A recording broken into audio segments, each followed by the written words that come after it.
Hello, Panelverse, YouTube, world, whoever's watching. Happy day. Okay, this is the panel for today. I'm going to do news, tweets, etc., and then talk a little bit about DEI. And then open up the panel. So let's get started. What's happening in the world?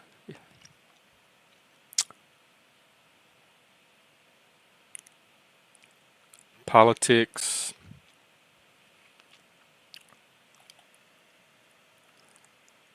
Israel. Ukraine. Okay. Let's look at tweets. Oh, and there's an election coming up.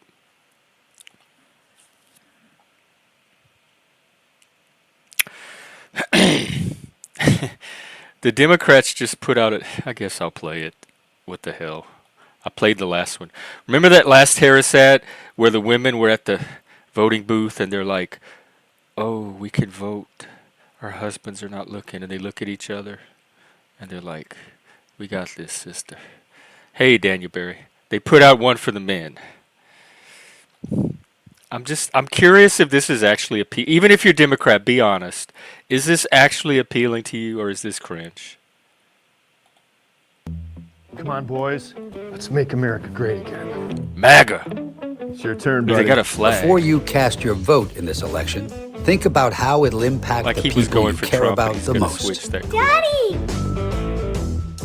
Quiet, Daddy's voting. Remember, you can vote any way you want, and no one will ever know. Do your patriotic duty. You bet I did, brother. I just What think this happens is in so the booth this is so stays in the blatantly Vote manipulative. Harris Like Walls. it's Paid for by vote. it's like, hang on, what is this thing here? What's in their yard? Is that a rock or a teepee? What is that? Anyway, it's so Zephyr, hello. This thing, what can y'all tell what this is? What is it a wood pile? A big boulder? A structure with cloth on it like a teepee? What the hell is this? A troll cave? Anyway, it's so blatantly manipulative. It's like worse than after school special level. Oh, here's another meme that I like. I might post this somewhere. Oh, it's fire for the bonfire. Yes, exactly this. I see these signs all over the town I live in that hate has no home. We believe in science, equal rights, all that stuff. Unless it's hatred for Trump, his supporters, white men, Christians, conservatives, and Jews. Yes.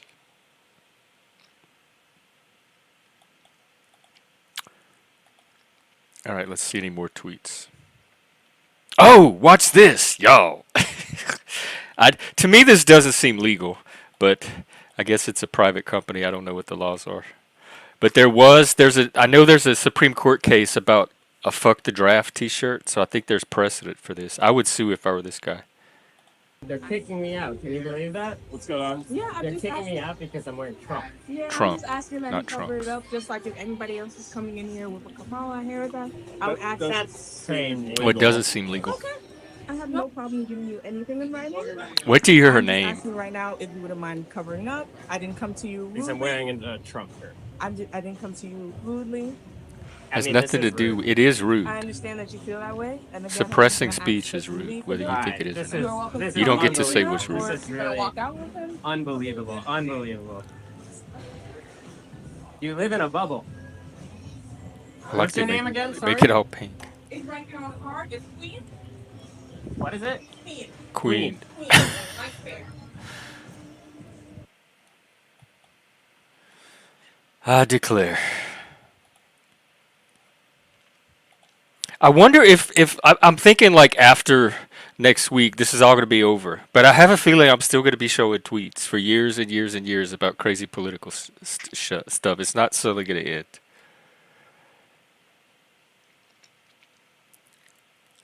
Oh my God. Okay, here's another one. I don't really know this lady. I guess she's the governor of New York, Kathy Hochul. Y'all, this is a Karen to end all Karens. She's a Helga. Let's hear what she has to say. I have 2 videos of her. It gave me a chance to tie the Republicans running these seats, the incumbents, closer to Donald Trump, And who does her remind everybody, if you're eyelash? voting for these Republicans in New York, you are voting for someone who supports Donald Trump, and you're anti-woman, you're anti-abortion, and basically you're anti-American. She just called because voters you have just anti-American trashed American values and because what of who our they vote country is for. all about. Over This and is over and over. disgusting. This is so disgusting to me. I have another one that's even worse.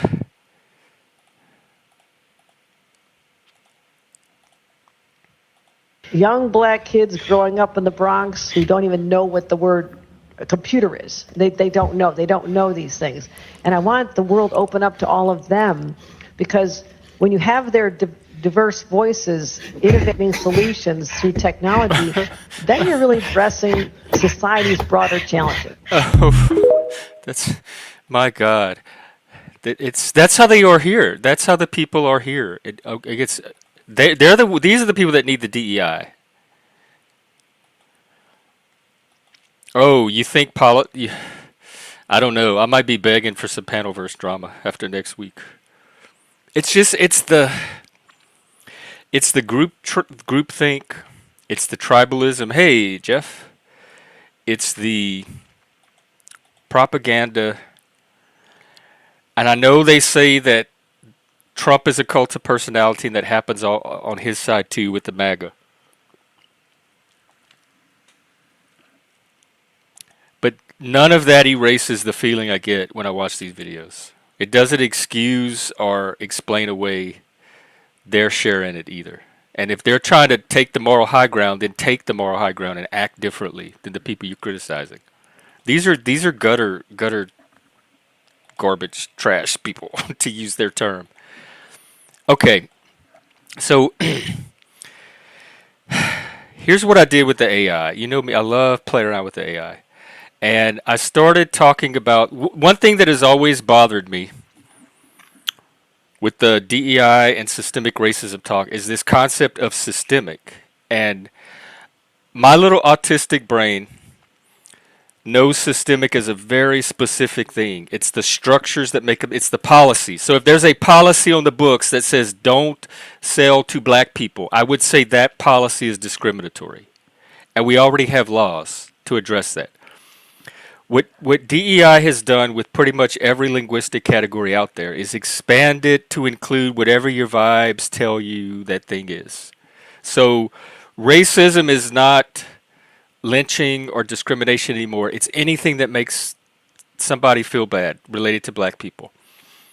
When I was coming up in my generation of gay, trans was the people that were going to have their weenies snipped. It was very medical. They were either in line to have the surgery and working up to that and doing everything physically to socially transition in the meantime, or they had the surgery. Now it means I just feel like I'm trans.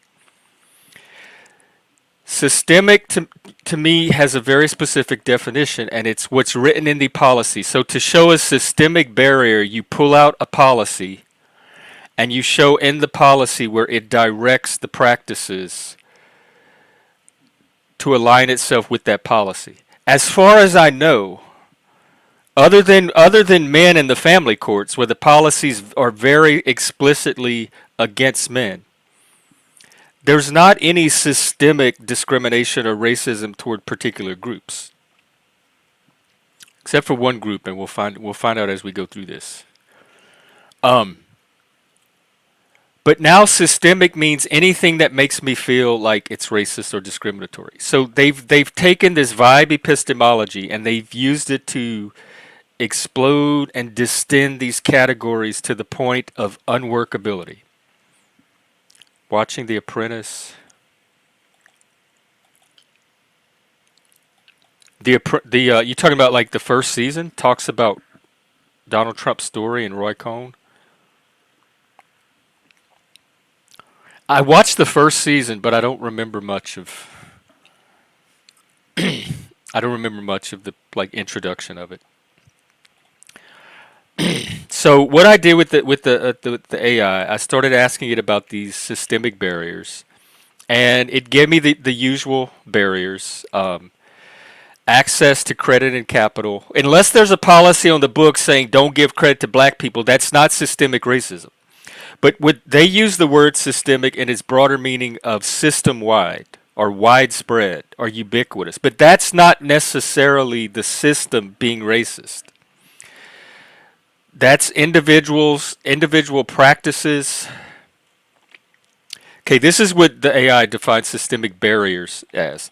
Institutional practices, policies, and conditions that disproportionately disadvantage certain groups, often in ways that are deeply ingrained and pervasive. Well, the way they would be deeply ingrained is they're written in policy.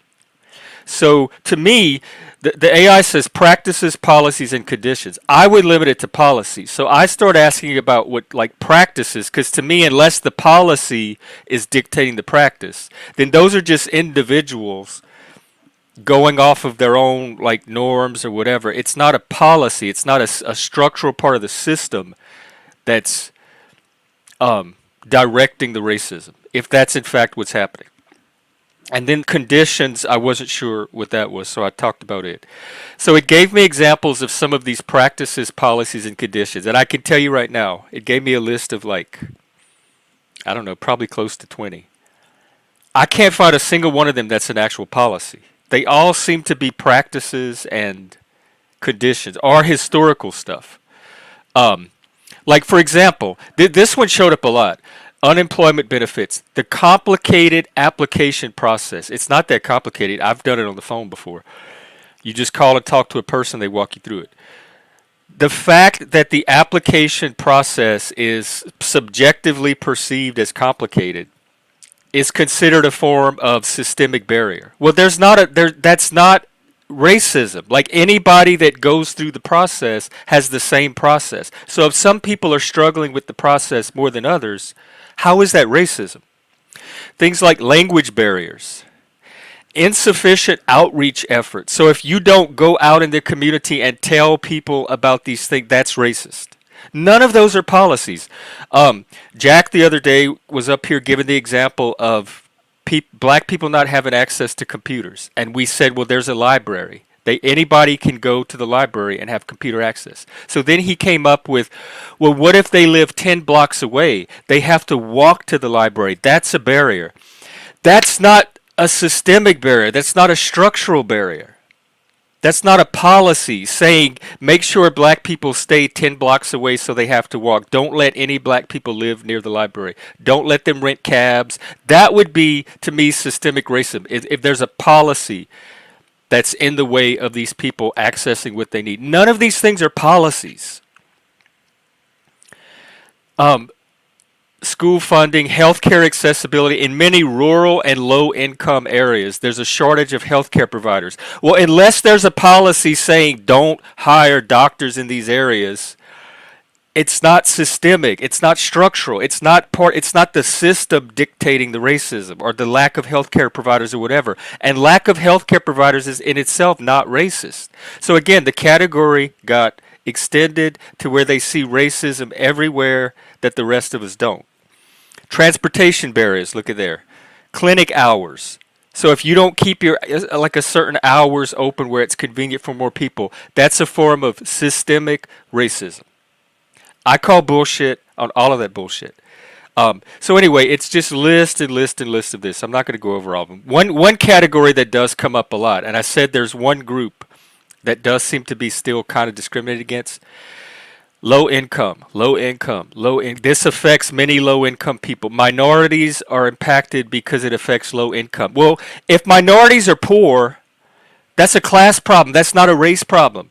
Address it as a class issue. Just talk about poor people and what we could do to help poor people like we used to do in my generation. Why did it suddenly become about race? It's not about poor people anymore. It's about poor black people. Or poor whatever color people they're targeting at any given time. This very fuzzy concept of race and racism has creeped into everything, and it's just completely clouded and polluted anybody's ability to talk about the issue and get shit done. Fortunately, we have ChatGPT to come along and help with that, because I have said forever that part of the barrier to solving these problems is we have to be able to talk about these problems. And in order to talk about, we have to be able to identify the problem in a way that all of us are clear about what the problem is. And I think that's where the language is getting in the way and actually causing the problem, making it more difficult for the problem to be addressed. The language they use around this stuff is the actual barrier. Because if they could switch to a different framework of talking about it, which I'm going to suggest, I think we could all come together and identify these specific problems and come up with solutions for them more. So I tell it that the practices would seem more individual than systemic unless it's guided or directed by policy. I ask it what the actual policies are that all of these supposed barriers map onto, and ask what it means by conditions. You're absolutely right. It says, practices often emerge from individual or organizational behaviors. Well, isn't that the same thing, practices and behaviors? I don't understand a practice emerging from a behavior, which to me is just another form of practice, or a practice is another form of behavior, but whatever. It says when these behaviors are reinforced or shaped by established policies, then tell me the policies, or when they're pervasive enough to effectively form an unspoken standard. That was interesting to me, an unspoken standard. So it's not a written policy. Again, we're back in the nonverbal vibe world again. They become systemic in impact. Okay, systemic in impact doesn't mean the system is the thing that's racist or was designed to be racist. So already we have an opportunity to talk about impact in a way that doesn't indict the system for something that it's not guilty of. But they don't even go that far. Hang on one sec. Okay, so again, it talks about things like the Fair Housing Act, 1968, redlining, Community Reinvestment Act. Those are specific policies. And it's not saying the policies are racist. It says the policies were good. They were intended to correct some of these policy barriers, but that they didn't have the effect, or they helped the problem in some ways, but the problem still persists. That doesn't mean that the policy itself was racist. So again, they're confusing policy with practice and conditions. They cite the Higher Education Act at Title IV. And they talk about because it's tied to income, it disproportionately affects lower income families. Well, that's not racism. That's not racism. Medicaid eligibility policies. Certain states didn't choose to expand Medicaid. That's not racism. They didn't expand it for everybody, of people of all colors. Where is the racism, people? Again, I'm not going to go through all of these. Now, they talk about conditions. So this is what the AI means by conditions. It's the broader environmental or situational factors that contribute to systemic inequality, even in the absence of explicit discriminatory policy. So this seems to be where we are today, because I believe that we do have the absence of explicit discriminatory policy. So that leaves these broader environmental or situational factors. And every single time, without exception, that I've tried to have this conversation, I've been doing it for 5 fucking years. Every single time I say, why don't we look at all of the factors that could be involved? Every single time people say, nope, it's racism. Nope, it's racism. You're privileged. You're blind. It's racism. They want to bring it back to this one factor every time. I am the one that's saying we should look at conditions. And nobody on that side ever wants to talk about conditions. They all want to make race be the dominant or sole factor every single time. Socioeconomic conditions, generational poverty. I come from generational poverty. Why aren't the DEI people helping me or championing me? These conditions, while not explicitly created by policy, even it acknowledges that the policy itself does not explicitly create these conditions. They're perpetuated by policies that fail to address or ameliorate them. So it looks like if you have a policy in place, even if it's benign and designed to help, if it doesn't actually go far enough to address it, the policy becomes racist because it's not doing what it was designed to do, or not doing it enough. So that makes it racist. And see how everything's racist? Another interesting one. This is one that I get caught in all the time. Workplace norms and expectations. In employment settings, unwritten norms, such as cultural fit, can marginalize minority candidates without clear policy backing. However, when such practices are widespread, they become de facto standards that hinder diversity. I agree with this, because this is the situation I'm in Washington State. There's not a workplace in Washington State I can walk into and get a job and not be marginalized by the cultural norms that exist in the workplaces here in Washington State. That is not racism. I don't feel like anybody is deliberately creating a policy to keep people like me out. I don't think they are intentionally discriminating against me. I think they are working off of a different set of norms. And just like people on the outside with their norms don't know how to adapt to the cultural norms, or they'd be doing it, the people with those cultural norms don't know how to adapt to the people on the outside. That's not racism. That's normal human existence. What do you do about the problem? I've been talking on the stream about my ideas about what to do about the problem, but we'll get to what the AI suggests. It's the same thing. Neighborhood segregation. I guess I don't even understand this one. The historical patterns of segregation create persistent disparities in resources and access. Even if redlining is technically outlawed, the fact that you still have like poor black neighborhoods makes all the policies racist somehow, because they have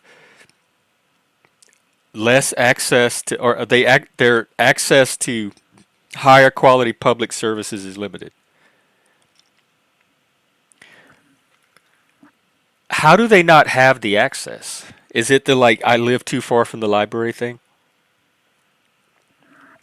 I don't understand this neighborhood segregation part, but I don't think it makes any of the policies we're talking about racist. So it says that the policies, the practices, and the conditions intersect to form systemic barriers. So you have the policies themselves, which are none anymore. So that leaves us with these things called practices and conditions. Practices are individuals and how they are performing their work.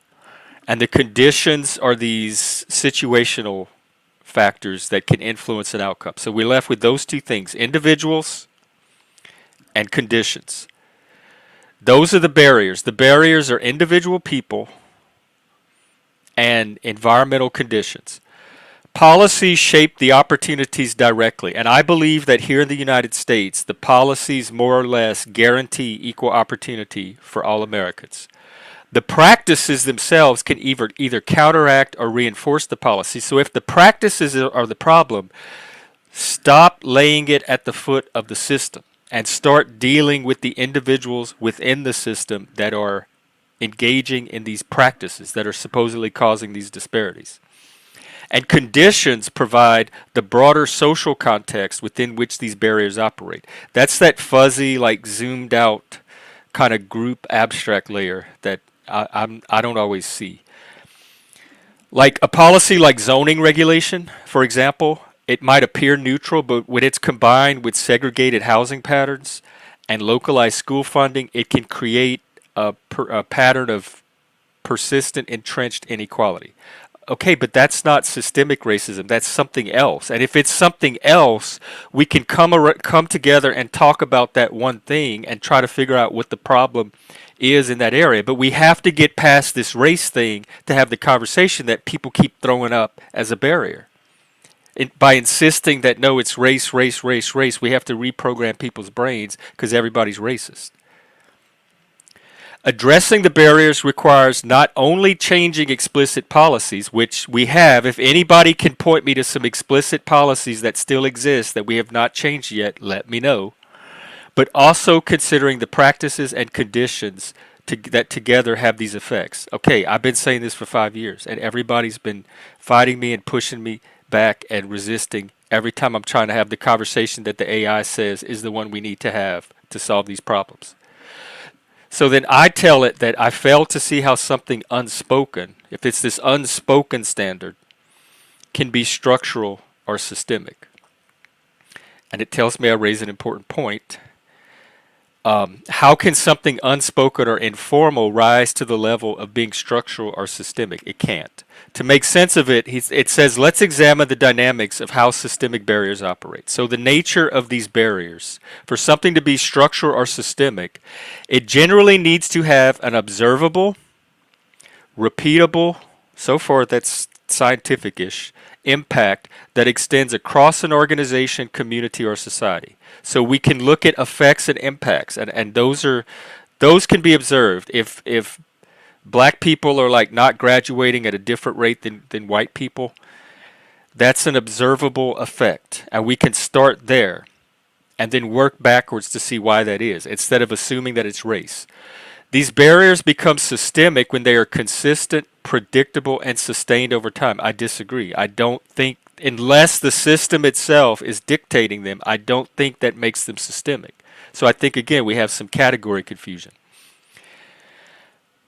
Okay, it says they can be perpetuated through norms. In many organizations, there's these informal workplace norms, and I'm very aware of them because they work against me every time. But they're not systemic. I can't go into a workplace and point to something in the employee manual and say, this is why I'm having difficulty at work. This is why people are treating me differently than the other coworkers, because this paragraph in the manual is guiding them to do that. There's nothing like that in these workplaces that I can point to. It's all of that nonverbal, non-work related, non-performance based, subjective stuff that we talk about on here a lot. These norms, while unspoken, become powerful predictors of who succeeds within a system. So again, that's code switch. You either adapt to the norm, you can either code switch to it, or you can't, or you don't, or you choose not to. If you can't code switch to that norm, how can you expect them to code switch to you too? Like, if neither one of you are able or willing to code switch, then there needs to be another solution. But racism, calling everything racism, is not that solution. If the same outcomes are consistently produced over time, then these norms effectively create systemic barriers. I disagree. It is still not a structural element of the system itself. Since these norms are widespread and self-reinforcing, they start to function like a de facto structure. De facto structures are still not the official structure. And again, it's that they try to take two separate things and conflate them, and it completely collapses at least people like me's ability to have these conversations. They talk about bias and decision making, and we've spent buku time on this on here, the implicit bias thing. Institutional inertia. They say that sometimes the practices are perpetuated simply because it can take time for the policy to have effect. Well, that's a problem with the organization, because if they're directed by the state or the government, whatever, to change a policy, then it's up to them to ensure that the policy changes, that the effects of the policy change are distributed all across the system in a timely manner. So that could be, like, if there are policies on the books that are corrected, but the employer themselves have not yet, like, operationalized it. I think it's still not the system. That would be a practice, but that could be a practice that is causing like, you could get in there and just accelerate the rate at which the policy becomes adopted. That seems like it would be very easy to do, but it's not a problem with the policy itself. It's the implementation. And again, that falls on the individual organization. I don't think this is true for most organizations. Lack of accountability mechanisms. When there's no mechanisms to ensure compliance, then these biases and practices go unchallenged. I think we have plenty of mechanisms now. We have civil rights law, we have equal employment Opportunity Commission. We have human rights commissions. Different states and cities have their commission. We have social media. You could take your grievances to. So I think I dispute that there's a lack of these accountability mechanisms. And I was an ombuds for several years. So if you're in a situation where you feel like there are no accountability mechanisms, talk to me because I can usually find some. All right. These they talk about neighborhoods, segregation, workplace culture. Some companies may have policies promoting diversity, but an unspoken cultural expectation to conform to certain behaviors or values might limit who feels welcome. Again, we're the vibe, the feeling. Over time, this creates a structural barrier as people who don't fit that mold tend to leave or be overlooked. That's me. I'm those people. I do not feel welcomed in these workplaces. I don't consider that a structural barrier. I consider that a cultural barrier. I will talk about how the best way to enact cultural change, and it's not top-down social engineering. Okay, they give this example. Let's say that a company values long hours as a sign of commitment. So people that put in longer hours get rewarded more. I guess more overtime, more promotions, whatever. There's no policy specifically requiring this, but if you have employees that can't put in the long hours, they have families, they have caregiving duties, they have responsibilities at home or outside of work, or they just want a life. It can become a barrier with systemic consequences, affecting who gets promoted and who leaves. Again, that is it's definitely not racism, because I imagine like black people could work just as long hours as anybody else if they wanted to. So I don't see anything that's keeping black people from taking advantage of this norm. This would be something for the company to address internally, or the company may not care. Like I think the workplaces that keep me out, I don't think they care that they don't care enough to change their policies for everybody else just to keep somebody like me in their employment. And that's their decision to make. They don't have to. They're not obligated to change. They can come up with policies that work for their business goals and their employment goals. And if it's long hours, I think they have a right to do that. If you don't want to work long hours, there's plenty of jobs that don't have that as a norm. So you can kind of shop around and find workplaces that are more suited to your norms. That's what I try to do. All right. Fuck. Let's wrap up here. So I tell it that I associate the systemic with the concrete structural elements that compose the system, like the policies, laws, etc., the explicit. And that it sounds like special pleading to me to include these other categories as structural systemic. And it also seems like a big step toward thought policing. And it says that makes a lot of sense. Traditionally, okay, here we go. Here's the old way, my way, the Gen X way of doing it, and the new, whatever this new way of doing it is. Traditionally, structural or systemic elements have been understood as precisely those rules, regulations, and codified frameworks that set the boundaries and shape how people within a system function. So traditionally, I'm in line with how things were traditionally understood. And this understanding does help to maintain a clear line between the explicit components of a system and the less tangible, sometimes subjective factors, I would say almost all the time subjective factors like norms and informal practices. The move to expand the definition of systemic or structural factors and to include informal practices and unwritten norms is indeed controversial and has sparked substantial debate. Okay, so the AI backs me up. When you move from structural barriers being this one thing to anything that people don't like or makes them feel bad, it is controversial. It says critics like myself argue that broadening the scope of systemic to include these softer elements risk diluting the term, potentially leading to overly broad interpretations. Ding, ding, ding, ding. Yes. Thank you, AI. You must have been reading my mind for the last 5 years. There's also a valid concern about how it could encroach on individual thought and behavior, raising questions about accountability, privacy, and even autonomy. So the traditional definition, laws, policies, and rules, those can be enforced and transparently evaluated or changed. That's why I like that as a solution, and I like that as a way to identify the specific problem. Those tangible elements have clearly defined impacts. For example, the Civil Rights Act provides a legal framework to combat discrimination, and one can measure its enforcement and effectiveness through legal cases and outcomes. Right. That's what we've been doing up to now. When the norms, biases, or practices are called systemic, they lack the concrete specificity and enforceability that policies or laws have. We talked the other day with Joe about the importance of clear, precise communication.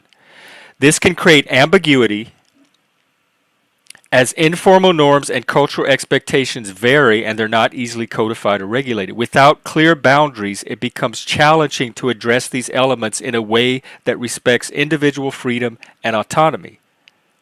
So you have to mark off the policy stuff first from all of this subjective stuff before you can address the subjective stuff. Because we can all observe and agree and track the policy based results and outcomes. So that should be a separate category than all this other stuff, and it's not. And I think that's my biggest criticism of this. And I don't know why the people on the left have not come up with this yet. The codified part of the problem should be separated off from all of the other part of the problem. Otherwise, you risk dilution and the attempt to categorize subjective or situational issues as part of the structure, possibly overemphasizing certain narratives without clear evidence, yes, can make systemic reform harder to approach and measure as it requires addressing less tangible elements like attitudes or cultural habits. Okay, so this is what the AI suggests. We're going to get into some solutions, and then I'll drop the link. It says one approach might be to distinguish between systemic issues reserved for concrete structures like laws, policies, and institutional practices. I wouldn't even include practices. And cultural or social dynamics that impact outcomes but are not formalized. Because practices are not really formalized either, other than through habit, but they're not codified, I would say. They might be formalized but not codified. So I think you take the codified stuff. Maybe you could separate practices in its own category that are formalized over time, and then have the cultural and social dynamics in a third category. It says we might refer to the informal biases or cultural norms as environmental factors rather than systemic ones. I wish they came up with the term environmental racism and not systemic. I think it would help to deconfuse the issue for a lot of us. Acknowledging their influence without categorizing them as structural elements of a system. Then the approach maintains a clear focus on changing the explicit measurable structures while also considering the social dynamics that affect those structures without demanding conformity in thought or belief. So this was my suggestion to it, or at least my question to it. How would you go about changing, if it's the environmental factors, we're going to call it the cultural and social norms. We're going to call those environmental factors. In a liberal democracy, how do you go about changing those? The way that I knew, the most effective way that I knew was education. That was traditionally the main method as opposed to indoctrination. The modern practices seem to favor indoctrination and top-down engineering.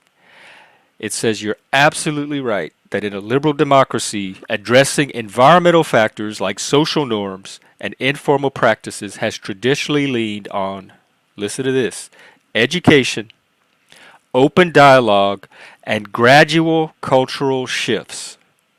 Language evolves organically. Social and cultural norms evolve organically. You cannot make long-term effective change through force. You just can't. Like anybody that studies humans will tell you that that's not how we work long-term. The objective has been to promote understanding and voluntary change, respecting individual autonomy. Okay, so here's some strategies that it suggests. Strengthening the educational curricula with a focus on critical thinking, a focus on skills over ideology, rather than presenting specific beliefs as unquestionable truths like Washington State does in their official policy. Educational programs can prioritize critical thinking, historical analysis, and media literacy. This approach is going to respect individual autonomy, and it's going to empower people themselves to reach their own conclusions on social issues. I truly believe, I've seen it happen, if you give people the tools, they can be trusted to come to these conclusions on their own. You don't have to force. In fact, I think it's going to work against you in the long run if you try to force it. Contextualizing the social issues, providing the historical and cultural context, will help people understand why certain inequalities and norms exist without framing the discussion as a mandate to adopt specific views. Nobody likes to be told what to do without an opportunity to understand why they're being asked to do that thing. I tell my supervisor at work all the time, if you want me to do something, I have to know why I'm doing it. You can't just say do it because I say so, or do it because this is the way. It's not going to stick in my brain. Once I learn why we're doing it and it makes sense, my brain's automatically going to pick up on how to do it because it's going to make sense. It's going to be, oh, this is the goal, this is the why. The what now makes sense because it matches up to the why. If you don't give me that information, I'm not going to understand the how. It's not going to make sense to me. I'm just going to be carrying out a series of steps that you dictate to me without understanding why I'm doing it, and it's not going to stick in my brain that way. Facilitate open dialogue and public discourse. Encourage open forums, town halls, community discussions on challenging social issues. Oh, look, I'm sitting in a space right now that does all of that. Why don't you just come here and have these conversations?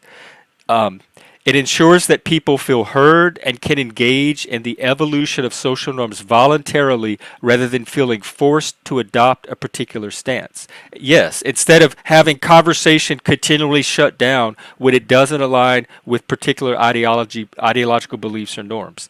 I don't know how you can expect long-term change for people with that approach. I don't understand the psychology of it at all. It's authoritarian. Americans don't like that. Given that many social media literacy, learning to analyze media content, voluntary education and training program. It suggests making training optional, like workplace programs on diversity or unconscious bias can be offered as optional learning opportunities rather than mandated sessions. When employees opt in, they're more likely to engage openly and consider the material thoughtfully rather than resist it due to a sense of coercion. They must not have a single basic undergraduate psychology student on their side at all, because anybody, probably even high school psychology, could tell you this. I don't know why they don't know this. Foster self-reflection over correction. Programs can encourage people to reflect on their own behaviors and biases without positioning these as moral failings to be corrected. This softer approach can make individuals more receptive and open to gradual change. People don't like being engineered, especially by a bunch of Karens waving rulers at them. Leverage media and the arts for persuasion, not coercion. This one I like. Incentivize but don't mandate.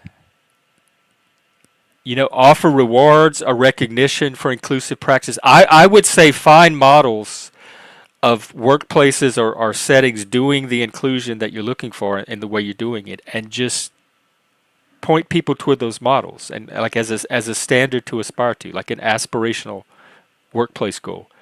Employees who naturally adopt these behaviors will be recognized, but the ones that don't won't feel pressured to perform. Transparency and public accountability. Any policy aimed at influencing social norms should be transparent about its goals and mechanisms. Yes. Clear communication helps people to understand the purpose without feeling manipulated. That's what I just said. About if you want me to know how to do something, tell me why I'm expected to do it. avoiding the slippery slope to indoctrination, to maintain the spirit of liberal democracy, it's essential to ensure that educational and policy initiatives aimed at changing social norms don't cross, into indoctrination or coercion. People should feel that they're free to agree or disagree with social initiatives without fear of social or professional penalty. Get rid of cancel culture. It's not helping you. Programs and policies should clearly communicate their goals and methods and allow individuals to critically assess them. Don't insult people's intelligence. Don't condescend or talk down to people. Promote a diversity of views and interpretations, as it prevents a single ideology from becoming dominant. In a democracy, the shift in social norms should ideally be gradual, voluntary, and shaped by open dialogue, not by mandates or top-down engineering. By prioritizing critical thinking, voluntary participation, and cultural expression, we can foster an environment where people feel empowered to reflect, learn, and evolve socially without feeling coerced. That's pretty much everything I've been saying over these last couple of years, all neatly summarized in the AI. So that is, I think this is a superior method to the current DEI practices. I think it clears up the confusion that the concept of racism introduces into the discussion, and I think it gets rid of those linguistic anomalies that are causing the conversation to get bogged down. So there you go, world. That is what I'm offering you. All right, I'm going to look at comments, and then I'm going to drop the link. Oh, hey, Kitty. I saw Ben and Leslie were on earlier. About Peanut. Poor Peanut. Oh. We don't have any Nazis here. You talk about here in America, there's no Nazis. Other than me, I'm a gay trash Nazi. So I don't know. You'd have to show me the Nazis in question. But ideally, Nazism, I guess, is a political position or ideology. I don't know why they should be treated any differently than any other political ideology if they can meet the standards and requirements. This seems like a red herring.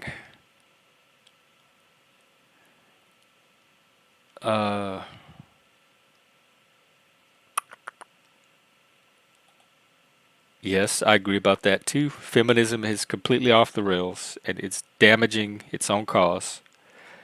They should come talk to gay. This is exactly the path that the marriage equality advocates of my generation took. We were trying to gradually change norms, gradually win people over to that gay people were normal.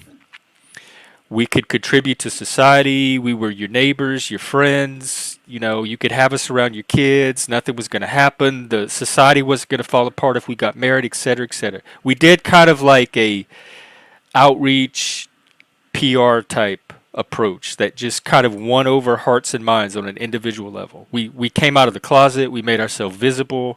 We showed that we were not that different from you, that we had more in common than divided us apart. The complete opposite approach that these activists are taking today, where they try to pound their will into the heads of the rest of us. And it always revolves around, or often it revolves around, how you see them.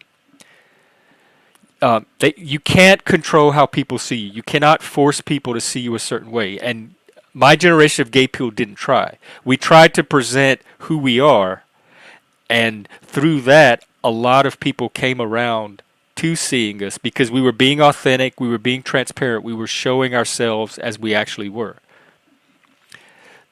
The trans people today that are doing that, I don't know many people that have a problem with them. If you're just trans and out there living your life openly as a trans person, and you're not bullying, harassing at everybody about how they see you, people are going to naturally come around and appreciate you as an individual. They're going to appreciate your unique personality, etc., just like they did for the gay people.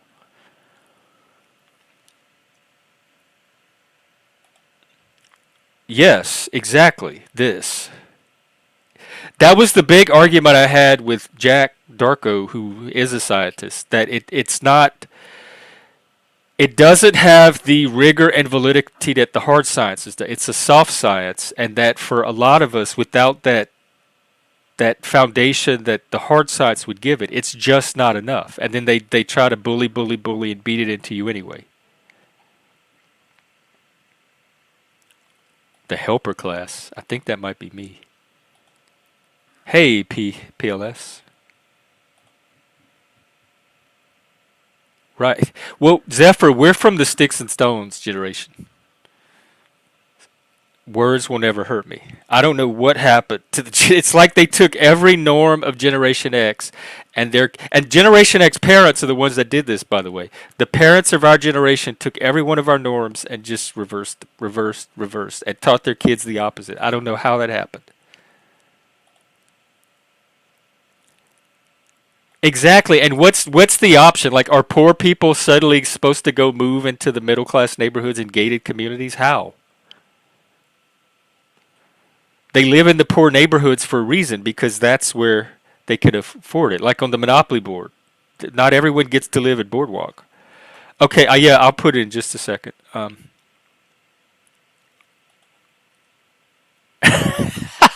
Joe, I was hoping you'd be around today. I'll come up if you'd like. I'm interested in this helper class. Hey, Helena. Is it Helena or Elena?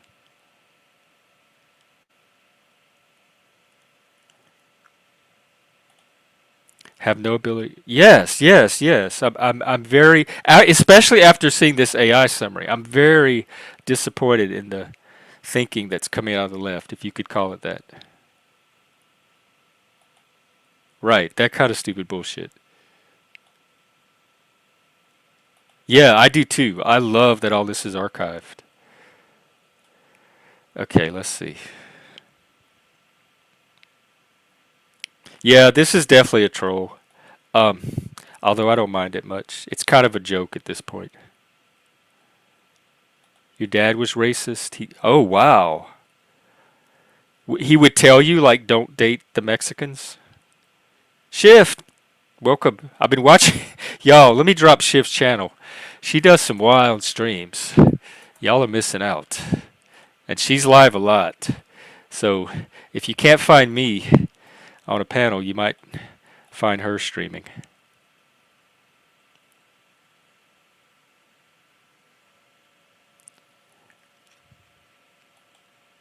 I'm interested, Joe, why we need more of it and not this better version that I just offered. Because I just said all the reasons why the versions we have now are not going to work long term.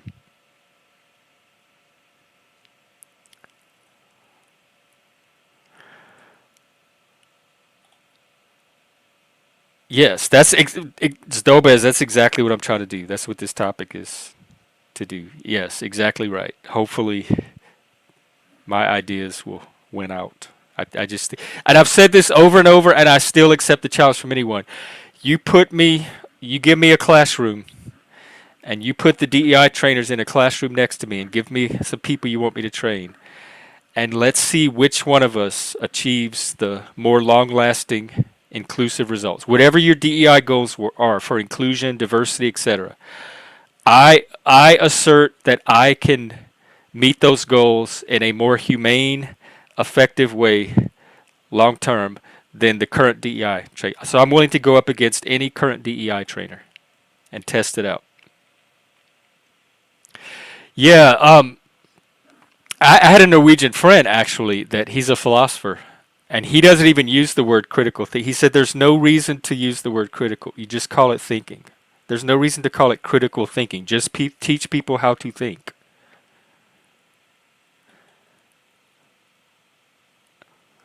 And at the gifted school that I went to, they really stressed that they're not there to teach us what to think, but how to think. And that's exactly what they did. They didn't indoctrinate us with facts. They, through discussion and presenting different perspectives and ideas, they taught us how to come to our own perspectives on things. Right, that's the vibe epistemology I keep talking about. It switched from logos to pathos. Wow, the comments are really active today. Oh Lord, here he comes. Well, actually, not laws. I gotta say that's pretty based. I wish we had more women that took that kind of initiative to empower themselves. At least they're not whining to other people. They're taking actual action. But I do not support political violence of any kind. I think in a liberal democracy, we're not at that point. Hey, Mr. B, I just realized that I haven't seen you in a while, nor have I heard of that yet. So let me look it up. Yeah, they're hysterical over here. They are some hysterical fools. Wow. God. This is mental health, y'all. You can't force respect. Genuine respect is an organic emotion. It has to arise naturally in response to something.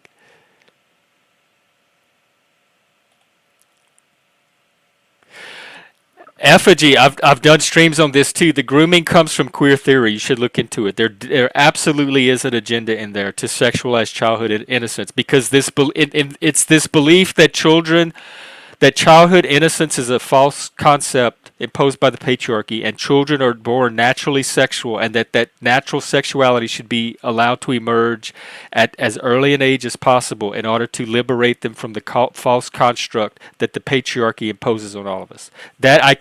I've directed people to reference after reference of academic writings in queer theory that say just that. That is where the groomer stuff is coming from. And when's the last time you heard of a drag queen groomer story? Probably at least a year.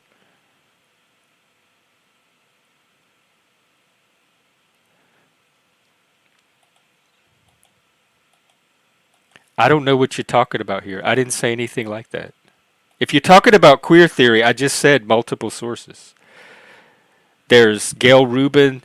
There's Hannah Dyer. There's Michel Foucault, who started it all. You could read about his experience with age of consent in France. No.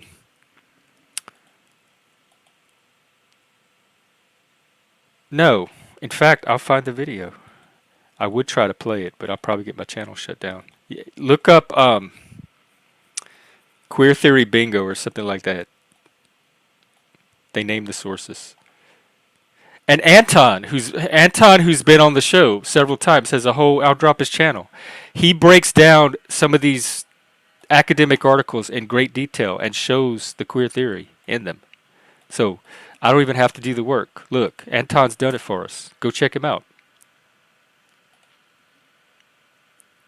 All right, there's the link. Come on up if y'all want to fight, argue, change the topic, talk about something else.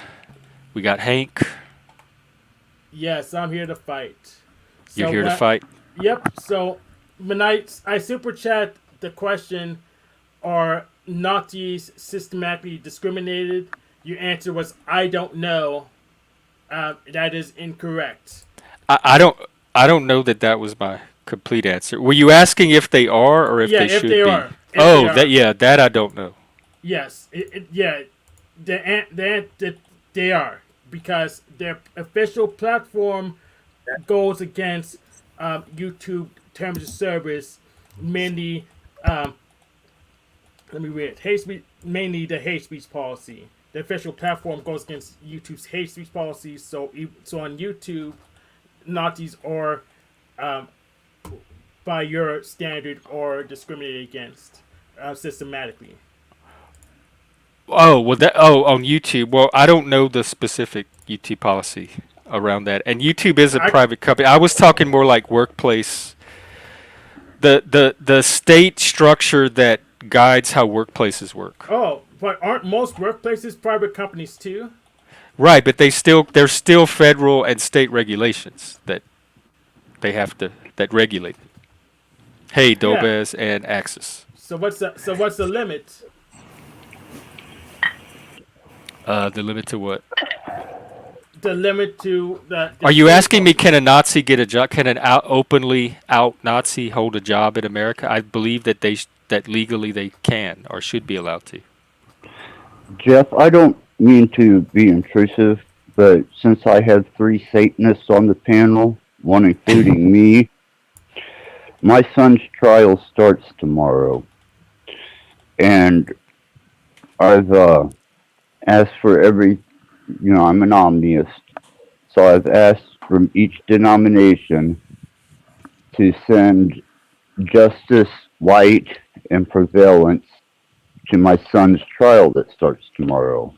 But I would like to do the satanic prayer with 3 Satanists here to potentially bring an outcome to this that is universally bound by natural law. Yeah, I'm close to saying this. You want to lead it? Yes. I'm down for that. Okay.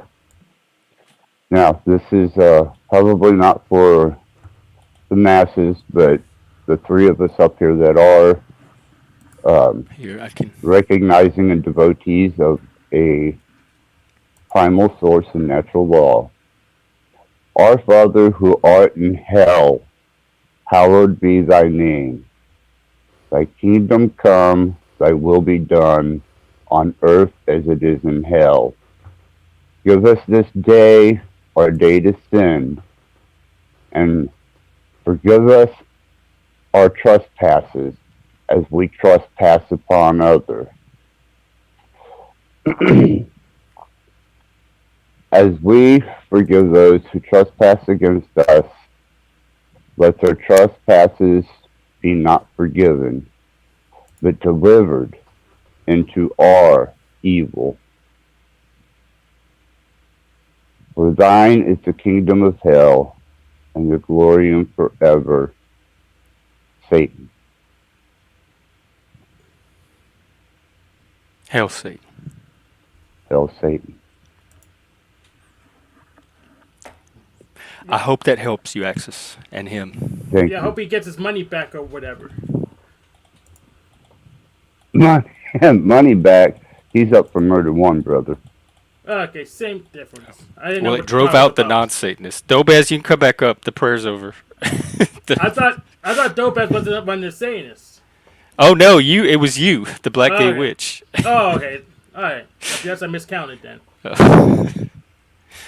Yeah. No, I think Dobez is a Viking. I don't know what Dobez is. They have horns. Viking I think Christian? That's close enough. I think that's close enough. They have horns.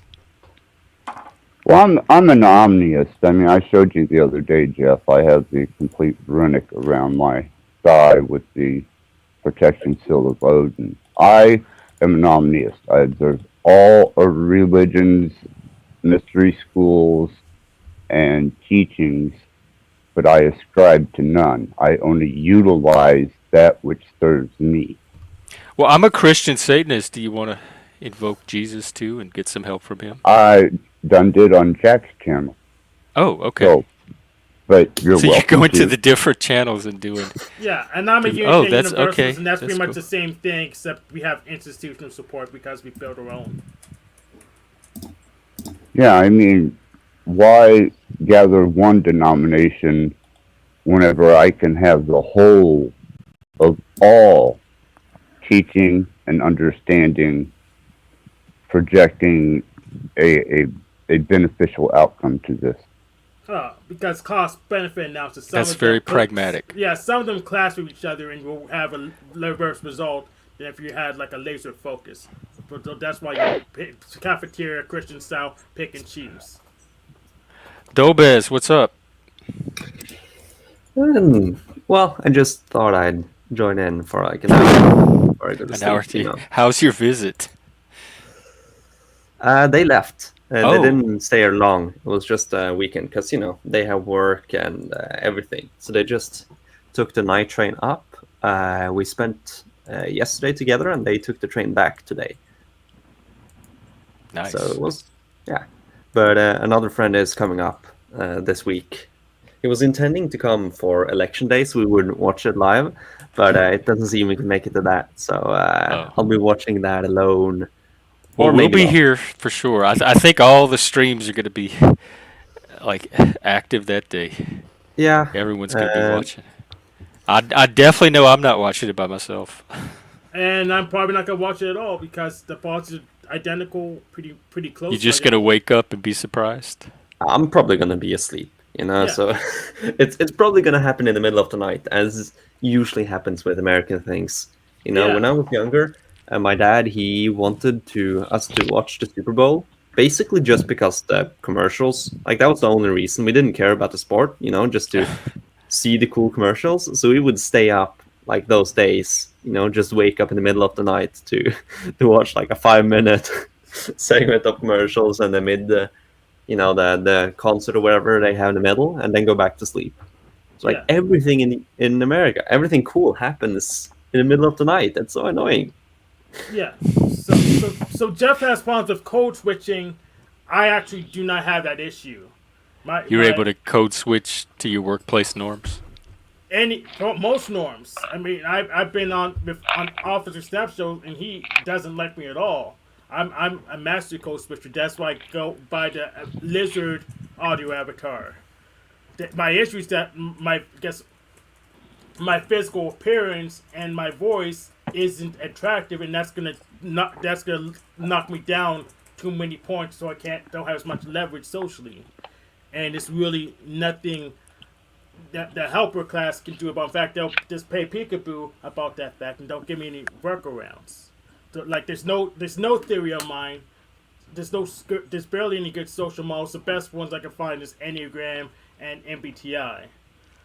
The psychology institutions don't really want people to know what the hell's going on, because they make more money keeping people in confusion. It's a conspiracy. Exactly. But they make more money keeping people in confusion, so they'll poo-poo any upstarts trying to model something, because they need to get their consultants and their students paid up. Well, we have a future psychologist on the panel right here. It's planning future confusion for the next generation. Is it access? I don't think it's really necessary to say conspiracy even. It's just how the industry works currently, is that it prioritizes getting people into therapy instead of actually getting them out of therapy.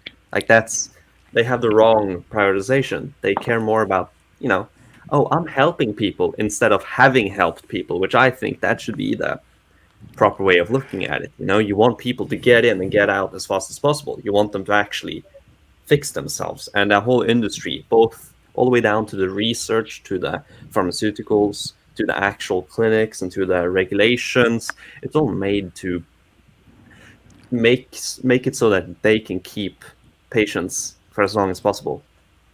You think there's intent behind that? Most of the mental health professionals I know, like, first of all, you're working on specific therapeutic goals. So when the goals are over, they don't keep people beyond what the client is there to work on.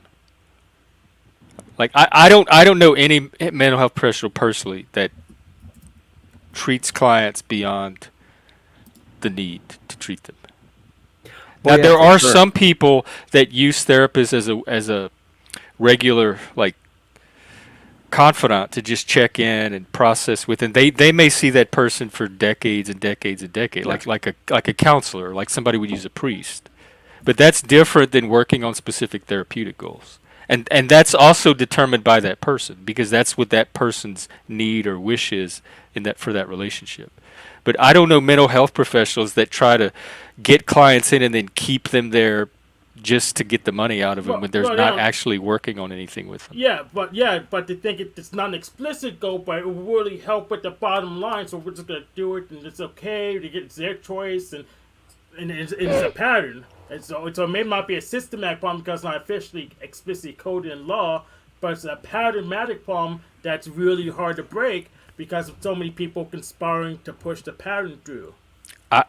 Most mental health professionals I know are pretty independent. They don't like coordinate their practice with other people, but I know plenty that don't do that. So it's maybe you're just finding bad therapists, and I think there needs to be some kind of like mental health 101, mental health literacy, to help people know what to expect from therapy and to know when they found the therapist that's going to meet their needs. Another issue I have is also the sort of, at least in Scandinavia, I'll actually only speak for Norway because I don't know Sweden and Denmark, that a lot of the mental health sector is very public. It's the state that regulates and controls it, and so there is no like you have standard ways of treating people. You know, psychodynamism, that's the standard of psychotherapy or whatever. They have these standard ways of treatment that, yeah, sure, they might work for a majority of people, but if you'd allow the clinicians to actually specialize and not just follow this kind of small set of standard routes, then you might get a lot more benefits. Like, for example, Carl Jung in the 30s, he discovered that his type of therapy was horrible for like the majority of people, but for creatives it was amazing.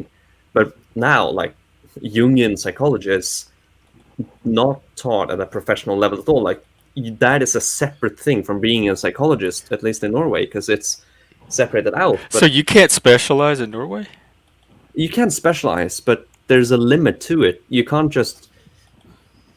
of course, you can if you want to, but the structure itself doesn't motivate you to it. So if you become a clinician, yeah, sure, you can educate yourself in Carl Jung, and you can read up, and you can, you know, take tests on the patient and discover, like, which treatments might work. But if you just go the standard route through the education and you don't do that much independent stuff, you'll get maybe 5 or 6 default ways of handling, you know, a patient, and that's what you have, and you'll get good at those and they'll give you decent results. But beyond that, you don't really have as much specialization if you're not the one doing it yourself.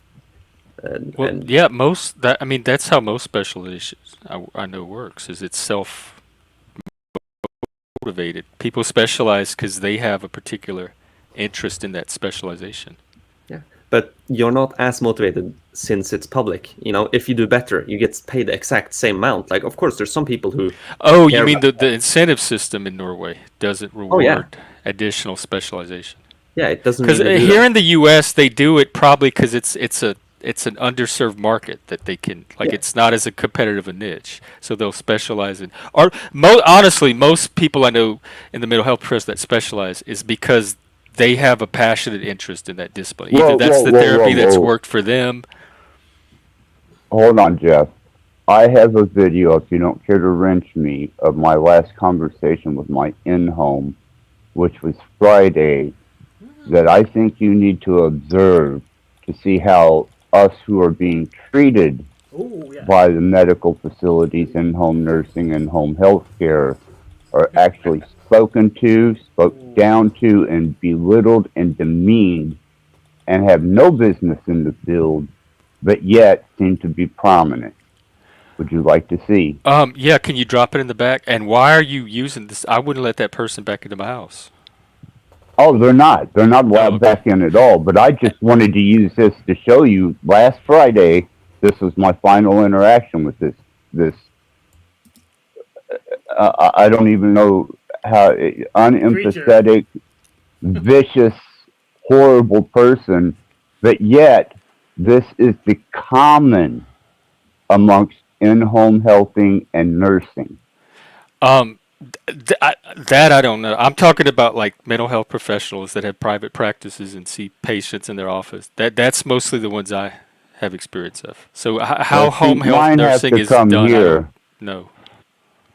Yeah, all my case managers and therapists and psychological team come to my home because I'm immobile. But that's all right. I just thought you might like to see. Yeah, if you I'll take a look if you drop it in the back. If you have How a long link. is it? It's about maybe 6 seconds, Oh, 7 seconds. Yeah, I have that much time. Let's go. Put it out. Well, that's why And I Doba is don't most know how like. to. Oh, you don't know how to drop a link in the back? Yeah. No. I got your phone. You have the link. You have a like where you can. Is it a link, like a video with a link to it, or it's an actual video? It's just a short. Like a Yeah. YouTube short? Yeah, you can go to my channel and it's in my shorts. It's the last one. It's just a black screen. Yeah, let me You look know. for it. And Dobez, most competent professions are going to individualize their treatment to the client. So if in Norway they're dictating that you have to treat clients this way and they either fit with your methodology or you don't, that's a little different than well, the ones I what know I'm of here in mainly America saying, do it. what I'm mainly saying is that there are more people who take this education than there are people who are just naturally driven. Some people will just take what they learn and use that. They won't specialize much. They'll live a comfortable life. They use what they're taught, and if they're only taught a select amount of. But that's different any ways of profession. thinking. That's any profession. Yeah, I got the sure. video. But you would have you could incentivize it to be better. I'm not trying to argue that it's specifically worse in other sectors or better. I'm just stating it how I view it. And I don't know. I work with intrinsic motivation. Like if I just assume people are incentivized internally, and you don't have to do like they're in that discipline because they have an internal motivation to be in it and do good work. If they're only in it because that they're doing it for money, we might be talking about a different class of professionals. Well, most people are in it for this is something they enjoy, and it's also something that gives them enough money to live comfortably. They need both, and if you can incentivize with more money, they'll do better at their job. Like that's the fundamental success of capitalism, is that you play on people's greed, so they do better. I mean, most of the professionals I know are in it because it's a sense of vocation, and they're not going to do less quality work just because they're getting less money. They're in it to give the best service because they're called to do it. It's more than just a job. They didn't just like go through a catalog and say, oh, what job's going to make me the most money? Psychology. Okay. Like there may be people that do that, but I'm saying the majority of the professionals I know, at least here in America, are not those people. That's good. They're in it because they have a genuine passion for the work and they care about their clients, and they're going to give their clients the best service they can give them. Just intrinsically, they have a natural motivation to do that. Yeah, and that's good. And a lot of these are people in private practice, so the public agencies and the institutional organization may hire a different type of people. Like I know the public agencies here hire fresh out of college. It's very manualized and regimented and all that. So you may get a different service from them, but even there, each therapist is going to have their own individual approach, and they're still supposed to adjust it to the client. So here's the thing, but I stopped visiting those just helper class people because they don't realize that, hey, I have bills to pay. I can't run on intrinsic motivation alone, and if my bill paying doesn't align with my just internal motivation enough, then I just had to put that aside. They don't even understand that basics about our society and how it works. And I'm tired of trying to educate them on the basics just to get them to just start being useful to me. And if you're seeing a therapist who's only in it for money, I would say get a new therapist. Like you're probably not going to get the results you're looking for from a person like that to begin with. That's probably correct, but again, the waiting lines can be long, and it's actually a phenomenon in Norway and probably most Scandinavian and European countries that there is a significant percentage of people who are applying for a therapist to become healthy before they even get to the therapist because they're waiting so long, and so the depression or anxiety just naturally subsides. They'll have to wait for like 3 months or 4 months to get a therapist after applying, and by that point the depression naturally just is gone, which is kind of funny, but it speaks to the point that the waiting lines are long and you gotta wait.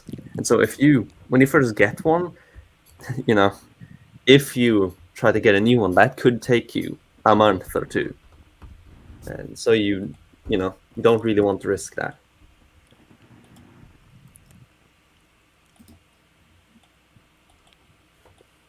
So I have Rappler's video up. It's I think what I'm going to do is put the link because I don't know this guy and everything. I don't want something on my channel that might impact him and his work, but I don't mind dropping the link and then people can listen to it. Okay. There you go. But and hey, Zach. I think there's he comes up more frequently than I do now. I think, right?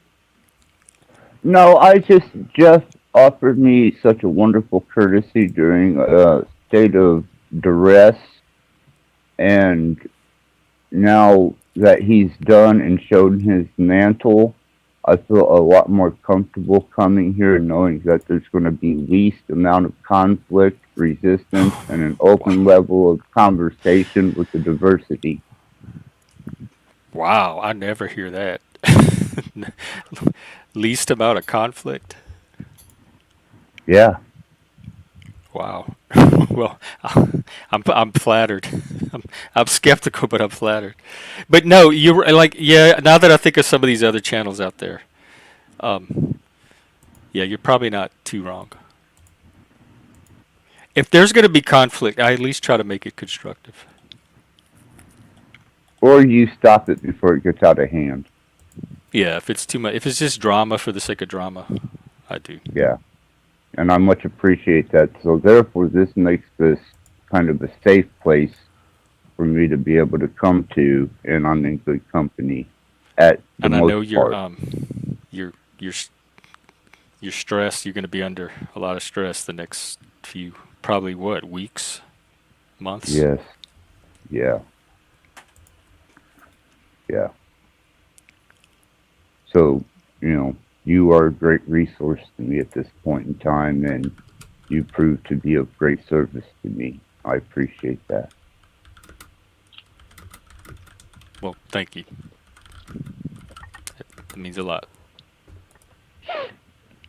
But yeah, a lot of times they don't factor the cost in. Well, just getting new service, just like dating. But I spend time, money to do that. So Some of it is like dating. Yeah, I'm not good at that either. So I don't. I can't even get a good projection how much costs. I can't get even a projection of how much costs I have to spend till I get a so-called right therapist, because it's not a good model for that. Right. It's just I'm responsible. Just visit the mall if I have to. You have insurance? You go through a network? Like you do like a copay? Yeah, I have insurance. Do they? I would look for one that gives you like a free consultation, so like a free 30-minute consultation, or they'll talk to you on the phone ahead of time. Most therapists will give you a chance to kind of feel them out, because they need to determine if they're going to be able to work with you too. So it's like it's mutually beneficial for both of you to consult ahead of time before you actually make your first appointment. And so if a therapist is not doing that, I would find the ones that are. And that gives you a way to kind of speed date different therapists until you find one that you think might work. Speed date. Yeah, well, it does kind of work like that. Like all my, I have a free. Anybody can contact me for a free initial consultation. I'll sit with them. I'll spend about an hour with them, listen to their situation, and figuring out if I'm going to be able to help, how I might be able to help. We'll develop some goals if I help them. What specifically are we going to be working on, etc. And then before they even commit to hiring me as a client. Is it economical? Like, do you actually profit from that whole business? Well, not currently because I don't have enough clients. But once I get enough clients, I think I'll be fine. Well, Jeff, I will tell you. A week or a month? I will tell you, since Halloween, I have definitely promoted your channel in chat, on panel, and through a post. I don't think you realize how beneficial you were to me in that state. I'm glad I could be. I wasn't doing anything that I wouldn't do in any other situation for anybody. That's kind of what peer support is. That's what peers do. I know, and that's why I have no hesitancy in, bringing you up. Even in my last live stream yesterday, as much as I was kind of calling out the community, I made sure to reserve your name as being not involved in such things as chaos, drama. You were a benefit, you were a help, you were assisting, you were accommodating, and you can check my live stream. It's in there. Well, I appreciate it. Maybe I'll get some satanic clients. Send all the Satanists my way, and all the kinksters.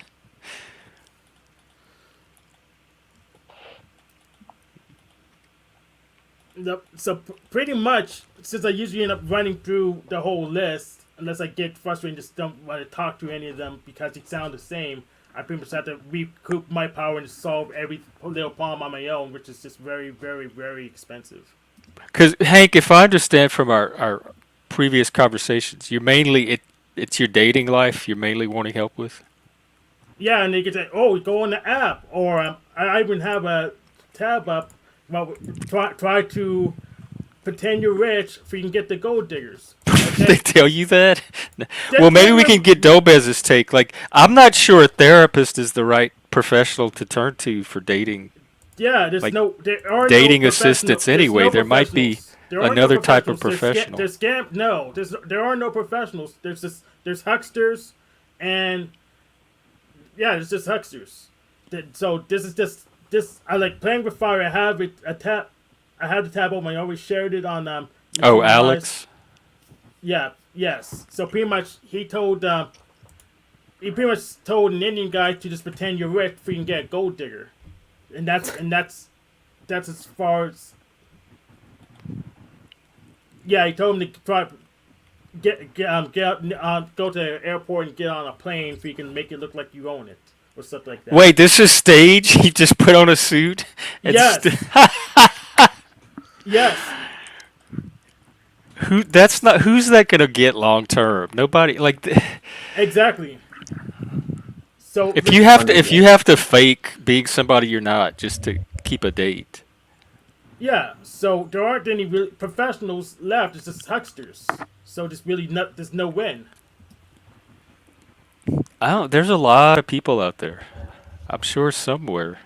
And another thing is you're not limited by your locale anymore. There's so many people doing online Yes, so just like support Neurojack, and therapy and counseling. Yeah, but just like Neurojack, you're sure there's someone there. But when I ask for example, it's an empty list. So that means you can't. I don't know. You can't be both sure and not sure at the same time. Hank, if you write up a specific goal, like I'm looking for a therapist for these specific reasons, I have a network I can post it in and see if any therapists in that network have any ideas. Just send it to me on Discord or something. I mean, what's a valid therapeutic reason? Because because I don't really need help with just change my thought pattern. I'm already Discordian. I can change my thoughts whenever I damn well please. But how are you expecting a therapist to help you with your dating life? What is it you're looking for? Maybe a theory of mine that they accuse me of not having. That would help me quite a bit. Well, everyone has a theory of mind. Yeah. So I don't know now because it feels like it's just if they don't have a theory of mind that's written down like an actual theory scientifically. That's theory of attraction. That the best I can do is work with these hucksters to lie to other people to trick them. So. Axis is going live tonight. If you want to drop by. Yeah, and I wanted to say thank you to the panel and thank you, Jeff, for letting me up for a prayer. I'm much appreciated. And yeah, Hank, if you want to hook up tonight, maybe we can cut it up a little bit and figure each other out. That would be great with me. I'd enjoy that. And to the chat and everyone else, thank you for having me. We could try to do that, but we're here right now. Do you want to pin me for my community post I made? Because what I was doing there was controlling the most disruptive people, putting more pressure on them. Then they don't like to act out when you respond back to them in a way that make them feel shame. Not on my channel. Okay, so because I think it's worked because they don't even go to the Machine Light show to make trouble anymore because they won't be around. Well, you can review my channel, you can review my lives, you can review my videos and interactions. I don't allow that shit. Yeah, I'm fine with that. I actually been on your channel before. Yeah, I'm sure you were treated with courtesy. Yeah. Hey, That's Connie. that's just the basis of my channel and how I conduct myself on my platform. But and I do apologize for the machine lies thing.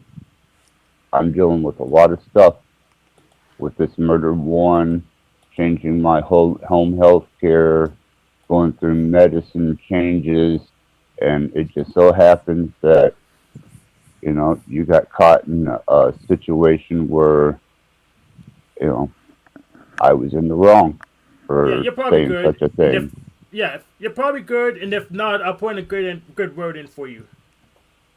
I appreciate that, Hank. Thank you all. Thank But you, yeah, Axis. but Take I care. can't guarantee my availability because I've been on vacation since guess Friday and then today. So Monday mornings will be my first day back to work. So I won't guarantee my Sure, availability. So sure. Thank you.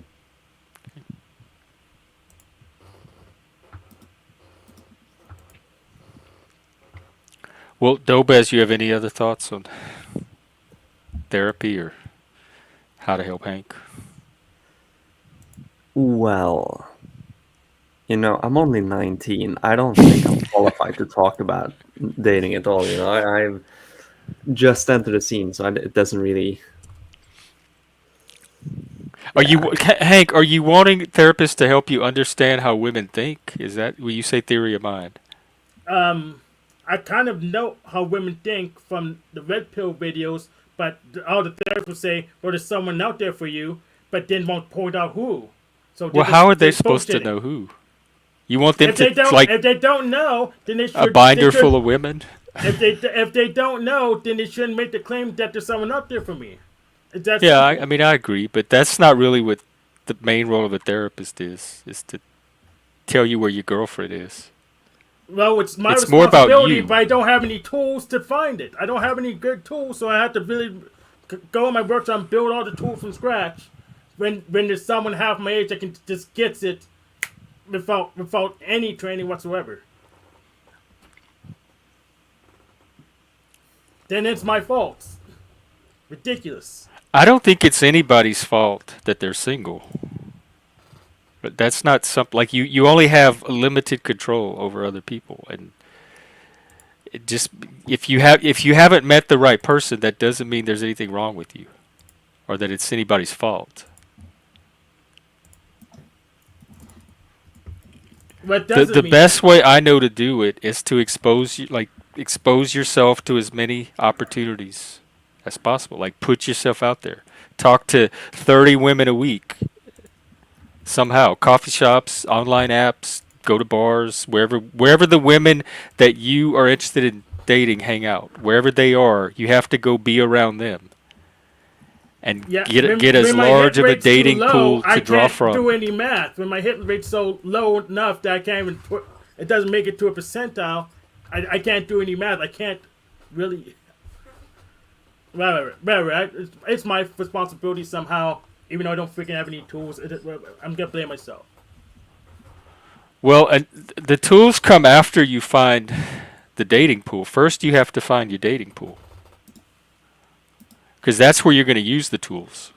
So you have to kind of target in on where you're going to date, where you're going to meet the people, because it's going to involve meeting another person somewhere somehow, whether it's online or in person.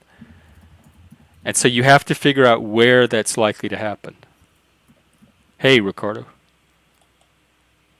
Yeah. I'm just had to just figure it out. Okay, I'm just gonna take the blame for it, and whatever extreme I had to go to make it work for me. I don't want people. If people complain about, I'm not gonna care. No, I don't think it's complaint. They're going to have to oppose an alternate solution, or I'm not going to give them enough respect as a person to put it in whatever they say into consideration. That means you, Margot. So Oh my God, say no more. That's who you taking dating advice from? no, No wonder. no, I'm not taking advice from her specifically because it's her, people like her who won't are really bad listeners. Yeah, Really? I wouldn't really listen to a thing Margot says I about don't. dating or autism or pretty much anything else. Yeah, I don't trust as far as I can throw it, but unfortunately, a lot of her, I guess, compatriots, what it called, what, cohorts, whatever it's called, co-workers, they're in the same boat with the same, just dribble. Look, movies, grocery stores, yoga classes. You think I've never been to a freaking grocery store? You don't just go one time. But I've never met people at grocery stores either, so that always seemed like a weird place to date. I've been to a yoga class. How many? If I can get a ballpark figure for how many I should go to get ahead, then that would be a good help. But there's no mathematical formula to it.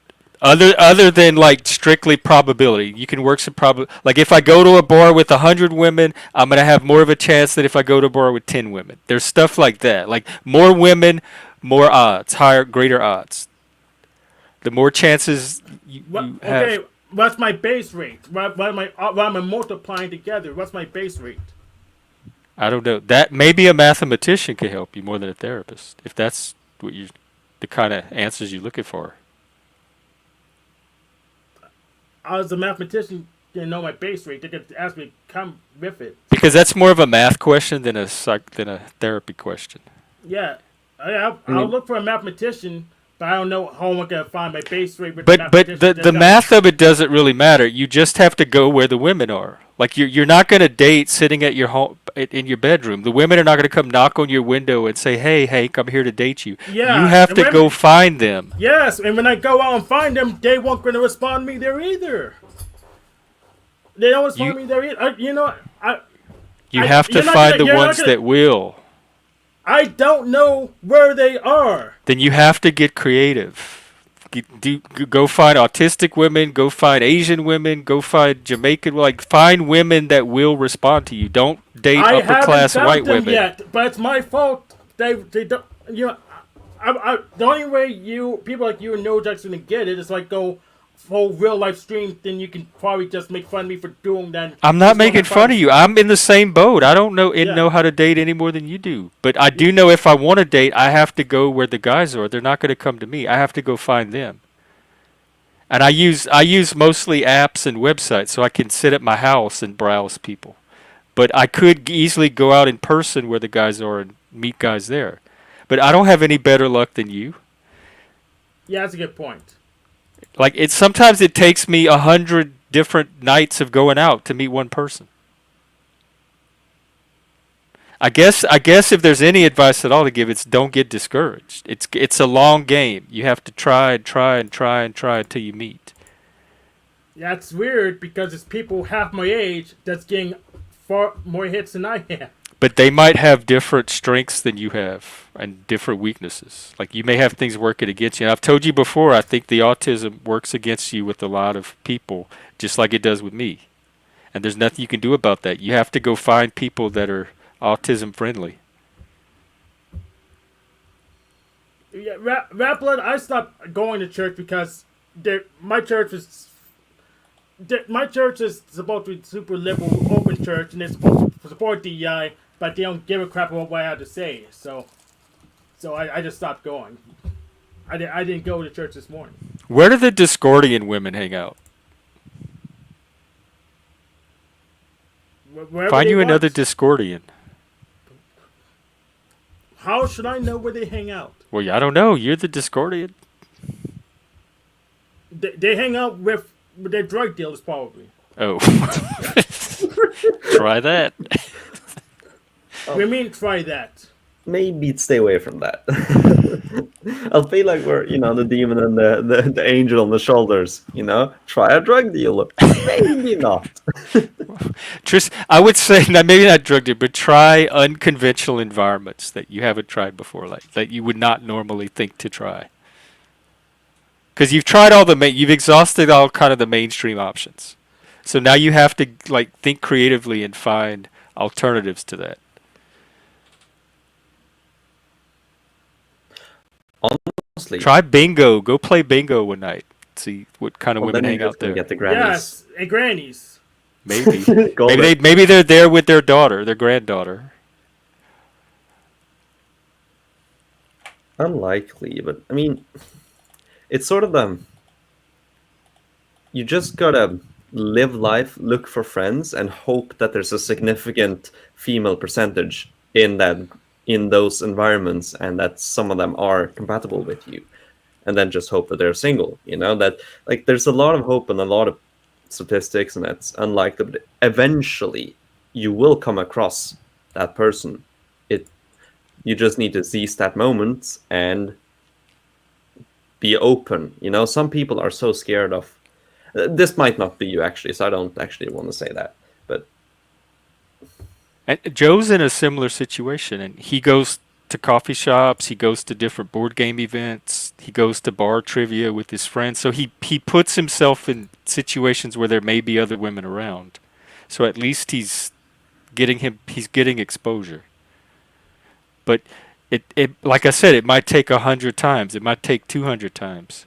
Okay. Once you go into like the 100,000 time level, should I bother doing it or not? No, Yeah. well, it depends on how badly you want. I don't think that. Look, she said there's an autism dating app. I don't think there's a point where you ever give up. But it depends on how important the goal is to you and what your motivation level is or your drive for achieving it. But if you've exhausted all of your current options and you're on your 100,000th time, then it's probably time to find new settings, new options, new places, new environments, and see if the odds don't change in new environments.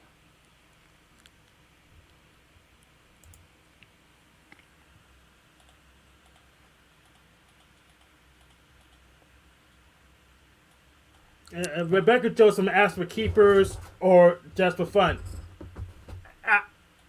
Fun would be a nice start.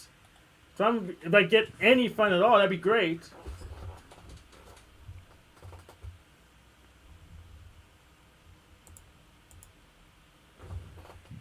Hickey app? That's what it's called.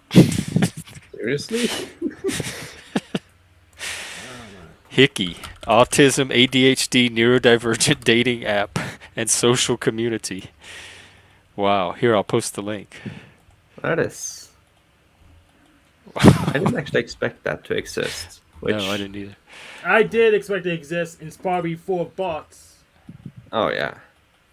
Just like Well, maybe most of you should be the one to set up like bots. A bot that controls multiple accounts. You maximize the amount of clicks.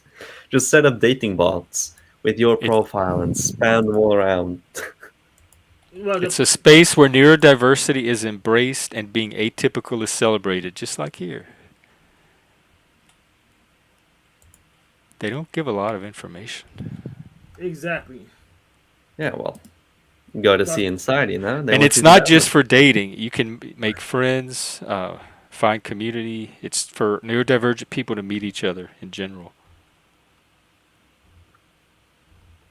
I might even check it out.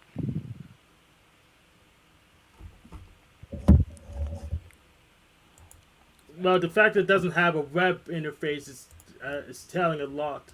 Yeah, it's an app. How big is it? It doesn't sound so big, but it's something. Because at we're least. going to be a smaller segment anyway, a smaller population anyway, just like the gays. I'm on the Google Play Store. It's rated at 2.7 at the moment. Huh. Is that because people didn't find anyone, or because the inherent phrase is just bad?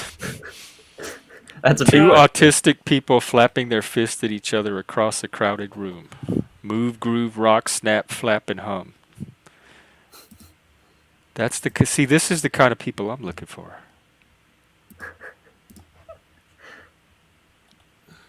Autistic self-employment tips. Wow.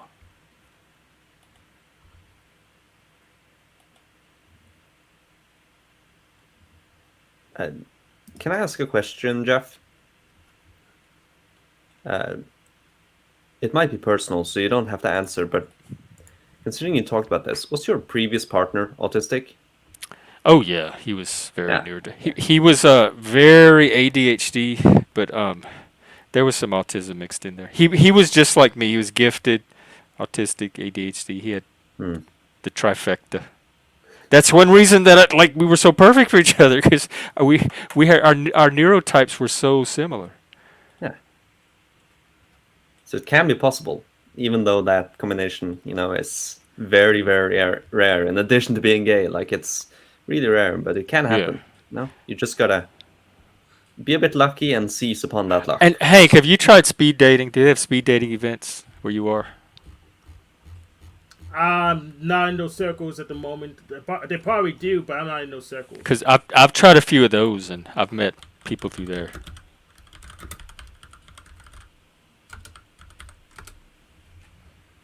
Or they might even have online speed dating somewhere. You want me to share your screen? Is that where you putting this up? Have to. Yeah, I was just looking at the app reviews. It's just glitchy. Yeah, the app itself is just very glitchy. Yeah, outlier dating is it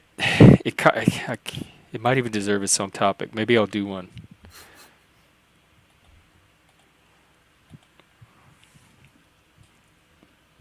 It's just finding where we are. Like finding how to beat other. There's not as much of us as there are normies. Yeah. And you gotta. It goes for everyone, really, that you have a range around yourself within which you can date, but outside that range, it's, that's not possible.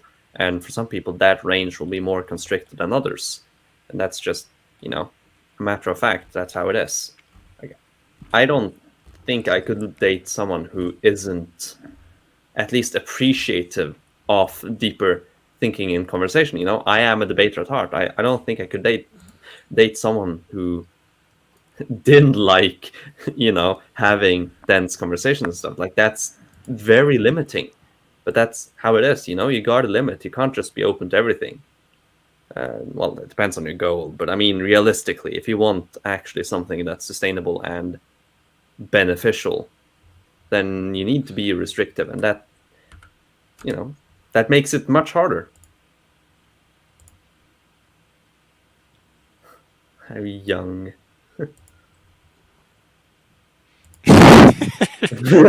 Joe, Hank is come up and talk to your boy. Y'all are in the same little boat.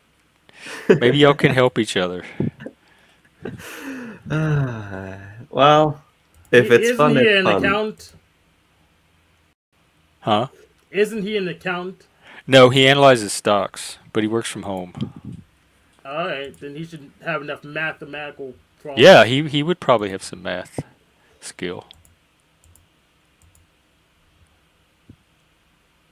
It's interesting, though. I don't think I would have wanted to put a number to my inability to get a partner. I don't think I would want to get statistics on that, personally, at least. To some, it might be useful, as Hank has clearly stated, but to me, I don't think I'd want that. Well, I don't want it either, which is why I'm waiting this long to get it, because I kind of need the information now, because I'm just wasting too much time following the suggestions that haven't been working. Yeah. So you're trying any backups and any possibilities. Are you on Meetup? There's this. Well, it's in Philly. Maybe they have one in Pittsburgh. Yes, I am on Meetup, and But Philly has an autism community. Yes, I used to be in Pittsburgh's autism community, and I quit it because they weren't as high functioning as me, and I got frustrated with the facilitators. So I joined it, and I left it. You could also, I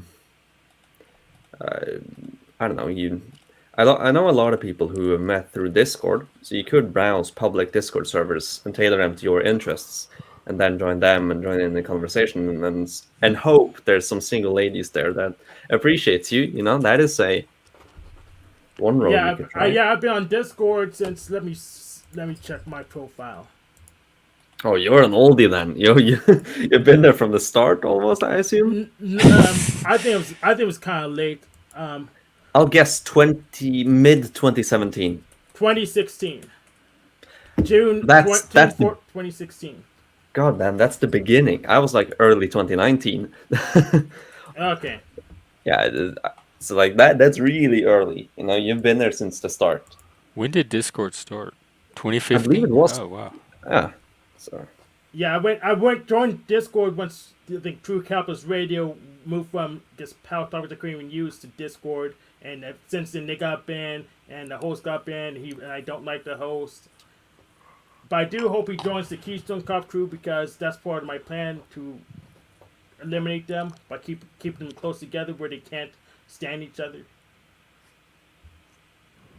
It was created to solve discord in the gaming community. That's where it got its name.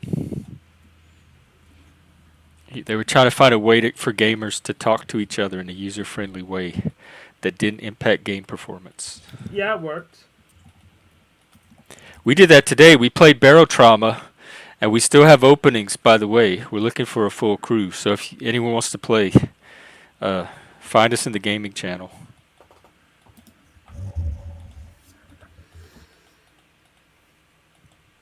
you know, if you ever organize some big league strategy games like Paradox games, you know, send me an invite. I'll join, 100%. Why don't you organize one?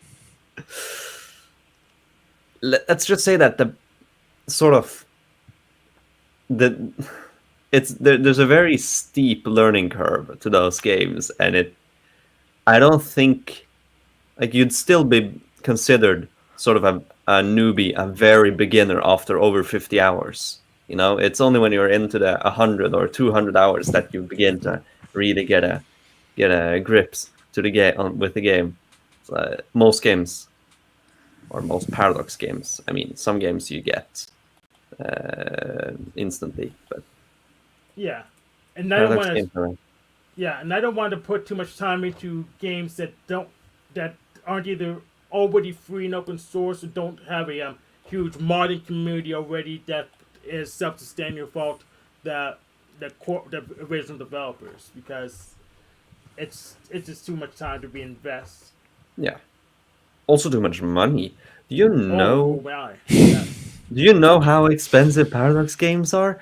God damn, it's insane. Okay, they do provide more content than most, but like it's insane how expensive they are. If you want to get Yeah, like EU4 plus like all the DLCs, like $300, $400. Yeah. Yeah, Just like Sparking it's, Zero, which I'm not going to buy. it's insane. I do say it's worth it, but that's more because I'm indoctrinated into the Paradox cult. And then it's also the fact that the community is very radical.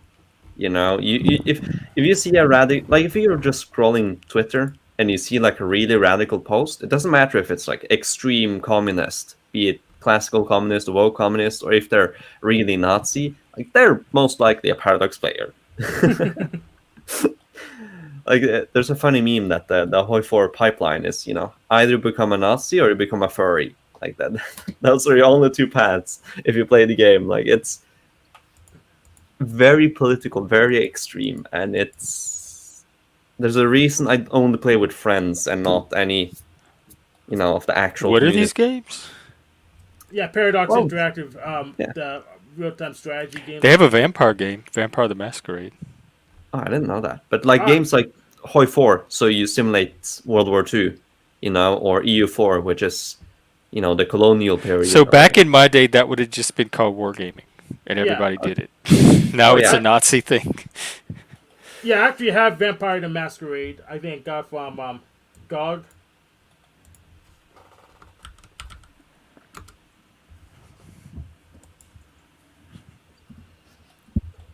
Oh, Zephyr, he doesn't listen to. Me and Barnabas gave him advice one day on how to make himself more appealing to the ladies.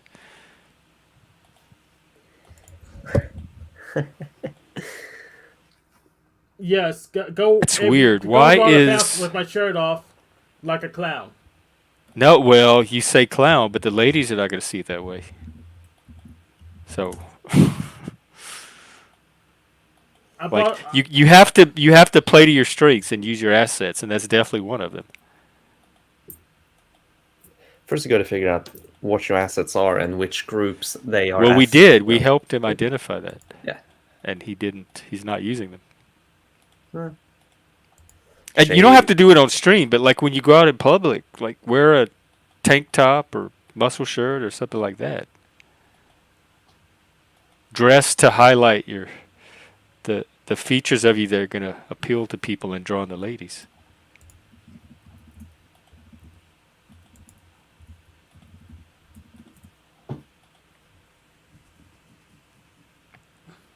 I feel like a gossipy lady now. Like Why? this whole panel. I don't know. It's just a vibe. I feel like. You and your vibes. What, helping Hank get laid is gossipy? We haven't talked about anybody but Hank. How's that gossip? Okay, maybe I'm using the word gossip very loosely, more of that stereotype of the people who gossip. This is also a type of conversations I connect with them, because maybe that's a fault of me and my friend groups. I just genuinely don't talk about dating that much, and so I talk like that. The only times I've had it is when I'm, in class and there's just randomly included in a few talks with the girls about that. Like that's my only connection to it, and it's all these gossip girls, and so my connection is that, and so I feel like a gossip girl. Oh. I'm actually gonna agree with you, though, Bells. I know a couple gay guys told me to do it, but is that gonna send the actual correct signal to my actual target? So I don't know. I just when I figure it out, it just feels like the wrong thing to do. Then don't do it, because it's gonna show. If it's not natural to you, they're gonna pick up on it. I do have to say, this Bloodline game looks pretty interesting. Jeff's traumas, vibes, Las Vegas, and HR departments. Vegas was not a well. Losing Mike was a trauma, but Vegas itself was. I love Vegas. That's the best place I've ever lived. Vegas was the opposite of trauma. It was like health. Yes, HR, not even HR departments. That's the central hub, but the co-workers themselves, they take on those HR norms. So that's where you end up when you violate a norm. But it's the entire workplace. Like my coworkers at the store.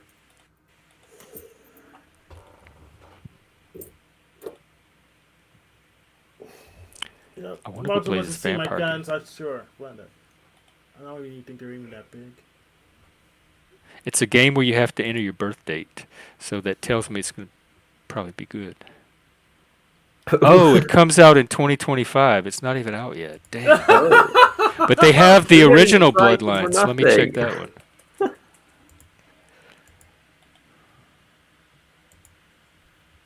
No, the original one doesn't look quite as good. How much is it? $20.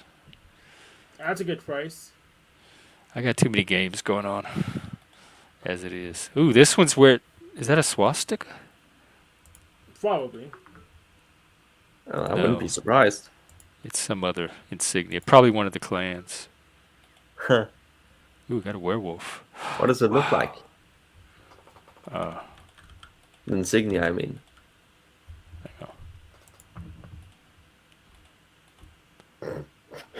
Just dominate old school Mario parties. This thing. But it looks like a cool game. Yeah, it does.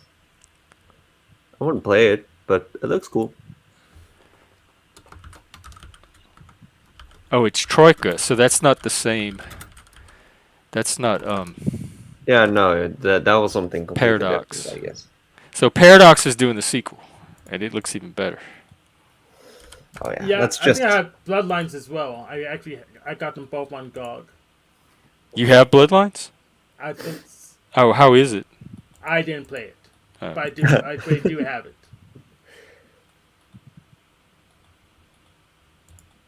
I'm watching the trailer.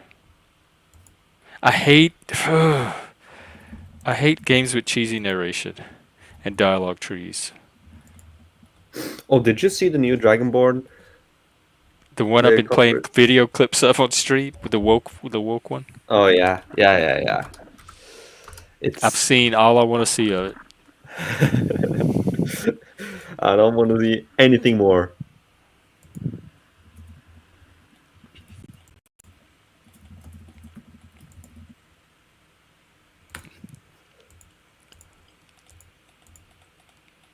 I don't get this. Riddle me this.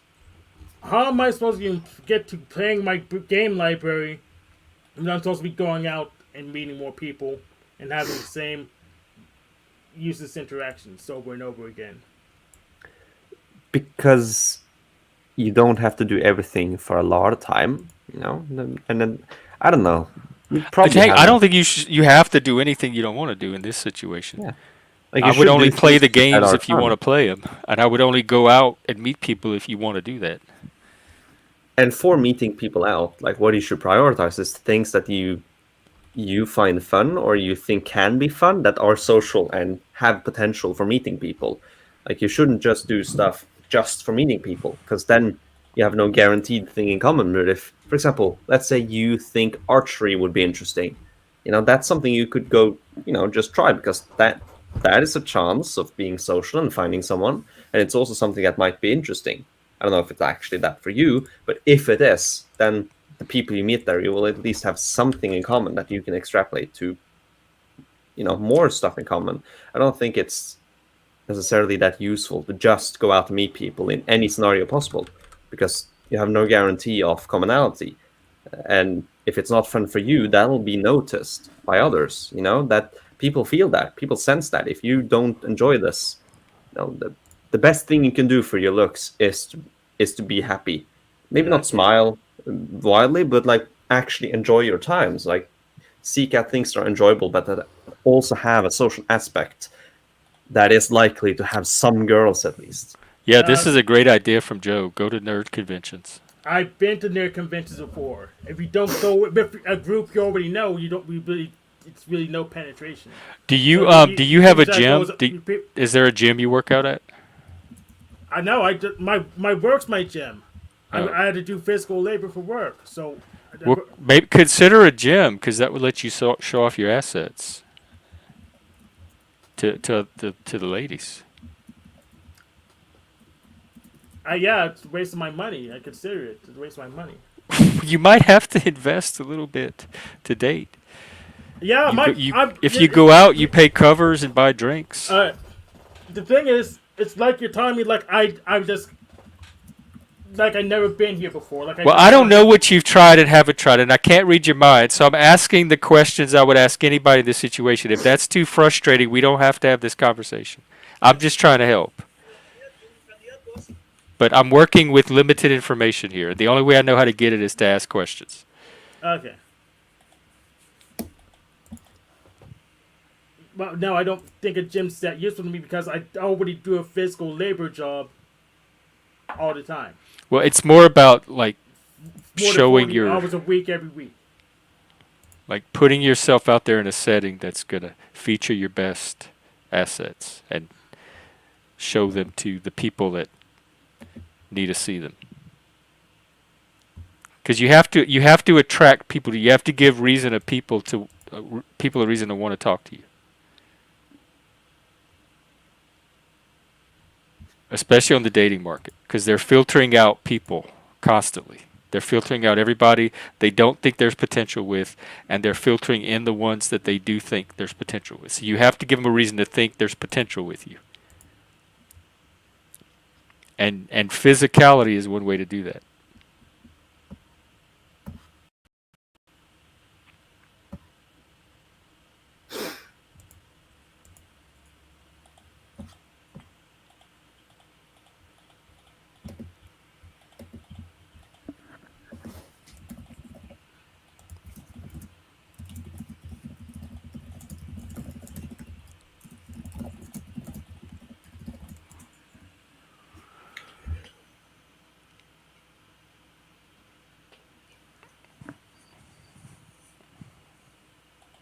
All right. Well, looks like the conversation shifted to video games in the chat. So Yeah. I guess I can wrap the stream up. Yeah. Oh, damn! I thought it was earlier. It's actually 1 a.m. now. Yeah, Dobez, I think you have a new digital addiction. Yeah. However, actually, I don't have to worry as much now because earlier today I got back results from one of my obligatory assignments, and I passed. So now I can do the exams this winter, so I don't have to worry anymore. So it's fine to lose some sleep now. I am secured for next month. My first semester of college, me and my friends did mushrooms. And we never went to class. We stayed out all night partying and doing mushrooms. And I made a 4.0, and all my friends failed out and didn't go back the next semester. I think I get why. So maybe you could pull it off, as long as you keep on top of your academics. Yeah, I mean, I'm not gonna do mushrooms. I don't party that much. I'm more the one to stay up late talking intellectually than to drink. So at least maybe I'll get something out of it, other than a headache, because that's the main thing I'll be getting. But Yeah, and I never gone to because I have a couple times, but I generally don't run into the circles where I can get the drugs easily. So I figure out how to cycle out without them. Oh, did they have the chocolate bars there? I don't know what that means even. So maybe they do, maybe they don't. They have psychedelic chocolate bars in Detroit. Some places have them. Oh well, psychedelics are illegal here though, so you wouldn't find them easily. I know about a few drug dealers, but they're mostly from my hometown, so I don't really have the ability to make connections. And even then, I kind of wasn't on perfect terms, you could say. So it's not like that was ever a possibility for me. And either way, if I'm ever gonna try something like that, I'll just take a vacation to the Netherlands and just try it then and go back. Just a once in a lifetime experience, literally. I don't have no plans of doing anything like that long term, but I want to follow in the footsteps of Cicero and Plato. They went to the Eleusinian Mysteries, had a wild ass fucking trip, went back, never did it again, but always referred to it as, greatest time of my life. What, Plato did trip on mushrooms? Not sure if it was Plato, but one of the big Greek classics, because in Greece there's the, Eleusinian Mysteries. And I know at least the great statesman Cicero, he went there, I believe. And one of, or more of the Greek titans of intellectual development, they all said that was very important to them. It did a lot. And so I want to have such an experience once, but I have no need or wanting to do it frequently. No, I wanna train my brain to give me trips without psychedelics. I wanna see how far I can push my brain naturally. Like through isolation tanks and transcendental meditation. Maybe we'll see where I end up, and if I have any breakthroughs I'm willing to share, because of course there's a lot that's secret for my enjoyment, because I just like the air of mystery. I I love just having a lot of stuff I do that's mysterious and unknown to people. But maybe I'll share some nuggets of gold or maybe silver here. Depends on who is receiving, if they enjoy it or not.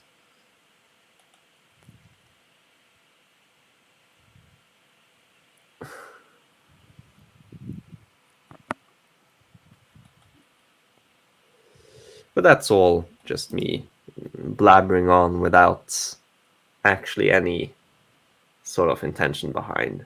Maybe, well, not any intention. I have an intention of realizing.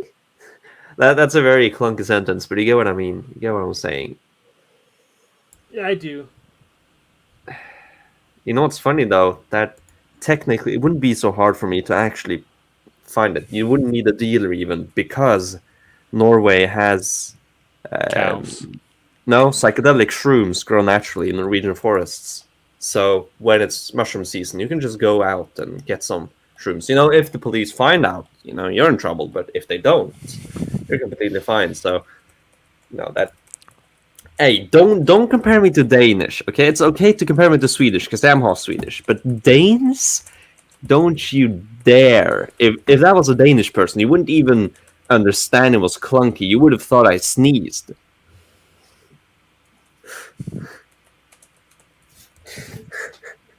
No, so you can just get psychedelics in in the woods. It's something I always find enjoyment thinking about is that there's a big culture of grandmas, going out to mushroom season and getting proper mushrooms and making food with them. And I'm just imagining some grandmas, they begin getting older, their eyesight gets worse, and so they just accidentally take psychedelic mushrooms and just make food with it. I love that idea of just a random grandma. Her sight is getting worse. She's just sitting there in their sofa, tripping. That's what I was thinking, effigy. Amanita muscaria. That's the kind I would avoid. Oh, no, not that. Not, what do we call it? We call it fluesopp in Norwegian. It's like fly shroom. But no, not that. Yeah, not the that. fly I'm talking agaric. about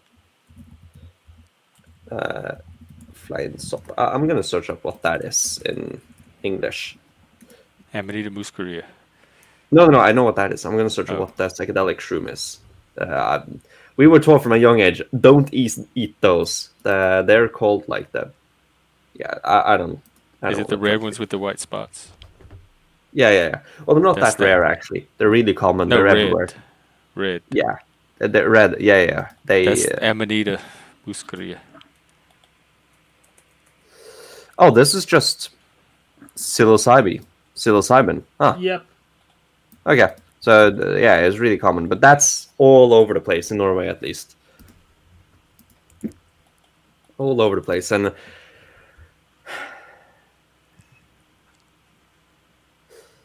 yeah, it's a possibility, but not one I'll take. Because I just don't like the idea of trusting myself to pick out the non-dangerous shrooms, Yeah, I don't either. I had the only reason is because my friends knew, all the high school kids knew which ones to pull out of the cow shit, so I would go with them. And that's how I learned. I would never try that on my own.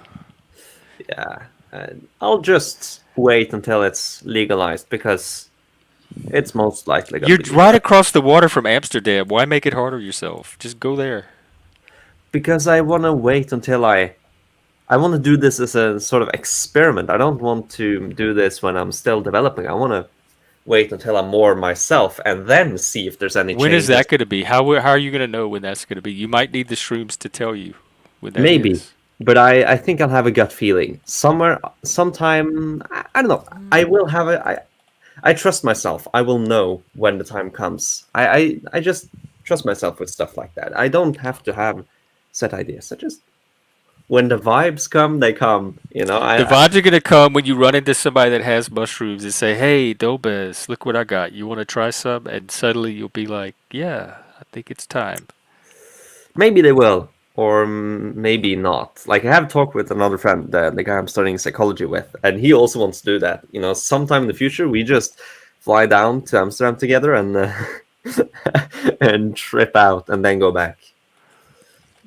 We can watch Altered States in the Discord if you want. Maybe not. I did kind of the same thing with alcohol. I know I could have experimented and seen how I am when drunk. I just waited till the time was right, and then I did. Got really drunk just to see myself, and then not again. I don't want to be drunk again. I don't want to do that again. But it was very interesting when I did it because I was just more myself, louder, more talkative, even more deranged, chaotic. I was like a super I think I'm already a kind of supercharged ENTP, but when I'm drunk, it's like you just pour some uranium and nuclear power into that. Just alcohol? Yeah, like how alcohol affects me. I just get more intense, more chaotic, more talkative. More Viking. Maybe. Yeah, well, yeah, sure. I'll say more Viking. That makes it sound cooler as well, and not just deranged alcoholic. I don't remember any of the...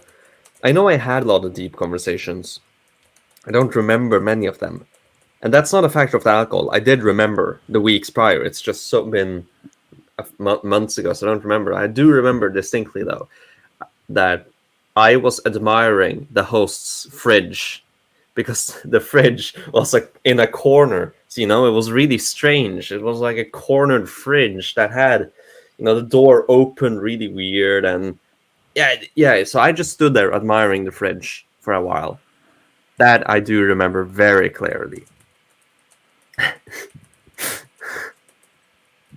This is with alcohol? Yes. Oh, yes. Did you ever do weed?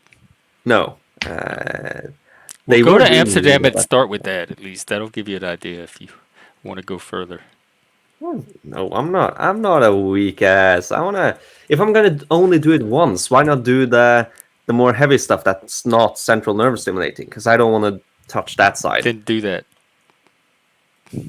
Yeah, I don't want to touch that side. So I'm just gonna. I don't know.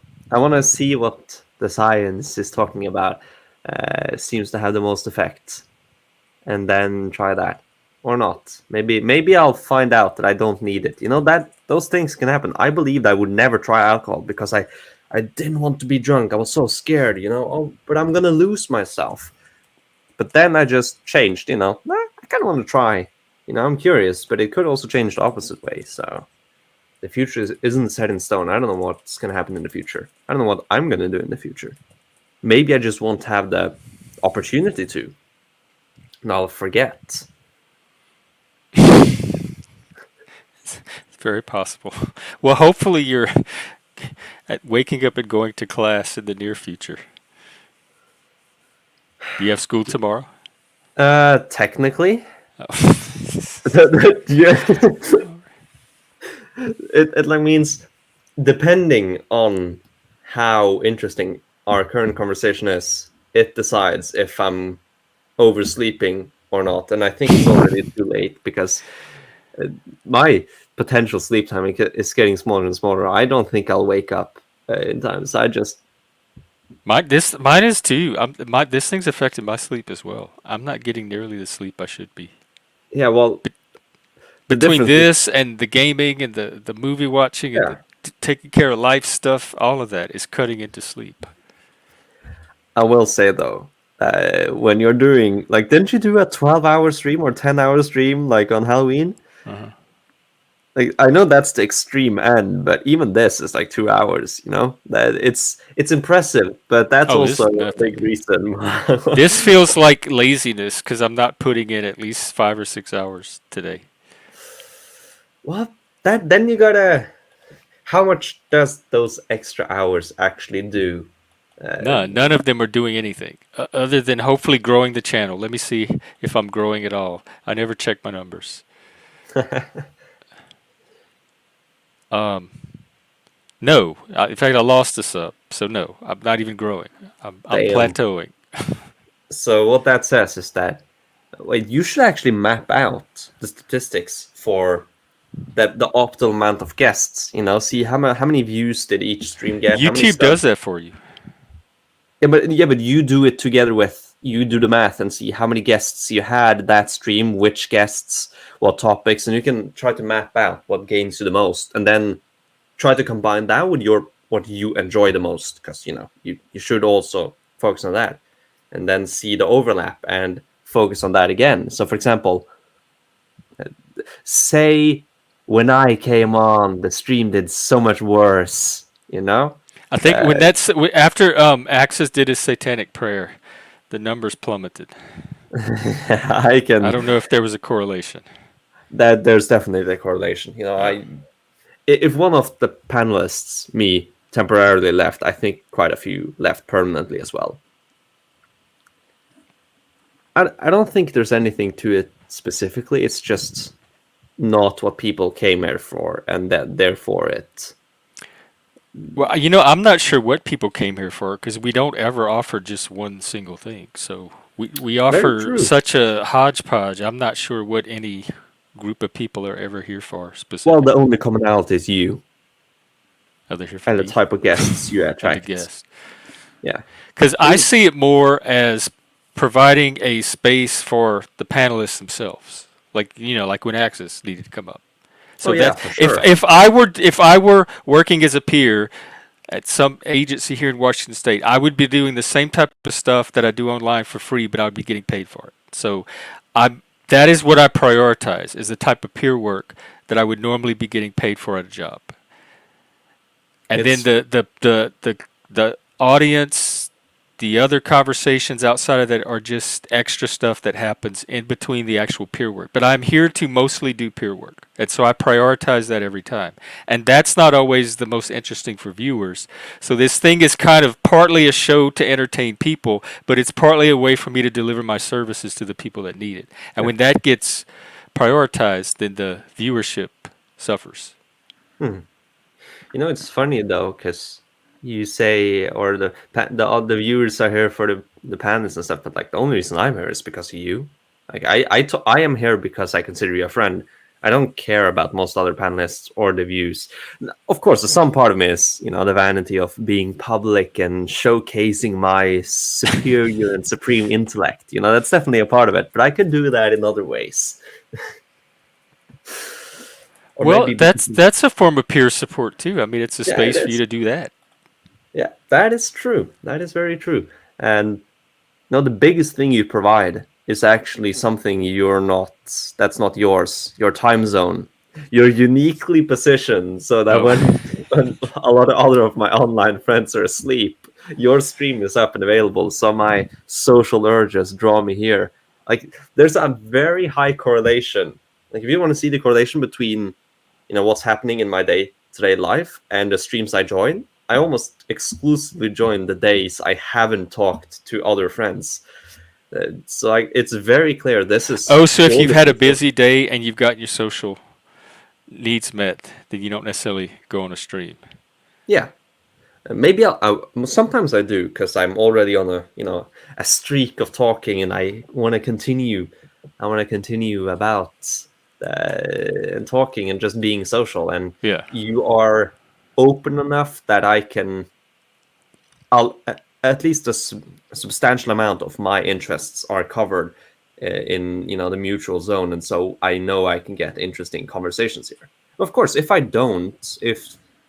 the other panelists and the conversation is stuck in something that's not interesting, then it's okay to just leave and drop out. But generally, I always find something interesting here, and so there's a reason I return. There's a big reason why I always return. Well, good. Then that just tells me I just need to find more of those people. I just keep doing what I'm doing and just wait for more of those people to come here for those same reasons. Yeah. So tell your friends, everybody, we have a space. In fact, bring your friends. I love meeting new people. And I'd rather meet people that already know existing people here, because there's already kind of a little common bridge. One of my friends, the only other person that knows about this place, actually some of them do, after our first episode. No, I don't know any jokes. I can be funny, but I can't be funny on command. The only friend that knows explicitly about this, I told him during a stream I was on, I was on a panel, and I messaged him you gotta see this, and it was actually, this is a joke. It was when we had a person who didn't believe in rainbows. Do you remember that, Jeff? We were a guy who didn't believe in rainbows. Vaguely. Was it? Yeah. Oh, oh God, yeah. It was not that they didn't believe in it, but there was the science of rainbows and how it was impossible to prove scientifically, so it had to be from God or something like that. It was hilarious. Yes, I think it was Magnemesis. Maybe. But actually, I didn't message one friend. I messaged two. I messaged my programmer, atheist, realist, and then I also messaged my Christian friend. And they had the exact same answer. What the fuck? They were coming to gawk. Yeah, they were like, what? What is this? No, it was even wilder. I don't remember the stream it was on. It's probably impossible to find it now. But it was this whole hour-long debate about the science of rainbows, and they're actually a circle around the earth or something like that. And oh my God. Yeah, it was hilarious. So that's a joke, that if you wanted a joke, go find that. You'll enjoy yourself watching that. Or actually, some people, they don't find pleasure in viewing other people being, some might say underdeveloped, I might say retarded. But some people do take enjoyment from that. Other people don't. So it depends on you. But that was a wild episode, and I know I just called him a retard, but I mean on that position he was. But maybe he's probably a smart guy. If you're managing to bundle yourself in such a web of logic and illogic, then you got to have some measure of intelligence at the bottom, at least. You can't convince me that a completely unintelligent person would actually come up with that or think that. They would just rainbow is rainbow. That's just how it is. Rainbow is rainbow. He wasn't. I could recognize that he was using methodological thinking and not logical thinking, and it was more about the internal mythological consistency of it, and so that's what the rationality was directed at. Yeah, exactly. And it's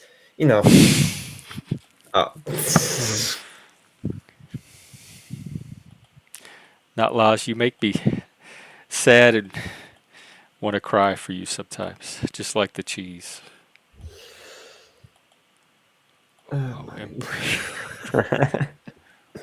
You know what's not a joke? The price of Parmesan. Like, I want to make some carbonara, but I can't buy the Parmesan cheese because it's so damn expensive. So I got to do. Why is it so expensive? You're probably not talking about the shaky kind. No. I'm talking about actual imported cheese. Parmesan from Italy. Yeah. Imported Italian Parmesan cheese. It's insane how expensive it is. Like for 200 grams, it's 200 krones. So like $20 for 200 grams. To me, that's insane. At least considering. See, if you had a YouTube channel, you could do a super chat goal and raise some super chats to pay for your cheese. That is very true. Like, I mean, how is it that a single cheese is bigger than my daily food budget? So daily, I can spend about $13 to sustain myself economically. And I don't know the economics of cheese. Yeah, it's so good though. I miss homemade carbonara. Now it's all just pre-made. Look, use from under cheese. It's cheaper. Yeah, but I want to do it properly. It was my favorite dish. He's a perfectionist. You're not going to convince him to cut corners.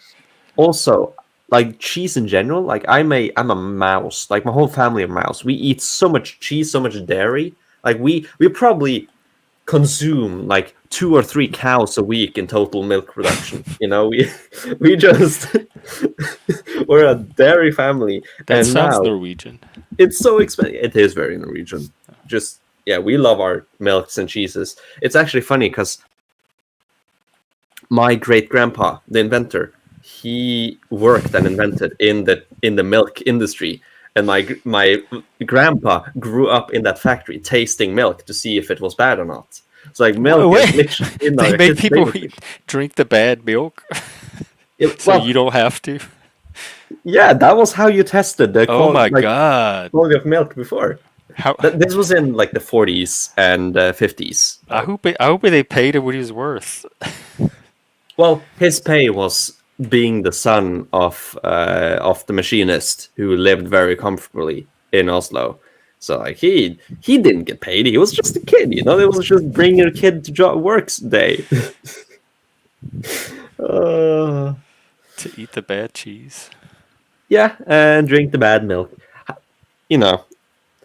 I don't think he complains. He doesn't complain, actually. I think he actually is nostalgic to that period of his childhood when he joined his dad. I do know why though, because it's like right before it's the war, and so his earliest memories are literally the bomb sirens, and the sounds of the German super bomber. Cheese. Yeah, so like cheese is very good in comparisons. Like I'm sure he idolizes that part of his childhood instead of the bomb sirens and Stuka planes. You've heard the sound of the German Stuka bombers when they dive, like that. We didn't have those of where I come from. Yeah, but you've heard of it. Like it's such a famous sound, Stuka. If you just search up that, what like that sound. That's his early childhood, and so I understand why he idolizes cheese. Even if it's bad cheese. Yeah. And also it helps that my great grandpa, his father, got a lot of pay, and he also got a patent on a new invention, a new machine for the pasteurization of milk at that time. So, they got a lot of money. He could move on, do some other stuff, and they grew up really comfortably. So, like, in exchange for drinking bad milk, your dad now went from middle class to upper class, so you can't really complain. It was...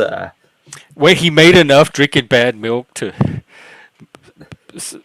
be socially mobile to an entire new class?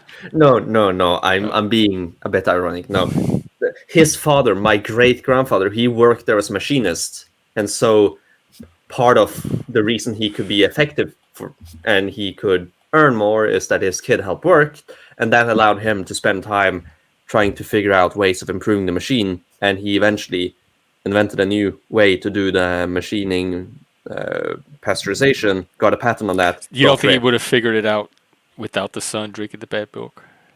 Oh, he would have. I'm just thinking it's very funny to say that it was necessary for his kid to drink bad milk and eat bad cheese. So they could have a better life. Yeah. And now all that money is squandered. It's so... Like, that's one part. You want to have a long heritage, to be able to trace your line back and have cool ancestors. But at the same time, like, it's also very annoying because you hear about all these cool things. And like, why did nothing come to me?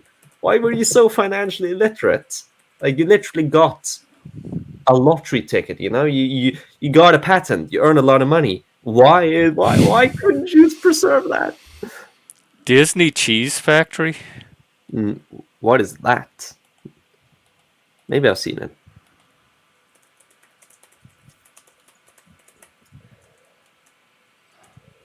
I'm looking it up. Cartoon. Mickey Mouse musical former, the Swiss cheese incident. Toe dropping. Mickey Mouse making Swiss cheese. What? I'm not going to dare to show it because I'm sure it's copyright. Or is Disney? Is it out of copyright yet? Do you want to risk it? No. Nah, that's every time I risk it, I get an email. Wait, have you actually got copyright struck? I get a ton of them all the time. Every time I tell people I don't want to play something, they talk me into it anyway. I get one every single fucking time. Damn. I did not expect it to be that. I have a better sense of what copyright than anybody else convinced me to play shit. They are trying to get their selfish agenda pushed through. I'm trying to look out for my channel. I trust my instinct about my channel. And every time I let someone override that, I get a damn copyright email.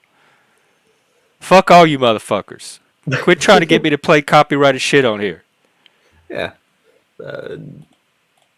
And these are people that probably would not do it on their own channel. They come here and trash up my channel with it. You could tell this is a sore spot in my for life. me. I gotta experience the rest of the panel community. I gotta go on a round tour, just join them all. I wanted to join like the. Is it John or Jack or Hank? Talcott? Yeah, I was about to say go on Jack Talcott. Yeah. Give Machine Lies a try. Shift Happens does good panels. Spike Radio's a nice one. And then Flow State. I think you should definitely get the Flow State experience and Verbal Combat. Speakeasy's Verbal Combat on Friday nights. You might be asleep, but he goes pretty late, so it might overlap your window somewhat. That's a debate blood sports channel. I think you'd win, and there's $100 prize. I don't think I'd win. I think you'd win.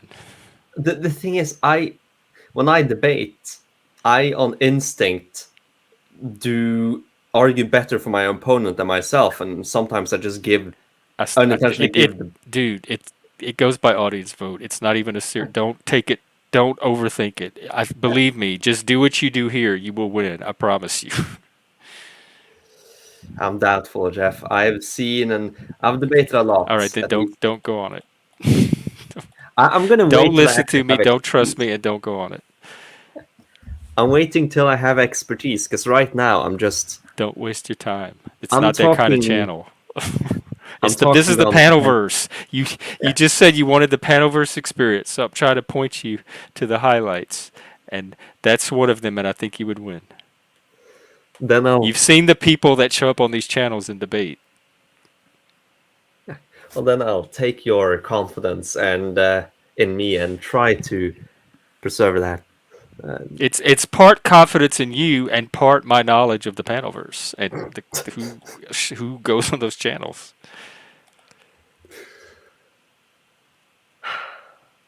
Yeah.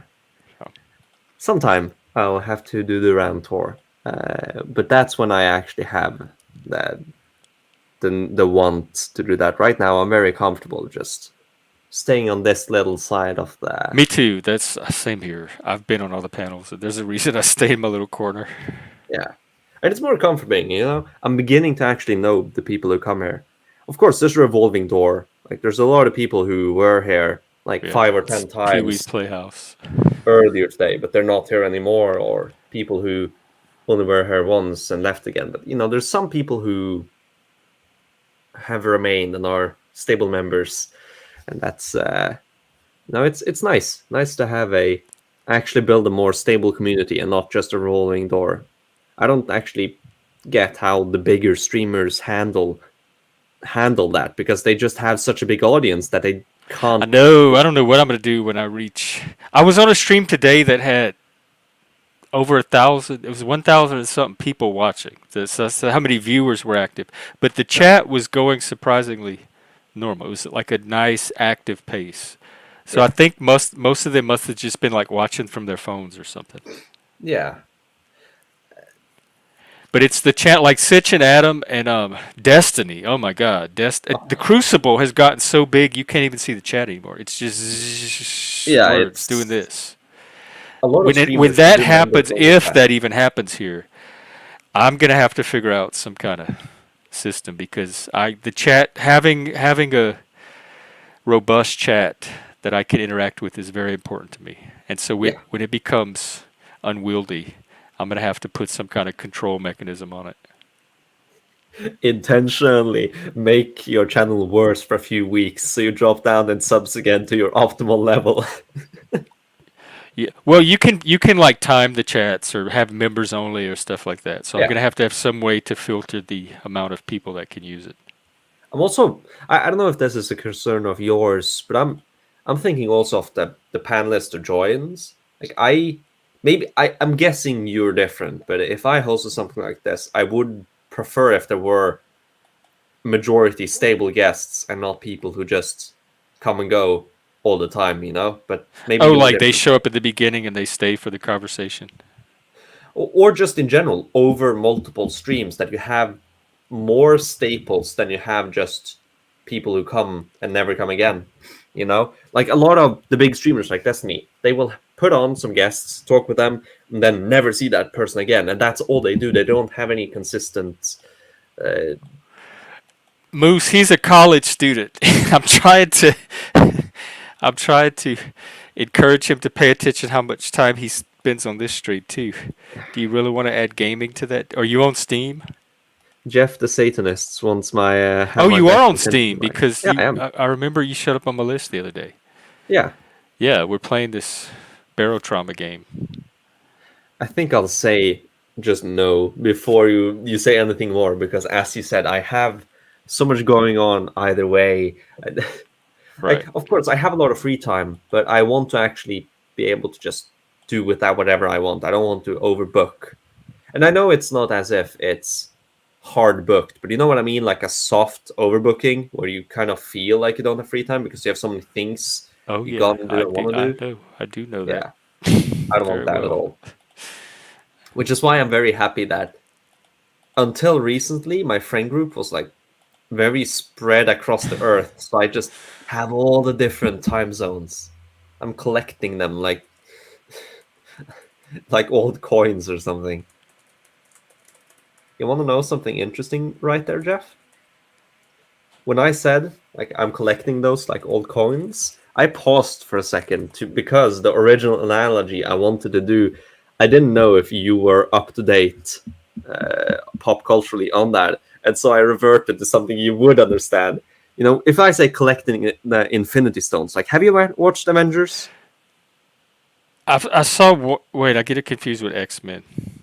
Okay, yeah, No, then I've heard of Infinity Stones. I don't. yeah, okay, then it's good that I switched to collecting coins instead because that's more understandable than collecting. Yeah, it's Infinity. always good if to switch away from a video game analogy to me because I probably won't know it unless it's Pac-Man or Pitfall, Yeah, Donkey Kong. and those analogies I don't know, so it's just avoid those at all costs. Generation. You have completely different, not only different art, but completely different artistic mediums than we did. Yeah. That Mickey, I'm not sure. I don't really pay attention to Mickey's package that much. I don't. Probably not. I'm thinking no because it was Disney. Let me look again. I just watched the little clip. Have you stopped and thought about what you're doing, Jeff? Like, is this? I'm just responded to my chat. Let's see. Shift. Oh my god. Oh my god. Okay, you send the link in Oh private. my god. Okay, I'm Send gonna it at in the least back. post the link. Wow. This is from what? 19. What year is this from? It looks like it's his pant, like he's using his belt line, but his belt line is poking out vertically away from his waist. 1932. Okay. No, I'm not going to play it. It's 1932. You think it's copyrighted? You'll probably get my channel struck. And Minnie's holding up her skirt with her hand.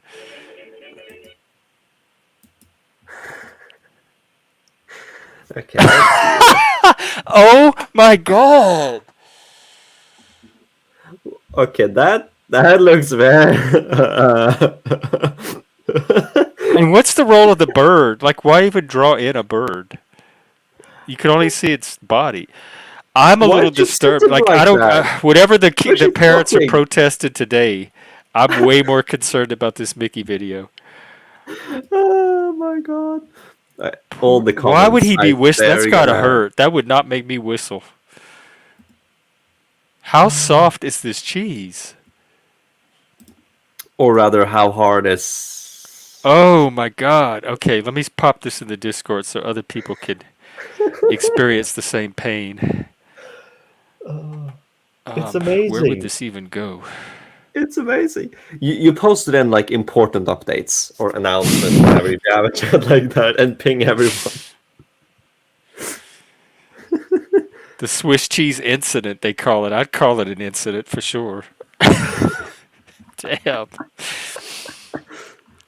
Oh, that's. Oh, he's playing with random internet people. And they killed him with CPR. Send him over to me. That sounds like my type of guy.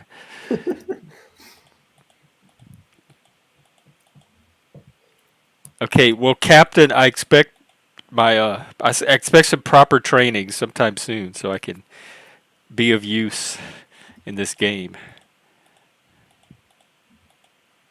You know, I saw something in the settings. It looks like it might let me map the controls over onto different keys. If I can map them onto the arrow keys instead of the letter keys, it might help a little bit. Oh, you're not used to WASD. Oh my god, no, it's horrible. Half the game was me trying to find which controls moved me the right way. This is so funny. I actually experiencing someone who hasn't grown up with like standard gaming infrastructure. You're also experiencing someone with dyspraxia that can't work the controls to begin with, even if I did grow up with them or understand them. And so it's I have a very low cap on my video game. I can work an Atari joystick. I can work a Nintendo controller with the arrows and two buttons. I type with 2 fingers. That's about it. Anything more complicated than that, I do not have the processing power to coordinate it with my brain. You type with 2 fingers. I started out. I got on AOL. I've never known how to type. I got on AOL in the philosophy room, and the chat was going really fast. And I'm like, oh, I got to get my point in. And I learned how to hunt and peck the letters fast enough to get the chat in, and then I worked another finger in at some point, and I got up to 2 fingers, and I've been able to type with 2 fingers ever since. And I've passed typing tests with these 2 fingers at temp agencies. I've gotten hired because they have typing requirements you have to make off of 2 fingers. So I can do this on a keyboard. That is seriously impressive. So, Yeah, that's how I type. Every time you see me type. You're using your pointer fingers down. Or index fingers, rather. That is... I mean, if you type, fast, then that's completely fine, Why bother caring about that? It just feels funny. Or sounds funny, rather. Everything you see me type in Discord, on the chat, email, everything is this. I've tried the voice to text, but it doesn't catch my accent and the way I talk. I can't. It doesn't get it. And also, a big part about typing with voice is that it isn't smart enough for you to say like, "Oh no, delete the last sentence." No, it isn't smart like that. But when you're typing, you can actually go back and edit and change your mind live. But if you're speaking, you're kind of stuck in what you say. So I just never do that.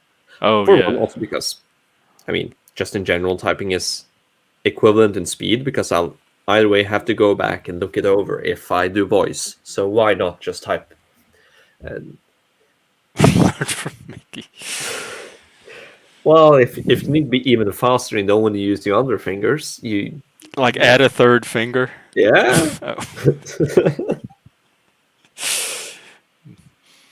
No. I'm not that into cheese. You aren't a mouse? You aren't a cheese boy? Did you drink a lot of milk? I hate milk. Oh, I hate milk. I don't drink milk at all. What? I poured it over cereal growing up, but I never drank it. And at school, they would give us the cartons of milk. I never got the milk. I hated the milk. Funny that the only time you use milk, I don't. I prefer my cereal without milk because the milk just makes it not taste like cereal. I like the oaty taste, Like you like it dry? Well, y'all probably have weird Norwegian cereal. Well, okay, we have Captain Crunch. Muesli is German. No, I'm not lactose intolerant. I just don't like it. You're intolerant a different way. You're mentally intolerant, or would it not? What is it? Not gustatory. It's no, it is gustatory. That's the tongue. Yeah, you're gustatorially intolerant. We could report that for hate speech, saying you don't like cheese and being the color of your skin you are. You come from the area with report cheese. Just off of this one stream. Yeah, this is gonna get you banned in certain countries. If you come to Scandinavia and you don't like, if you find out you have some Scandinavian blood and you don't like cheese or dairy, you better be prepared to, donate some blood and get some new. I don't think my brother did his 23andMe. I don't think we came up with any Scandinavians. Scottish was about as close as it came, I think. Do they count northern? Like, where are you from? Southern France? Southern French or Northern French? I don't know. Okay, because he rattled off the results. Okay. When I was down, but I didn't absorb all of them. Okay, like I didn't see the actual report. He just was verbally telling us what we were. So I don't know, Shift. I don't know anything about cheese or why it costs what it does. Because it's old. It's got to age, just like wine. It just has a time limit on aging. So it costs more the longer it has to age? That, and also it's a luxury item, so they can't unfairly price it. Those kinds of cheeses are a luxury item that only really Italy has the skill to do at a level where it's competitive. Parmesan cheese is a luxury item. Okay, I'm stretching the definition of luxury, but something that was a luxury in the 50s, let's say, it is an import good that's not necessary for basic survival or even comfortable survival. But they can price it whatever they want because Norwegian Parmesan it can't compete. It's so bad. Like our homegrown stuff, it's horrible. And the good stuff from Norwegian companies is just imported either way. So it's just the same, but more expensive. I don't know. The best cheese, though, it depends. Like, cheese is so varied. I really like Swedish gräddost, which we always buy when we're in Sweden. We buy like 2 kilos and bring back. Or how much is a pound to kilos? Pound to kilogram. Oh my god. 1 kilo is 2.2 pounds. Like 2 pounds of cheese. We always buy that when we go home from Sweden. Maybe even 4.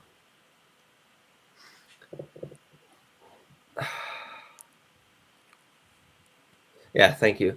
Thank you, Gordon. Gorgonzola. Oh, if that cheese is I don't eat horrendous. any. No, none of that sticky. But brie, blue cheese. I mean, blue cheese, Roquefort, Gorgonzola. None of that molded shit. Y'all are nasty. I don't even eat blue cheese potato chip, like flavored stuff. Oh, Joe. He doesn't really have a channel, but I can drop the one he had at one time. Here's a podcast he did with friends. Yeah, it's abandoned a long time ago, but the 5 episodes I do really like them, and if I'm gonna, He did real podcast, like around a table with cameras and microphones. Yeah, like actually, you can show if you want to help me advertise even more, you can just show a brief like clip and Right, show we'll show a the- random clip. Yeah, just in the middle. Leave outside. Is it? from It's us, in because Norwegian, this is right? the way I live. The No, value of human English. life. That depends on the goal of life. looks Asian. In this one. Yeah, he's South Korean. Yeah. Adopted. Then again, some things don't gotta be subjective. Some things can be objective, and definitely you're a smart guy, Philip. I know, and you definitely can. Maybe take is there an different interesting perspectives. opening? Also, Prime, hey, Prime. The music's not copyright, is it? No, I don't know. Oh, I like this shot where it's more zoomed I'm- out and has all of you Camera around the regret. table. Yeah, we have a triple. Forward. Okay, Forward to what? you can skip with the key, like the arrow keys. You can skip yeah. through a Yes. video with that. That's probably easier to I navigate. still say comfort. Okay. Yeah. It's so dark. I was technical and unpredictable. That was a Podcast in the complaint. dark. But that's because of That YouTube. is the It's thing, brighter. Even if God is not real or not, I can still gaslight myself into believing A God is handsome real and get introduction to comfort out of stoicism. it. We all Do are you certainly believe God is that. real? I do not believe God is real. Yeah. That is the whole point. Joe could plug right in. Is he Norwegian too? Look at all the diversity in Norway. No, okay. Feel The guy on the sense of right, he's neither. adopted South Korean. He has no connections to South Korea. The guy on the left, he's Existential half Colombian, nihilism. half Norwegian, with some indigenous blood. And on the other side, I have half Swedish, Okay, half let me Norwegian, ask and you the third guy is full-blooded kind of Norwegian. personal question. Go ahead. We're more do you feel diverse something than of like presupposed everything that- else. Yeah, com- they really are. comfort in that. The fact that they are insignificant in the grand scheme can allow them to be themselves. Oh, it's in because English. A lot of people are scared to. Did mess you up know? Have you and noticed that? destroy basically others, but the fact that like I thought y'all were is of doing it in significance- It's Norwegian. not so serious. No. We Yeah. did it in English. We thought about the Your life. potential market. And I don't think Oh, well, there's a sample. Yeah. But it's very dark, and that's because of YouTube, because YouTube compresses videos a lot. And it's actually funny, because when we got above a certain subscriber limit, the compression is less bad, and so it got brighter without us changing anything. And so YouTube, if you have under a certain amount of subscribers, YouTube compresses your videos worse to save on space. And so it just looks worse. In the early videos, it looks darker, because, they need to be economical. They don't have. Well, it looks like it would turn on the lights too. That has something to do with it. Did y'all have any light at all? We had studio lights. I can actually show you a video of the setup, because I took a video of the setup. We have studio lights and we have colored lights. It wasn't that dark, honestly. It was just. Moose, are y'all still playing?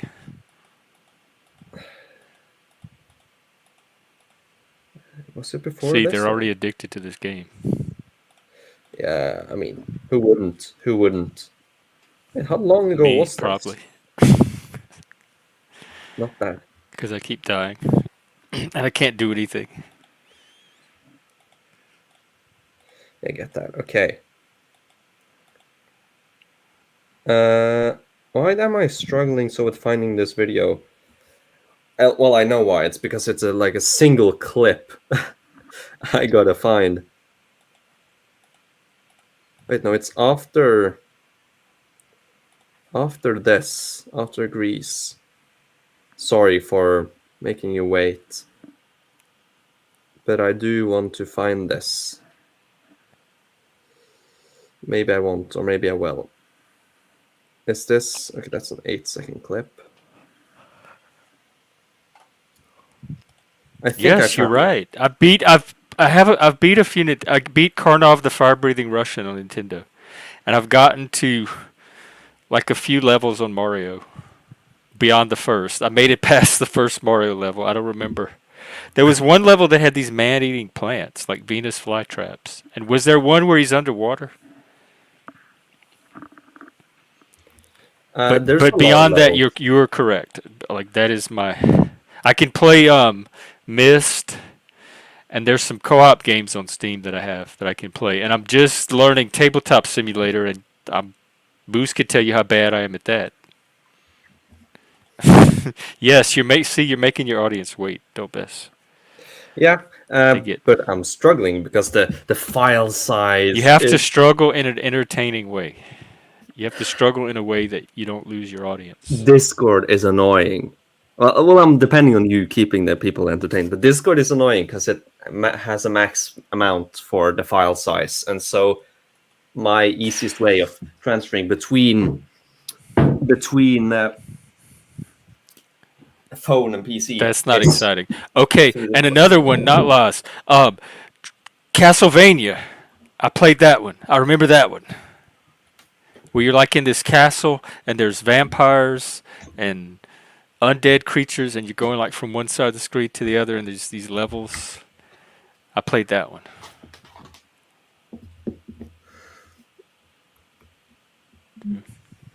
Okay. Yeah, Sasquatch. If you're, my prediction is he's not. But if you're a gamer, if you're on Steam, anybody on Steam, here, take my Steam name. Find me there. We have this submarine game going. 29th of September. Oh, well, here's some excitement. We have a third person. We do. Hello. Hello. What's happening? Hey, what's happening? He's looking for a video. I'm gonna show a video of the setup because Jeff says it doesn't look bright, and I'm saying it's because of YouTube compression mostly, and so I need proof. I'm gonna find a video. It's a nerd. It's a very high level nerd thing. Our numbers are down to 6. Well, we killed the whole stream earlier with the satanic prayer, so I don't think we've ever recovered. Yeah, it's going to be difficult to recover from that. I'll be honest. That is, and for then sure. we analyze the dating life of a black gay witch. What? Don't question it.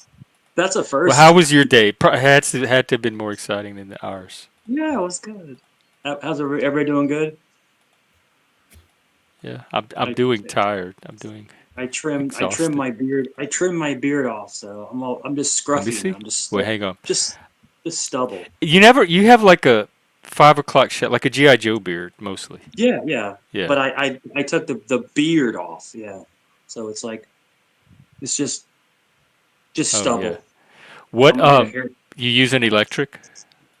Electric and then electric and then a razor on the neck, on the neck, like all that, like a Bic or something. Yeah, off the neck, and then just the electric on here. Then yeah. I don't like having a neck beard. I looked in the mirror. I'm like, I have like a neck beard. Like it was like, I look weird. I look different without a beard. I look totally different. I think I do. You're kind of in shadow anyway, so it doesn't. Yeah. I don't think it makes much difference now. Yeah. Let me see. Hold on. Hey, Abe, welcome back. Oh, you know what's funny, Jeff? When I downloaded the video to my PC, it shows this is the second version. So at some point in sometime else, I've also downloaded this before, but I now have, so I can present, share screen, select window. This should be the correct one. See, you need a producer that could pull up all this. For you Well, in a yeah, sec. I need. Are you seeing this? Yeah. Okay. So are you telling me this is how light it was? Okay, no, we turn off some lights, but I'm showing you that we have lights. Right, but you have to use them in the video to make the video light. We did. It's the there's no. Look at the quality. I don't believe that you had this light on in that video. I don't believe we didn't have the top light. We had all the big light. Do you see the big light? You see the big light, the one that's there, the studio light. We have two of those. We have them on. It's just the YouTube compression, like literally. No, I don't believe that. Okay, so look at this video he's showing now, and then watch the actual. Okay, I'm not saying this video. is. This is the final result. Do you think they? Come on, you're telling me you had those lights on? No, we didn't have the top lights on, but I'm showing you the studio and showing that we have. This is y'all sitting in the dark. Y'all might as well have a Ouija board. Before that, and some tarot cards. Holding the baby close to the window. I mean, you. What was it, like a conversation? My detectors are going off. What is it? Was it a topic about something? What were you talking about today? No, like in his thing.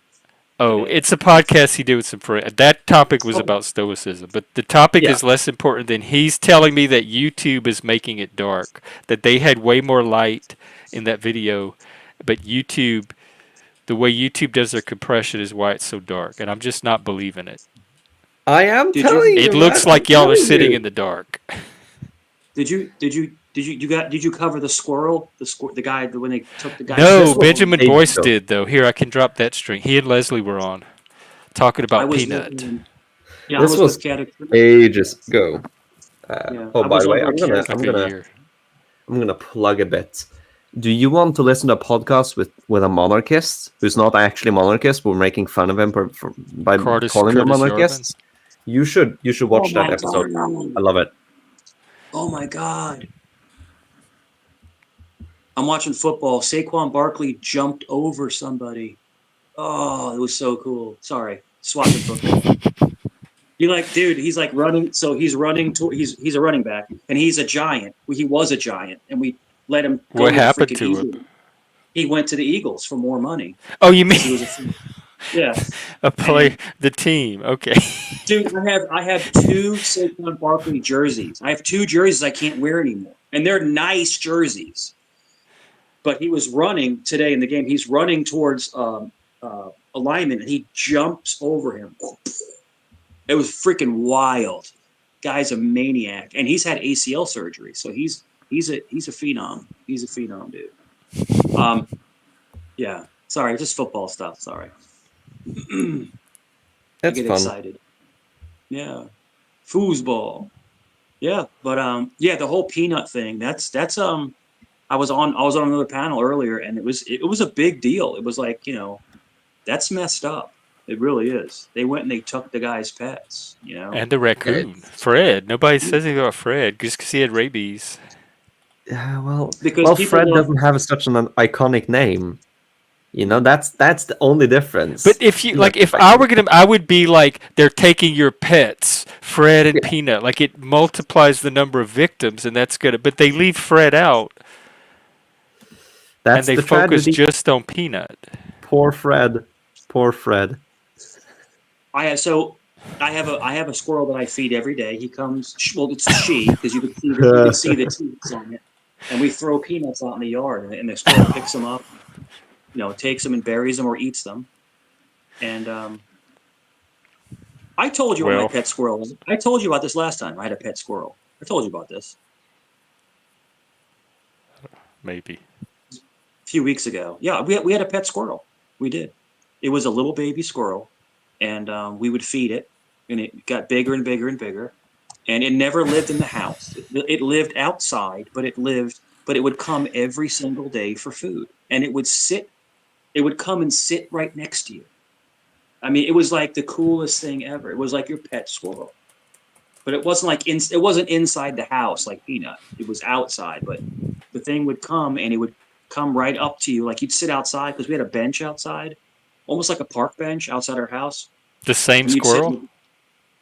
No, this is a different. This is a squirrel from. No, but it was the same squirrel every day that would come sit. Same squirrel, same exact squirrel, and we would feed him every day, and he loved it. Yeah, it's a big. What is this for? It's a cool image. It's where I live. This is Trondheim. Oh, okay. That was yesterday out in. Is that a rainbow? I also have a video of the city because yesterday was the first time it snowed this winter. How do I? What's off in the distance? It looks like a rainbow forming. Yeah, it's a rainbow, but I think it's just funny. You know, they're turning the mountains gay. Turning the mountains gay. I think I don't know. Y'all should not let the gays have the monopoly on the rainbow. Well, yeah, Jeff, I agree. If it's a gay mountain, would you live? If it was a gay mountain, would you live on top of the mountain? Just because it was gay? That's I mean, I love the mountains. I would live in the mountains for sure. But not imagine just because it was a gay mountain. But I mean, imagine. I want a manly mountain, like a Brokeback one. Oh no! I wish I could quit you. I do too. I've been trying to quit for like at least an hour. No, now. that's the line. That's the line from Brokeback Mountain. I wish I could quit you. When they found out that I'm they were gonna go in love, sleep he now. was breaking up his marriage. That's what he said to him. He said, "I wish I can quit you." Yeah. That was a good movie. It was a really good movie. Well, Dobes, take care. It was fun hanging out. I kind of want you to get some sleep too, just so I don't feel like I'm contributing to the delinquency of a future psychologist, mental health professional. Self-care. Yeah, on all that. That's very important. So kids, be I don't know. I'm probably the youngest here. I'm probably younger. I know the than 19-year-old. You said kids. Kids, stay healthy. Kids are older than you. That was a power. It's an alpha move. It's a power move. Yeah, kids, stay healthy. Don't go to sleep at 2 a.m. Stay like healthy. me. Yeah, Dolbez, get a tan. Get a tan, brother. Get a tan. He's Norwegian. Can they even tan? I don't. We get red. Yeah, that's how I do too, though. I go straight to red. But no, 5 I'm not going to minutes talk. in I'm the going to sun, go I'm sleep red. now. Because if I begin talking, I'm just going to... So, goodbye. Okay, here. Look. I was going to get you off. All right, go. Bye. Good hanging out. Have a good rest. I was roping him into more content. He left. He's like, I'm out of here.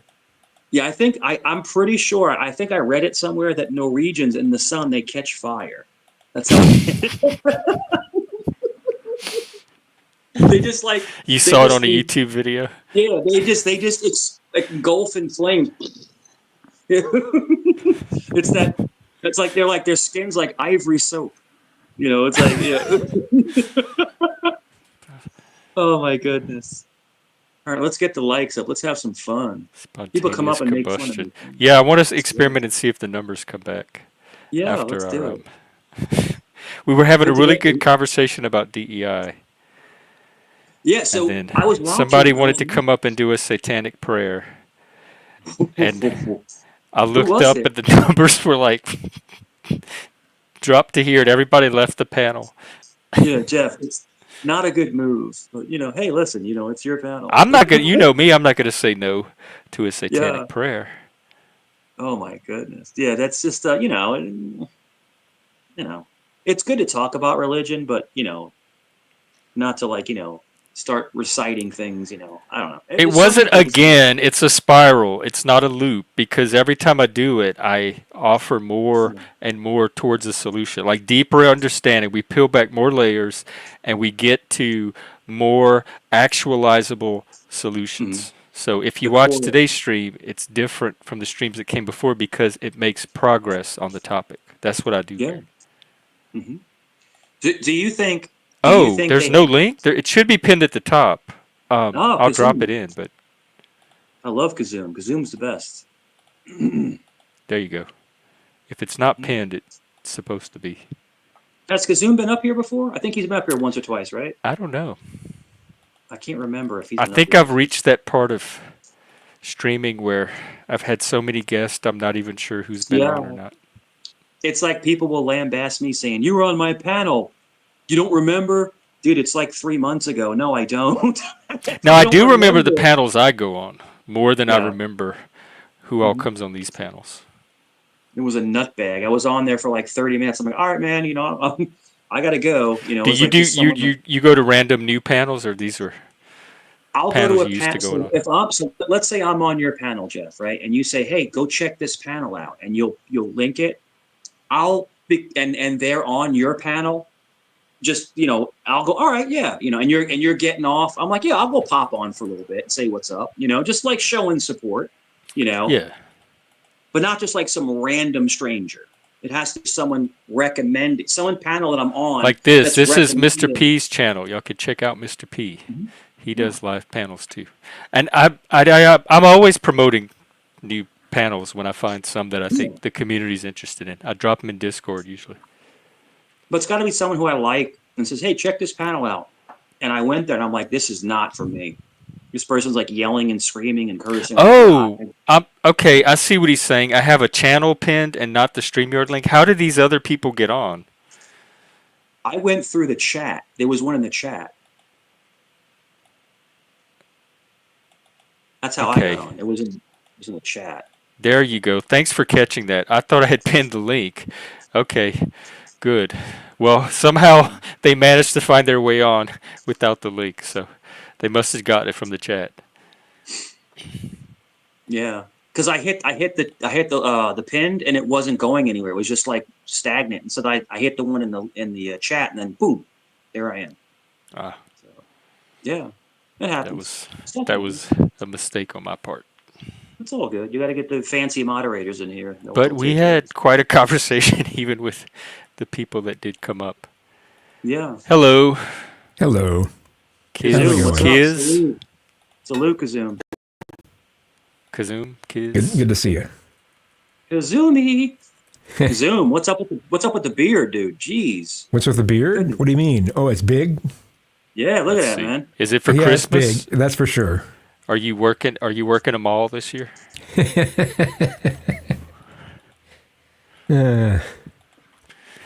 What's going on? Not a whole lot. Just pretty boring. I don't have anything to report. I'm just here to hang out. Oh, okay. And see if the conversation also goes towards what you have as the title. It can if you wanted to. It did earlier. I did a presentation. I worked with the AI to kind of break down the conversation around DEI and systemic racism to a more useful form. And I came up with some better solutions, I think, than the current. Kazoom, have you been up here before? I can't remember if you've ever been on this channel before. I can't remember. I'm not. I feel like I'd recognize I've watched the channel quite a bit, but I don't know whether I can't remember now whether I've actually been on one of your panels. I'm glad to be though. So I like the back is the way it forms that silhouette of light. Oh yeah, this is a black backdrop behind me, and I have 3 lamps behind the chair pointed at the black backdrop. That's how I achieve that Behind the effect. chair. Oh, Behind so the it chair. kind of lights up the area just behind you. Yes. Wow. I'll introduce Jeff. I'll introduce Kazoom. Kazoom is a professional voice guy. He does like voiceovers and stuff like that. That's what he does. Oh. Yeah. And I'm probably most known for JCS criminal psychology. I don't know what that is, but That's is that it's a true crime kind of channel, and they give me the scripts to read, and so like the narrator is me on that channel. Oh, like when they're narrating the reenactments and stuff. Yeah. Wow. I mean, it's not even necessarily reenactments; it's actual footage of police interrogations and such. So, but they'll stop. They'll sometimes stop it and then explain what's going on, and then they'll continue the video, that sort of thing. So I'm the it's telling me narrator that it. This is the first time. Hang on, I want to show this. This is the first time I've ever seen this on YouTube ever. Yeah. I've never had to click one of these before. Yeah, because Wow. they're talking about sensitive things, like sensitive things.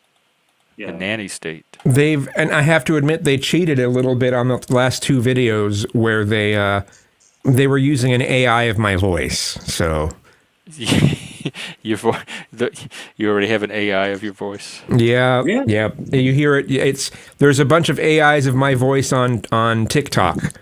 So is There's AI a bunch going to of people replace using you? it Are you there, worried huh? about that? A little bit, but there's nothing I can do about it. So I mean, I think it's funny when I make videos on my own channel talking about politics or whatever. There are people that say that even there they'll claim that I'm AI. So both from the way that my yeah, it's funny. We already can't tell the humans and the robots apart. Yeah, there's even videos of me with AI. And I'm a no, and they're like, I worry about that. I had a better conversation with the AI today on DEI than I've had with most people. So if the AI is that good at conversing, it might replace a lot of these panelists. Hey, Mr. P. Hey, Mr. P. Hey. Hey, good evening. Mike, salute. Salute. Going on. Greetings and salutations. Yes, that radio. We got the all-star cast up here.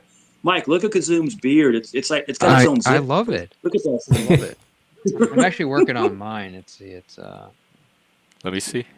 It's coming along. Yeah. Yeah, it needs some work. I need to start shaping now and getting this cut down over here. But you got to start like getting it out, and then I never could grow a beard. I never could tolerate it enough to get it started. That's the problem. Is toleration. Yeah, there's the worst period of the itchy stage.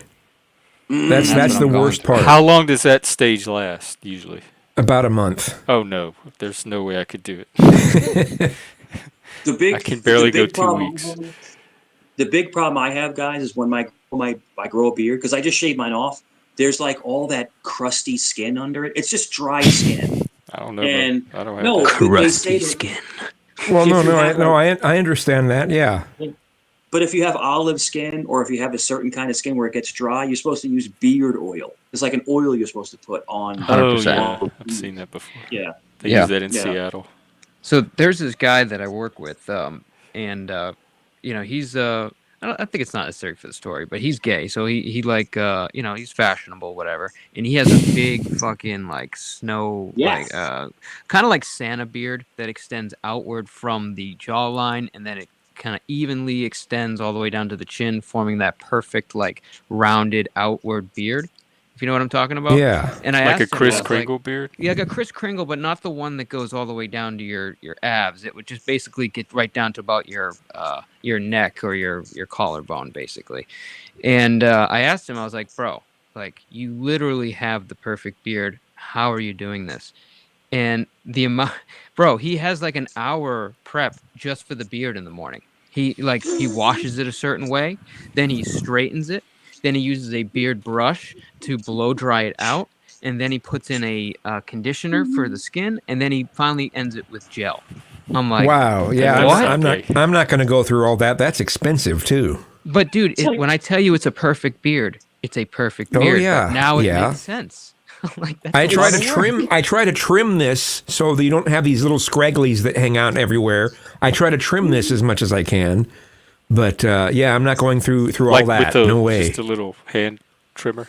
Well, yeah. Just because sometimes there's just some hairs that are straighter than others, and they'll just kind of hang out a little bit. See, it's like trimming a hedge. It's like trimming a hedge. Mm-hmm. Yeah. No, it's I think it's a misconception that it doesn't take a lot of work. It takes a lot of work and enduring a lot of kind of uncomfortability, and Mike's right with the dry skin. You got to literally take care of it like a baby. Oh yeah, I would go like this, beard and baby. You could see the dry skin comes out because your skin gets dry under a beard. Your skin sheds, so and when it's behind hair, it doesn't shed as easily, and it gets trapped.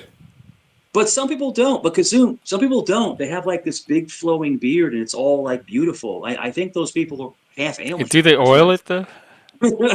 They've got to maintain it somehow. Those are the guys. They literally make products just for men. Yeah, they've got to be doing something specific stuff, unnatural with it. Yeah, and there's mustache wax. You ever heard of mustache wax? Oh yeah, for sure. Yeah, and God. people make these little curly cues on their mustaches, Like and sometimes Lord. I've seen it where someone looks like they're wearing a pair of glasses upside down on their upper lip. It's just.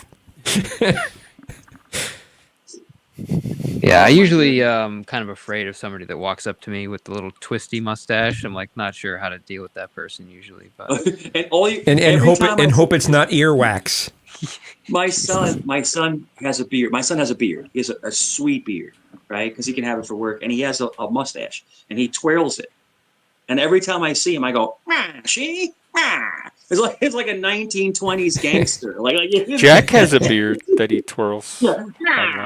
Our numbers dropped to 2. This is the lowest numbers I've had all day.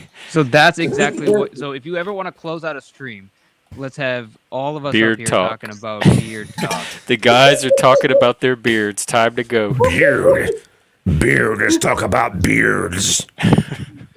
Well, it's nice. I don't know. Check if out my beard. Got more numbers than this. We just I saw your let's- short let's- you dropping the ballot off. That was pretty cool, dude. Let's ramp it up. Jeff, F you. Mike, F you. And Kazoom, go to hell. All right, let's ramp them. Come on, let's ramp it up. Let's go. F you. Pants. That's Pants, your everyone, attempt. Pants.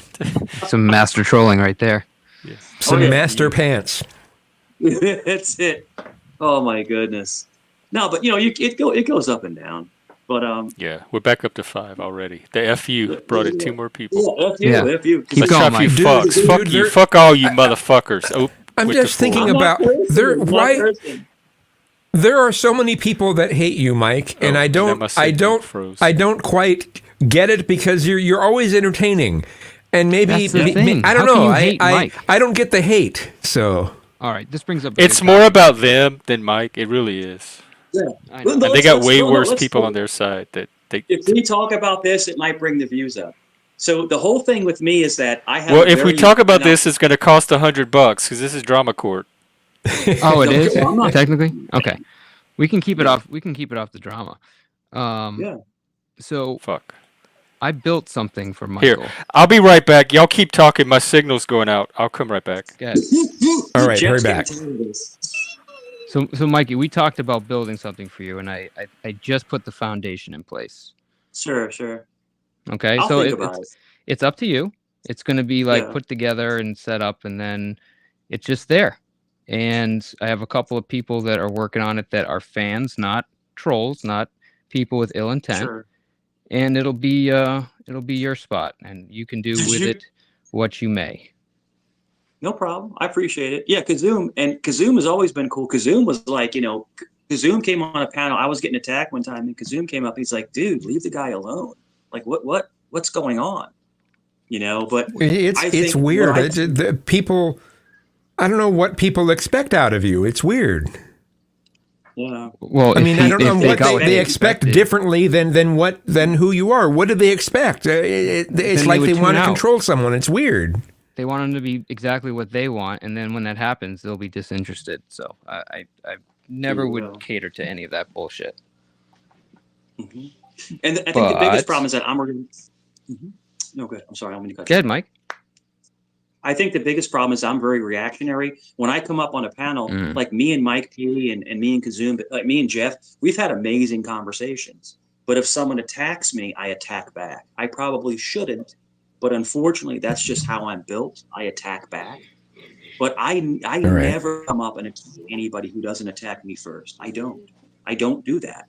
But I don't know if it's I don't know if it's like blind admiration or jealousy, or if people just can't really figure me out. Guys, I can't figure myself out. So I mean, I don't know if I'm confusing to people, or but I like to come up and laugh, and I love to tell stories, right? I like to, and the stories I'm telling, there's some fibs, but there's a lot of truth. Like I'll troll and make shit up, but there's a lot of stuff I say that's actually true. I've had a really vigorous life. I have. I've been through some crazy shit. And I just like to laugh. And someone else the other day was like, "You just seem like you always take over the panel. You always seem like you always are the loudest in the room." Well, Like that's me.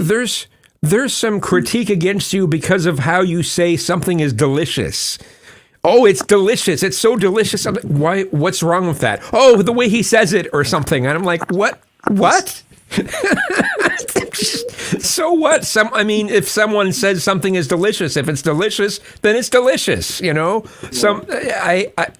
I mean, I'd probably use the same words. Maybe they expect some like college vocabulary in the way that everything is presented or something. I don't know. It's weird. Yeah. But then half of them can't even speak English, like properly. Yeah, you know what I'm saying? Yeah. It's like, okay. You talking about black people? No, just people like half the people that come up here don't even have proper diction. That's racist. Well, including myself. Thank you very much. No, not at all. But no, Kazoom, I appreciate that. Kazoom said it a few times. He's like, I can't figure this out. Where the hell is this coming from? And I think it's just because I know how to troll. I'm just a really good troll. But I will come on panels and I will not troll. I will not. I listen to people when they talk. I listen. I haven't trolled you yet. I think maybe, probably most people have trolled in these sorts of video chat scenarios. So at some point, someone has trolled or embellished something or whatnot. Mm-hmm. Yeah, I think we all have a troll in us. But the problem with these, I call people out when I probably shouldn't. But I observe behavior. I watch people's behavior, and like someone like Jeff or someone like Mike will be more stoic about it. He won't really call someone out on it. Me, I'm like, nah, F that. I'm going to call this. I call plenty of people, especially when they come at me with lies that are a bunch of bullshit. I like to just get that on blast right away. Yeah, but it's good to have a conversation. It's good. I enjoy coming here. I do. Like you've had to reel me in a few times, Jeff, but usually I behave here. Like, there's really not a problem. It behooves you to behave. Behave means we don't really have any behavior rules. I know you don't have rules, Jeff, but it's out of respect to you. Behave you will. Like a Yoda. But it's just I don't know. It's just one of those behave me you will. It's just one of those things. But this YouTube thing, it's wild. It's up. It's like the best way to explain this is it's a roller coaster. It's up and down, up and down. It's just a roller coaster. You're going highs and lows, and that's what it is. And you're along for the ride. Yeah. Yeah, I can't wait for more people to discover it. Yeah, it'll build. It'll keep going. Like to become the next big thing, to take the place of television. And but movies. Jeff and Kazoom, when people attack me, they make there's dozens of channels about me only. Why am I that famous? But there's some about me. I have no idea if I'm that interesting. Knock yourself out. There's someone there's someone who this phenomenon goes even further into is a guy named Von Helton. He's a YouTuber? He's a YouTuber. He's a pagan, and holy shit, people just pour on top. There are probably 6 or 7 channels completely dedicated to making fun of him. It's weird. I can't remember his first name, but his last name is Von Helton. And people just make fun of him, and it's I don't know why. I don't know. Like, how can you have an entire channel? I see all the troll channels, but I can't find his actual channel. I mean, how can you have an entire channel dedicated to making fun of one person? That's just weird to me. It's the locales. Like they find locales that they can punch down on. Well, what is a local? What if someone is actually intelligent and funny and entertaining? Is that a locale, or is that someone you want on your channel? But there's someone who I used to be on a channel with. I'm not going to say the name. That every single night goes live and spends 3 to 4 hours talking about me. 3 to 4 hours a night. This is a man who's older than me, who has a family, this is like unfreaking believable. This is someone I used to be with Vegas Live. What's And going on it's with like, Blizzy? Let's see. You're wearing Crocs. First of all, that's yeah. don't do that right now. And I'm walking out the door to the store. Do you have any other things to put on your feet besides Crocs? Give me your best shot so that you're I not mean, cut off hopefully they're guard. wearing more than Crocs and they're not naked. What's going on at the Circle K? Can you stream it? Hey, Who's that, Abe? person, I can't tell what the name is That's because it's a Abe. weird font. Hey there. Hi, how you Yes, doing? Abe. You call me Abe. I remember you. How you doing there? Good All to see right, you. doing all right. Another radio voice. Abe. Great. Yes, Okay. it's on the stage here. But I could do your intro, Jeff. I don't know where you're from, like what state you're in, but I could come up with something for you real quick. I'm in Washington State. I'm Oh, from great. Louisiana. Oh yeah, same here. Okay. I'm in Tacoma, Washington. Oh, Oh, I'm in wow. We Snohomish got County. two Washingtoners. You're All south, right. I'm north. All right. I'm in the South, man. The South will rise again. The deep South. They Man, film one more of the- one of Cops the things- episode in Tacoma than where I am. One of the things I love about this region is if you go to any of the designated parks, you have almost no chance of getting ticks. I don't know why the Northwest is so free of ticks, but you can go just about anywhere in nature and not worry about ticks. And then we also don't have poisonous insects, poisonous plants, or poisonous snakes. Just You bears can and enjoy wolves nature and all mountain year lions. round, and it's awesome. I I'm love moving that there about now. this area. Yeah, if you could find the people to enjoy it with. That's my problem. Oh, That okay. sounds cool. Oh, it's here. I mean, I'll give you a it can be enjoyable just by yourself too. So enjoying Lizzie, nature. what are you going to the Circle K to like pick up something, or is there something going down there? What's happening at the Circle K? Yeah. What are they? I don't know what everybody's talking about there. Blizzy's Yeah. on his way to the Circle K. It needs some support, I or do. I backup, really. or reinforcement, or something. If you want to stream it, we could coach you through it, or you don't even have to stream it. Just go live and like put your headphones on and put us in your pocket, and then we could coach you through whatever's happening. Might be a YouTube beef. You never know. Yeah. Never I was can going to tell mention. with him. Yeah, right. You mentioned Von Helton. I had to dive in on this one. I remember him. He goes back a ways.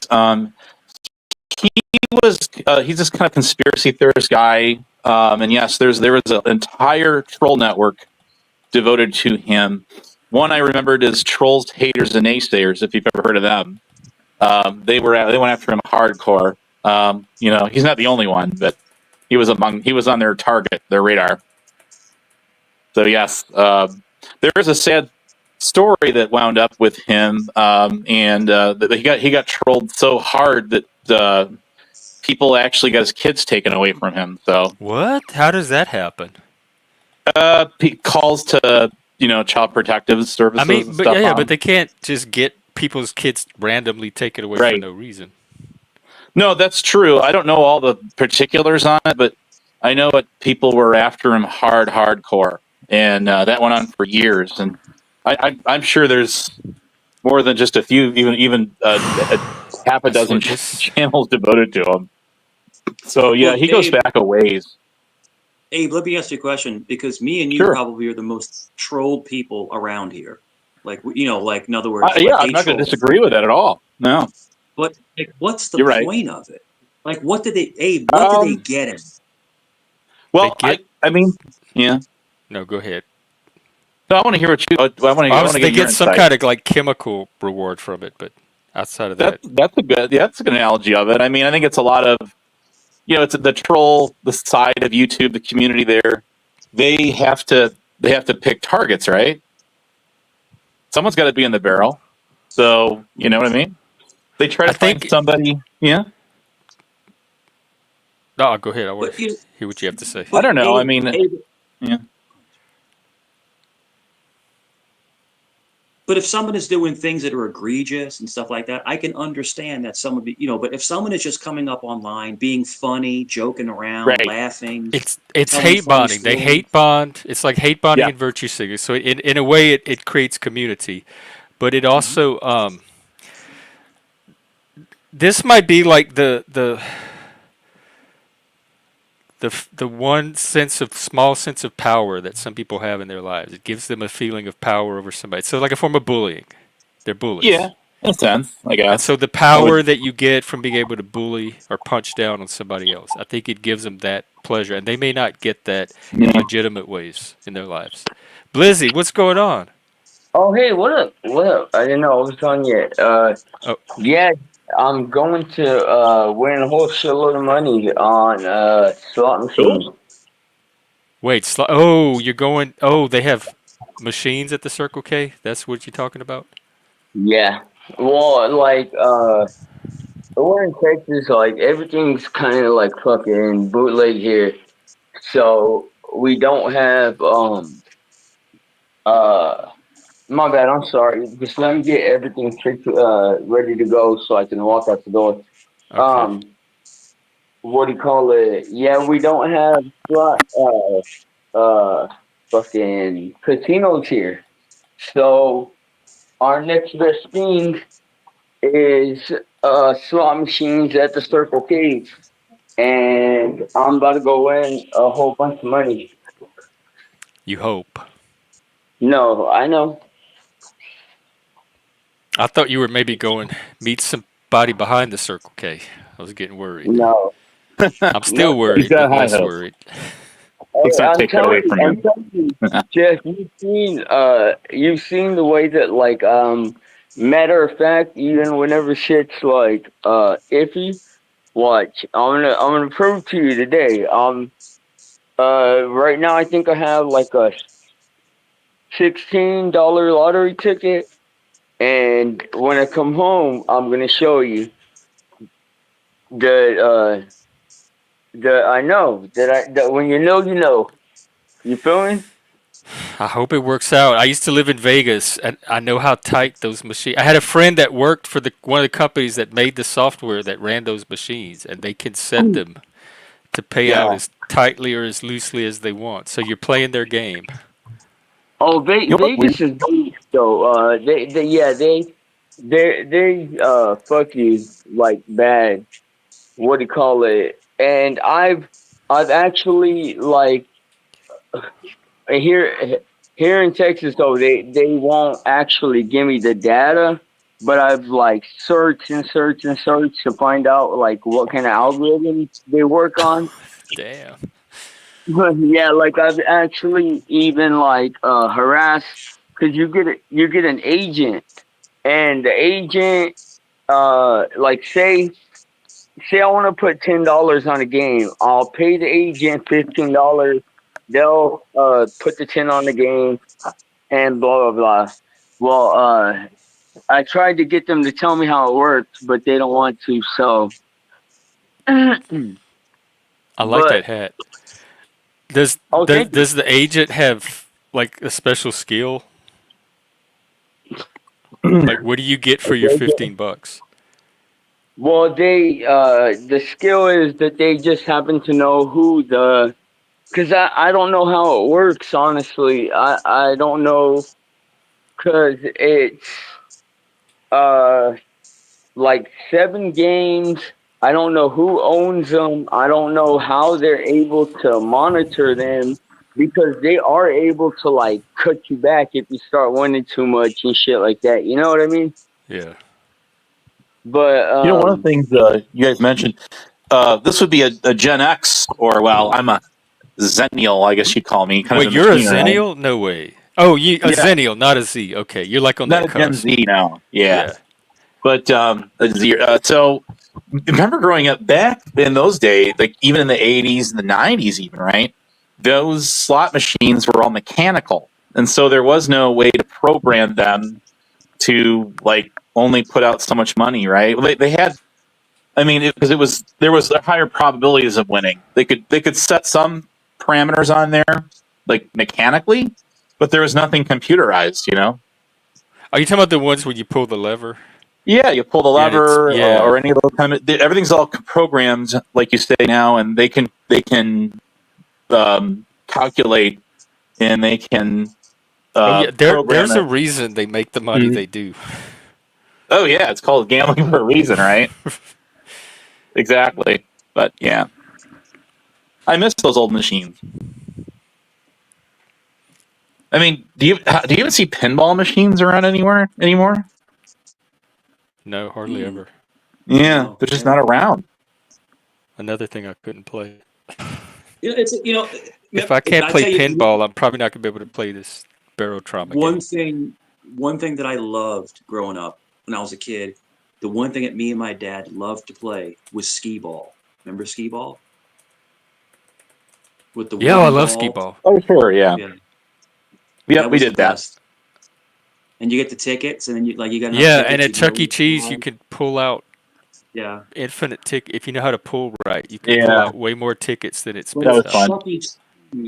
at Chuck E. Cheese, they use like the hard plastic balls. I'm talking about the old school in Coney Island or in Rockaway. We had a arcade that freaking block, that wood ball. That's what I'm used to. They're like tan, like brown. But if you go to like a Dave and Buster's or something like that, it's a hard plastic.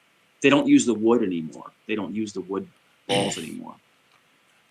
But the wood you can manipulate. You can get in that. If you get that top, you hit the side and it pops into the top. Yeah. Oh man, I'm just saying that was my favorite thing, playing skee ball. And then the basketball game, like you shoot the baskets, in the little hoop. Yep, I remember that one too. Yeah, it was just fun. It was really fun stuff. And then the one that we were in Coney Island had the shooting where you could shoot the little targets with a little rifle. Oh yeah, the ducks. Yeah, and stuff. That was fun. And all that, it's like me and my dad. We go, on a Saturday, and we'd spend $10 and we'd have fun because everything was a quarter. 25 cents for it. Yeah. The death, and then along came the death of the enclosed shopping mall era because of Amazon and all that. You go to Dave and Buster's and you have to get the card now, and then some of the games are like freaking equal to like $2. It's like what for one game, So the art. Yeah, go ahead. No, go ahead.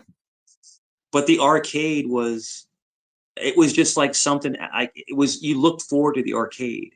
It was just fun just to go to the arcade, and it wasn't a ton of money. Like if you went with $5, you got $5 in quarters, and you could play. If you were good, you could play for hours and hours and hours, for $5.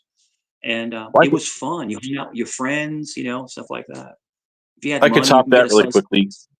Where I used to, where I used to live, there was a place called Nickel World, and every game was a nickel.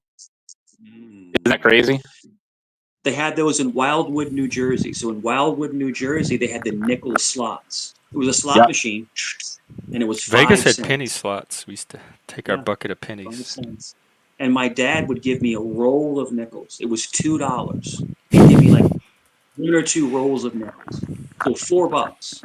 And you're sitting there gambling. Now you didn't win money. But you won tickets. Right. But then you can get prizes for it. It was just really cool. And that's in Wildwood in New Jersey, off the ocean, near the Jersey Shore. Over there. So, Mike, I asked the AI why people troll other people online, and it gave me 8 reasons. Sure. The anonymity and lack of accountability can make people feel invincible and detached from real consequences. Attention seeking. They get attention or validation, especially if they feel ignored or marginalized in their offline lives. That's what I said. This might be like the small bit of power that these people ever get to feel because we don't know what's going on in their real life. And desire for power and control. Causing confusion or frustration can give trolls a feeling of power, particularly if they feel powerless in other parts of their lives. Yeah. Boredom and thrill seeking. It's a form of entertainment. They get a thrill from the chaos they create or the reactions they provoke, seeing it as a kind of game. That's what they do with Jack Talcott. Psychological traits, there's the dark tetrad, narcissism, Machiavellianism, psychopathy, and sadism. These traits are linked to finding pleasure in harming or manipulating others. I've been saying these are some sadistic bastards and bitches. Right. Revenge or vindication. If somebody feels wronged, ignored, or socially excluded, they might turn to trolling as a way to get back at a perceived injustice. Some of it, I think, is like trying to bring you to some kind of justice that they feel they're entitled to from you. Social influence and group dynamics. That's that hate bonding. They're encouraged by others who join in and reward their behavior through likes, shares, or laughs. Yes, it's content. It brings numbers. That's another reason to do it. The group dynamic can create an echo chamber, making it seem more acceptable. And number 8 is cognitive biases. Some trolls convince themselves that their targets deserve the trolling. Often, and the self-justification allows them to rationalize their behavior as less harmful or even beneficial. I think that's another thing they do with you. Another term to look up is confirmation bias. Yes. That's another reason they do it. And then what they also will do is they will, as they do it, like on their channels, they will, they'll shadow box you in there, in the corner. And so what is that? It's like when they'll start like hitting you, they'll start having their mods time you out, they'll block you, play with you on the panel, mute your mic. This is games they like to play. Kick you in the back, studio, basement, whatever. Oh, so they have you on a panel and they start fucking with you? That's right. Yeah. Yes, they do this. Yeah, it's happened to me dozens of times. I've had that a few times. And then if they time me out, I leave. I don't stay on channels that time me out. There's no point for me to be there. I'm not masochistic enough to sit there and just passively let someone troll me and not be able to. Yeah, it's like whack-a-mole or whack-a-troll, right? If I consider the person a friend of mine on YouTube, a YouTube friend, and someone pays for me to be kicked off, I'll wait. If I truly like that channel owner, I mean, because I don't mind someone making a little bit of money off of me, But if it happens multiple times, I'll leave. If it happens once or twice, I'll wait. But if it happens like over and over and over and over again, I'm gone. Because then there's no point. You're not going to get a one word edgewise either way. I'm not going to have a say in anything. I let people come up and troll Mike for money. I remember that. I instantly regret it. I was not happy with the outcome or the way it went or anything. I don't do that anymore with him. But this is the funniest thing, guys. This is the funniest thing. People will talk all this crap about you, right? And they'll yell, I bet you he won't come up here. He's too scared to come up here. He's terrified to come up here because they want you there. They want you there. But they're really bad at it. That's not going to manipulate me to get me on a panel. That's not the way to do it. This is like, I'm not in junior high school. When you have somebody who's very popular, it's like a fight to get that person over there. It's like I want him here. I want him here. It's like, but if you disrespect me, I'm not going to go there. So you mean I get you for free? Yeah, for free. Because I like you. Because I enjoy you. I'm sure that'll be clipped and turned into something. But no, I mean, I enjoy the space. But people will I have people offer me money to come to their channel. I'm not lying to you because they're gonna get cash apps and shit. Oh right, and they're trying to lure the. Yeah, see, I don't even think about that layer of it. Yeah. But the thing is that it's just funny. I can't stand Mike. He's a piece of crap. But I bet you he won't come here. I dare him. He said, I dare him to come here. He's too much. I have watched people bitch and complain about you, and then when you leave, the conversation flatlights, and there's absolutely nothing to talk about. I was just thinking of Mike. The numbers drop. The chat slows to a crawl. I was just thinking of Mike last night. In a sense that there was, you remember, it's an early 90s Gatorade commercial. It goes, was that like Mike? I want to be like Mike. You remember that commercial? Mike? Yeah. Yes! I'm like, oh my God, I gotta grab that. And there's Mikey will eat it too. Right. So Mike, that's what Mikey likes it. The guy was playing it like 15 times a day over and over again on his channel. And then his co-hosts were like, dude, it's enough already. Stop. It's enough. And that's the guy who's obsessed with me. Dude, he does 7 days a week panels just doing videos of me from years ago. Years. Who's that you're talking about? Oh, look at this. Look at this. And Abe, I'm sure you know who I'm talking about. And it's like, it's enough already. Goodness gracious. No, I'm trying to figure out which creator you're talking about because there's a number of them. So I'm talking about which Angel. one I'm is? talking about Angel. Does it start with I'm an talking about H? Oh, okay, right. every Well, single day for like I 3 to haven't seen him go 4 live hours. lately. Every single day. It's like, dude, Some of move it's on. obsession, like like the mental health version, It's like, like move on, dude. clinical obsession. I was on a panel with him, a big panel, Vegas Valley. It was a big panel, you know that. And it was the main guys were me, Angel, Saul, and Jeremy. And Angel. I started winning more favor with Joe. And then Angel got pissed, and then Cheesehead and Jake left. They went their separate. They went to Angel's. Then they got pissed at Angel and left him. They started their own channel, which their channel's pretty awesome. It's fun. Cheesehead and Jake have a good channel. But they talk about all kinds of random stuff. They go through the whole gamut of different things, right? They talk about all these different things. Angel sits there and he just talks about me non-stop. And it's creepy. It's creepy. It really is. And I'm like, I think some people do it because they know that's the content that will get the pets and the scratches and the validation. But it's really like not. They're audience captured. They play to an audience Yeah. that they know that's what they want to hear from them. I guess I'm famous on YouTube. I don't know. All I know is that I like conversations, but there's no conversation. And then look at this video, and it's like from like 9 months ago. And look at this one. That one's from a year ago. It's like, dude, what are you doing? And it's for like 4 hours. It's like, what are you doing? Do you have anything to talk about? No. And then he has a liar bug up there, laughing and shit. I'm like, what's going on here?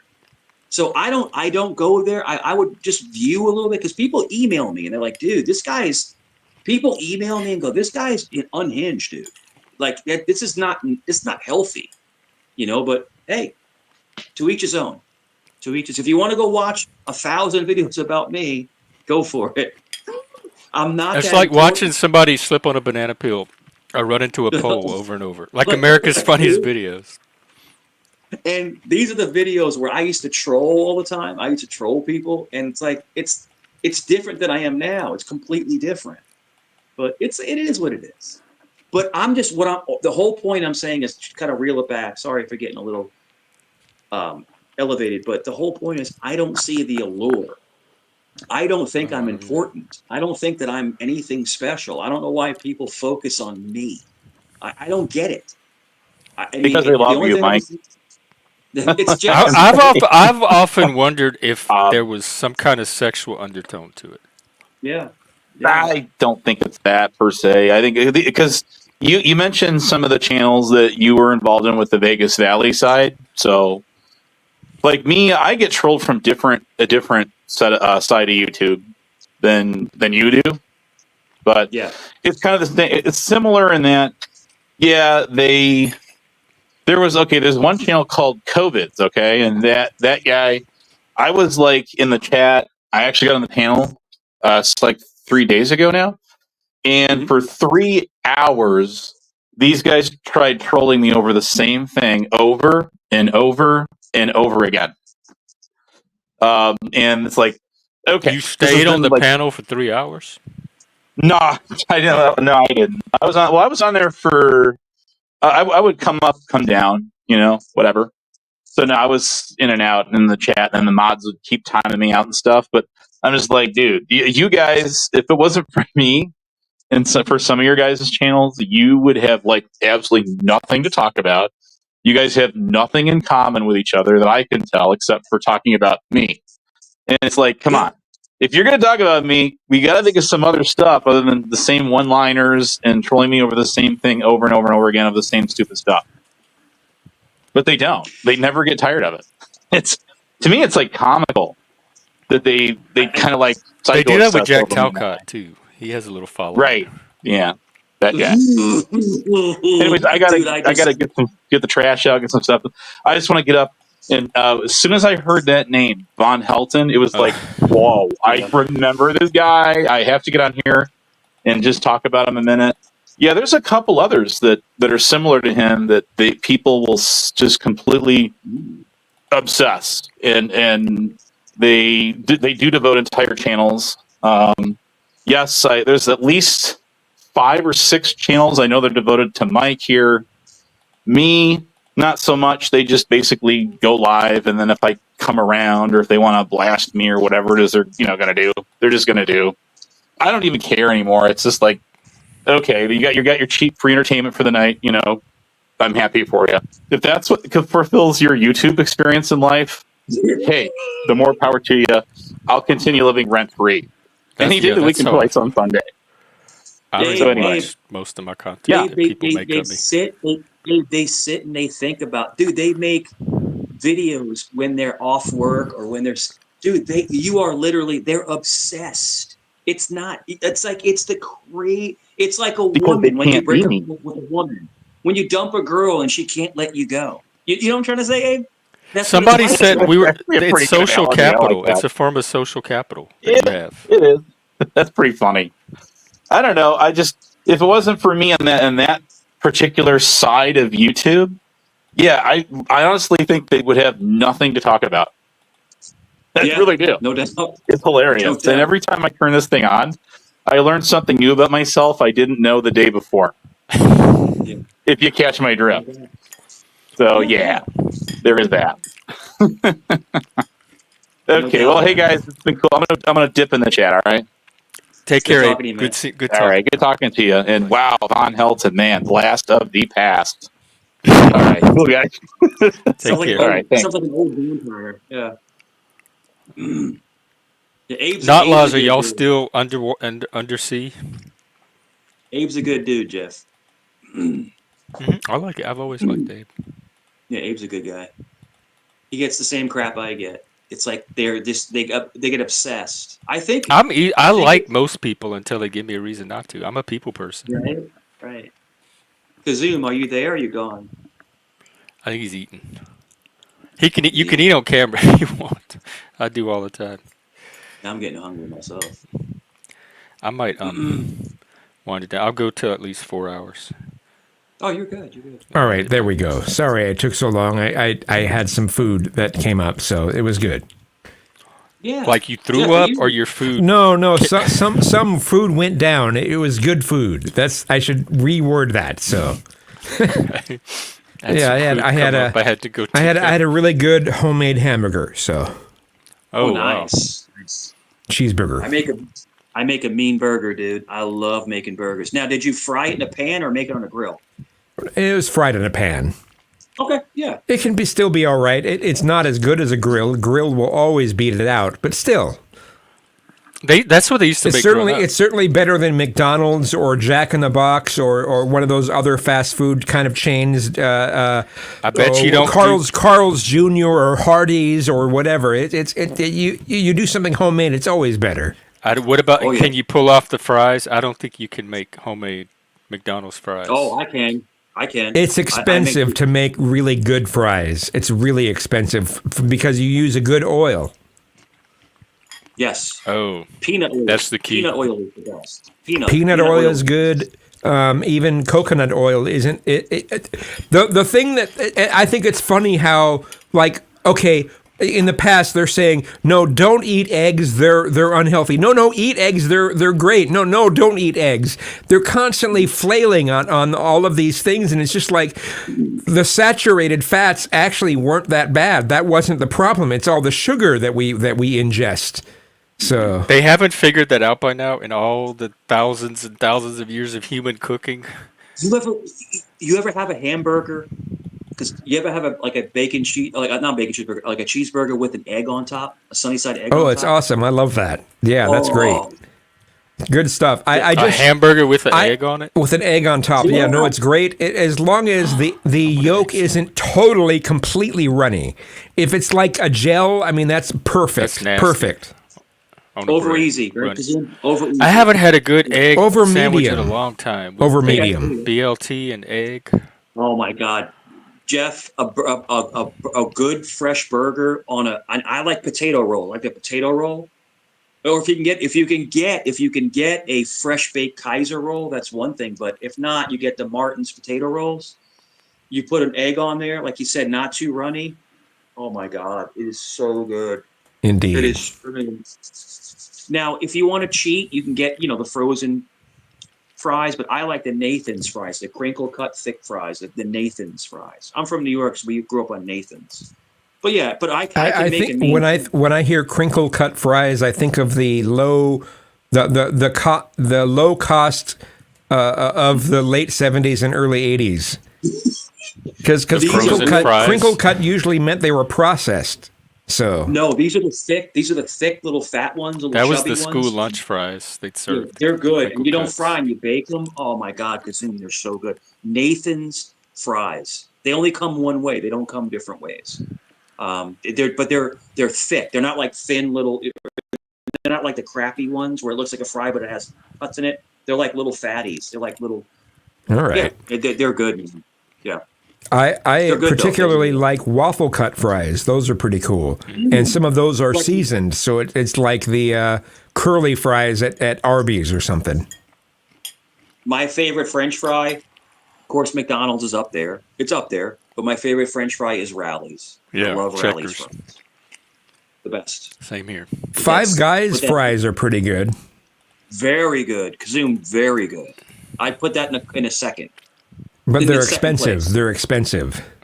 They look like the little greasy fries you'd get at the little mom and pop hamburger joints. They put them in the bag, and the whole bag is like going to fall out because all the. But they use peanut oil. They actually use the peanut oil in Five Guys. So it's the oil. So the fries. It looks like the fries that your parents would make in the Fry Daddy. Yeah. I wish McDonald's still used lard. They at a time they used to use lard, and then they switched to a different. Well, maybe I don't know Trump what they will use bring now, back but lard. But lard, it's not as bad for our health as the industry tries to say. So, Jeff, imagine a hat that says "Make lard great again."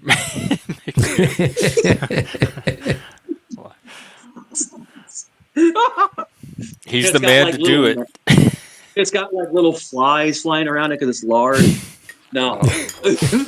Look, remember growing up, my mom, she'd always cook with Crisco. Crisco, which is lard. What happened to Crisco? Well, there are many uses for Crisco. What people don't use Crisco anymore? I just wish I could go to a bakery for cakes and such, and they didn't use Crisco in the frosting. Crisco frosting is nasty. Give me the butter. Nasty. Give me the good butter frosting. That's good stuff. Have you ever had the Irish butter? The butter that's almost orange? No. No, I've had Kerry. What is it? Kerry butter. What is that full name? Yeah. I've had Kerry's that. Irish. Mm-hmm. And there's other Irish butters. They're almost like cheese. They're so thick with the milk and I guess the cream and stuff. Okay. Yeah, you cook something in Irish butter. Like if you look at like some cooking movies, like they'll put cubes of butter in and they're almost orange. That's that really, really rich, either English from the Highlands or the Irish butter. I guess the cows have a different diet, and the milk that comes out is so astute, But, yeah. Kerry's good. Kerry's a good butter. It really is. It's expensive though. Like this, It is expensive. It's less if you go to like Costco and get it in bulk, but still. So expensive. I've been buying turkeys lately. I bought another turkey again. I made a turkey a couple weeks ago, and I bought another one. And I'm gonna make it probably tomorrow. If it thaws out, I'm gonna make it tomorrow. I love turkey. Turkey to me is turkey's my favorite. I love turkey. I really do. Jeff, I'll bring you some turkey. I'll give you a big plate of turkey, some stuffing. What do you think of duck? Is one of my favorites. Next to rabbit. Duck probably is one of my favorites. One of my favorites. And we've made you can it have Chinese. my duck. You can have all my duck. Jeff, that sounds sassy. I just know a duck is a lot greasier, apparently.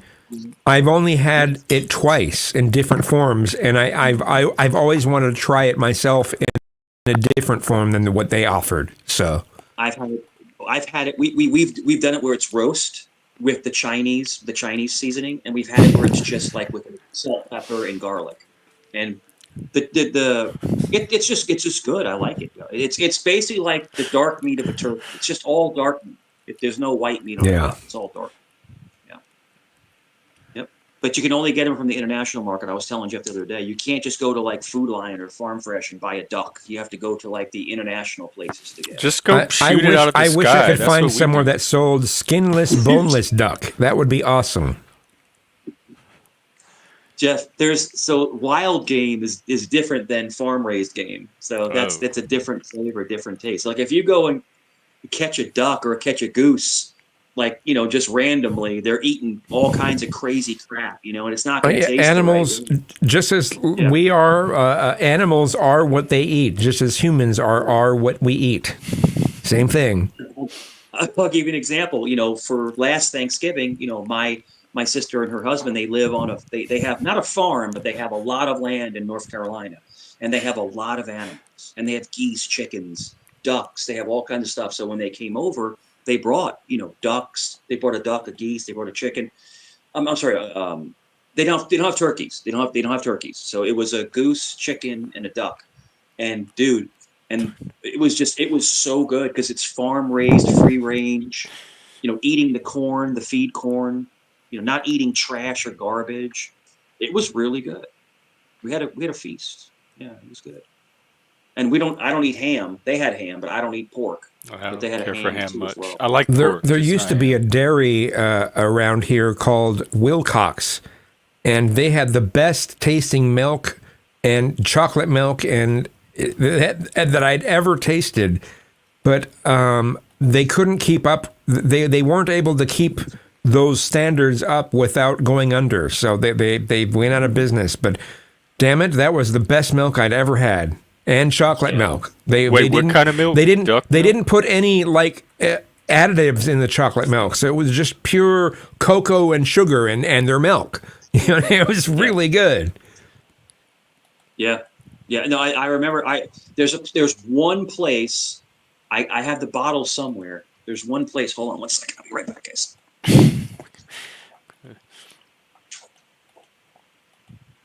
Can't wait. I can't wait. Was that Stevie Nicks? No, that wasn't. No, that was an '80s pop song. Oh, New Shoes. I can't wait. Yeah, that's the one. Yeah, I can't wait. Yeah. There's one place, Kazoom, there's one place, and it's called Homestead Creamery. It still comes in the bottle with a little wire tap. Do they have a milkman? We have, Like it gets we have delivered? some around here. I have to travel about 45 minutes to get to it, but we have something similar here. Creamstone Creamery. No, that's not the right name. Cold Stone Creamery. Yes. Homestead Creamery, and the milk comes in here, and it's got a little foil top. And yeah, they will deliver it if you want them to, but I buy it at the Kroger. But it's expensive. Like this thing right here is Probably like $5. Yeah. It's like $5. But yeah, I can return this bottle and get like $1.50 back. But I have like 10 of these. I just keep them. I just think they're cool. I got a whole bunch of them. Yeah. It's just neat. It's like old school.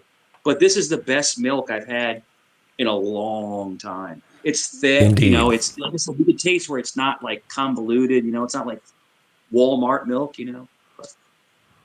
What's Walmart I love milk? it. Walmart milk is just regular cheapy milk, Oh, $1.85. I probably just know it as milk because that's probably all we ever had. In the 80s, we had the powdered milk that came in the generic box that you had to reconstitute. That's what they were giving to all the poor people. It says produced by cows. I mean, you can still get powdered milk, but still. I used to love it. I used to eat it plain without the water. It's good. It's better than real milk. No hormones. It says in the back, no hormones. And that's what makes the milk taste weird is the hormones. In other words, the hormones, they give a cow hormones in its feed to make the cow bigger. Yeah, the RBST. Then it translates into the milk. So then the milk gets thinner. It tastes weird. This is like almost like drinking cream. It's just different. That's all. So let me go put this back. I love milk. Love milk. Love it. You can have my milk too. You can have my duck and my milk. Powdered egg. Oh yeah, I remember the powdered eggs. Yes, I remember the peanut butter in the can too. Wow. Oh. I also remember powdered peanut butter. I don't remember that one. Yeah, it was the generic products. Hmm? It was the generic products. They were just white with black labels. They just said milk. Oh, yeah, that Peanut wasn't butter. included in that, no. And what do? You like reconstitute it with oil or water? Probably water. I don't know. Peanut butter is the best, man. I mean, I quit eating it since I found out about the roach legs and the rat hairs. I know. I can't get it out of my head now. Just like when I found out about the worm juice in Big Macs, or I've read the ingredients on potted meat. You can make your own peanut butter if you want to. You have to go through a lot of process to make your own. They have it in the grocery It's store. not that bad. They have a peanut butter something machine. that grinds it down. Yeah, you can buy the peanuts and run it through the machine. B-mix. What is the name? B-mix. It was an immersion blender that you could connect to something else and you could make peanut butter with it, and it was easy. So, Bamix. Yeah. Bamix, I think is the name of it. It's a German product. The Smuckers all natural. The oil will sit on top of the peanut butter. It's super thick. I mean that's good peanut butter. But yeah. And I used to love growing up. My mom was a big coffee drinker. She was a big coffee drinker. Sanka. I drink coffee, of course. No, we would go. We get the whole bean, and in the aisle they'd have the. Oh, yeah. Well, you grind it. You could grind it, and you that smell of that freshly ground coffee was like the best smell ever. You know, you put it in, and it puts it in the bag, and it's like, wow. You remember the sound effects. When you're a kid, it was the coolest thing ever. You're grounding beans in the middle of the freaking wall bounds. We didn't have any of that. Yeah. Man, I was looking in the background for Bamix and how much those immersion blenders cost now. I mean, I remember when it was like $85, but now it's almost $400. Oh, yeah. Holy Just shit. to make peanut butter? Yeah. It's wild, man. And you can whip it. You can whip it to the consistency you want. You can have it chunky. You can have it more smooth. It real good. Oh yeah. Whip it real good. I think you can use it. You can use a food processor, I think, but then it gets it all funky inside. You know, then you have to clean it all out and everything. Because peanut butter, that's the one thing about peanut butter. It is messy. You know, it sticks to everything. You know, so if you're making it, you have to really clean it out. But yeah, man, nothing like a good PB&J. That's for sure. Or cashew butter. That's great too. I never had it. I had almond butter. Oh, it's fantastic. Blows away peanut. It's awesome. It's probably high end though. You have to get like a fancy a Whole Foods or something like that. Yeah, to some degree. There's also at Costco they have a mixed nut butter that has a whole bunch of different types of nuts in it. And that's really good. And that isn't very expensive. I think you spend $8 for this huge container of it. So, do you remember the jar where it was peanut butter and jelly in the same jar? Yeah. Yeah. Was it called Goobers? What was it called? Goobers or something like that? Fuck. Was it Smuckers? Goobers. I could picture it being Smuckers, but still, that's probably not right.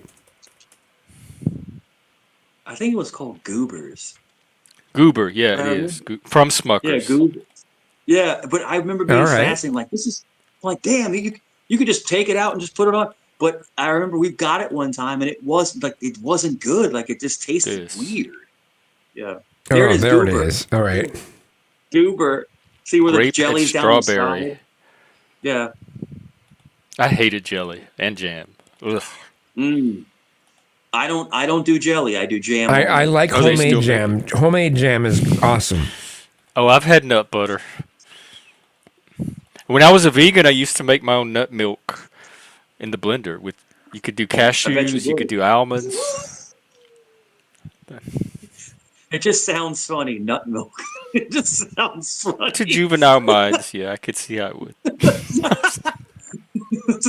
Oh boy. Oh. Kazoom, is that nut milk you got there? What are you? What is that? Some vodka. It's Colson's likes vodka. Colson. Yeah, cheap vodka. Oh no, it's not Colson's. It's For Freedom's vodka. You getting full? I'm straight. Kazoom's he's a vodka guy. He likes vodka. Vodka, as they would say. That was one of my. I was a martini guy, and I would switch between gin and vodka.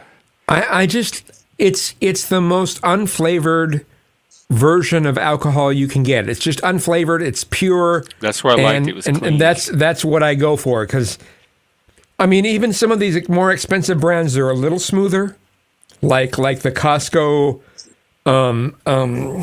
a Kirkland brand. It's smoother. Just by a little bit, not by that much. Same with Tito's vodka. It's a little smoother, but is that smoothness worth spending 3 or 4 times the price? Mm-hmm. When I used to drink, because I got hooked on White Russians for a while. I love the White Russians. I love that. Yeah, that's great. Vodka, Kahlua, and cream. So. And then there's the Good Black stuff. Russians. I think it adds. I think the Kahlua. Wait, what makes it black? Let me see. Black? I don't think it makes anything makes it black. Yeah, I think used to it's drink just the Black Kahlua Russians. It's just it ends up being tan. It ends up being just a I think tan it's the color. Kahlua. Yeah, but the Kahlua in its pure form is a dark brown, but when you mix it into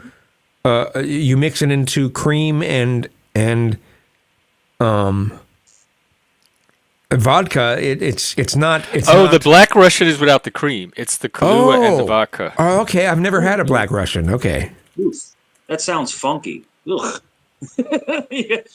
I can tell you though, like White Russians were the move, but you have to be careful because it's a lot of sugar. You know, the Kahlua is high in sugar, so you have to be careful. It is. What was I going to say?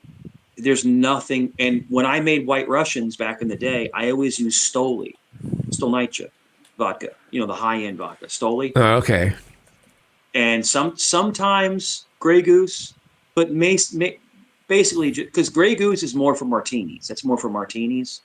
Yeah, I like Grey Goose. Yeah, but Stolnicha is I think the Stolnicha, Kahlua, and I would usually do cream if I can, heavy cream, because you have to do a little bit, but usually half and half, like half and half.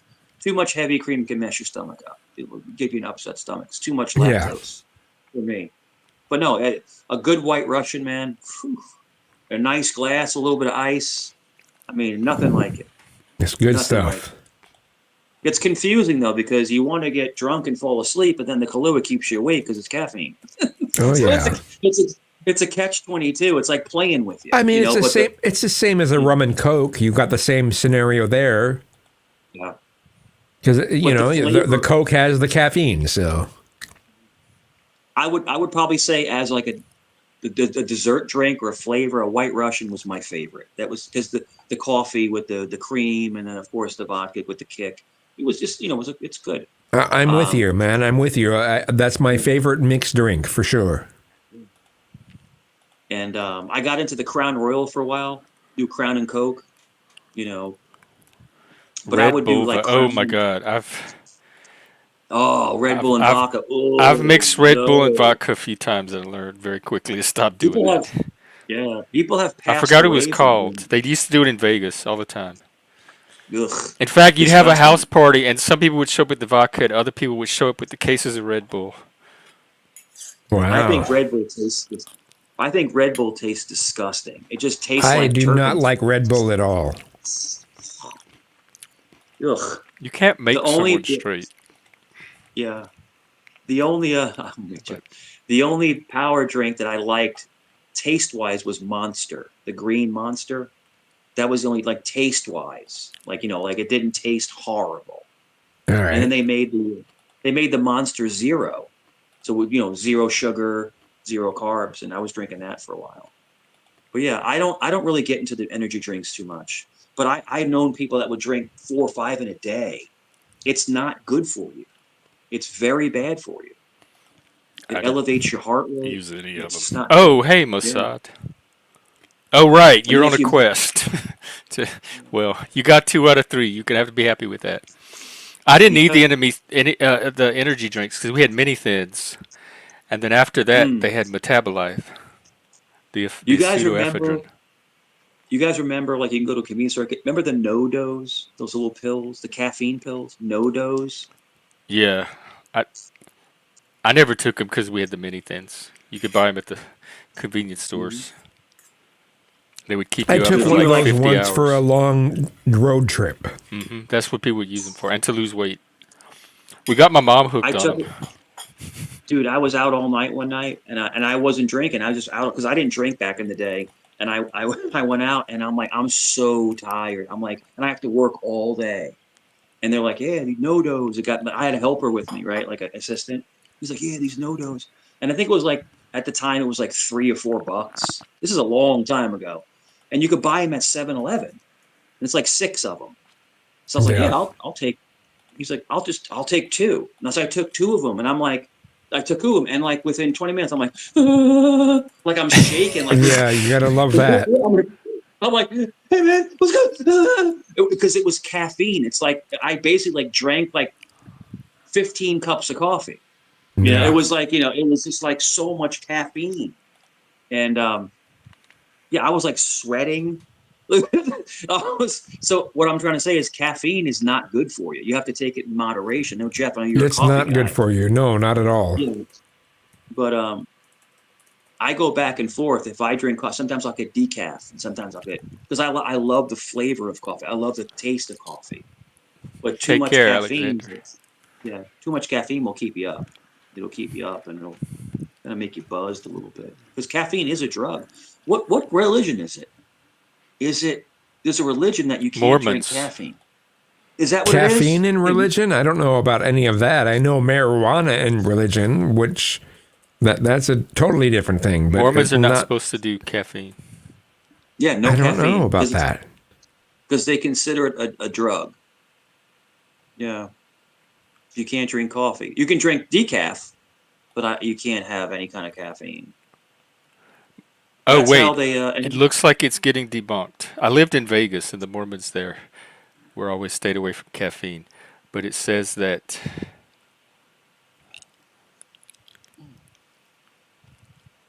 But I know there's religions that say you can't drink caffeine. No, wait. Well, I'm getting 2 different common myths. Mormons can't drink anything with caffeine. No, this isn't true. Oh, they can drink Coke. They have to stay away from alcohol and coffee. But they can drink Coke.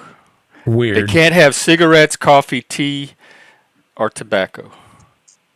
Because they believe that life is a gift from God, and they do their best to keep their bodies healthy and clean, but they could pour Coca-Cola into it. Say Coca-Cola, it sponsors the church. It's the simple today. Oh, Mossad, hang on, you're on. I hope you're decent. Were you decent? That almost looked like it wasn't. That looks suspect. Mossad, were you decent? No Am crotch I gonna have shots. to end the stream? No crotch shots. Please, no crotch shots. Let me take a look. Did someone catch it?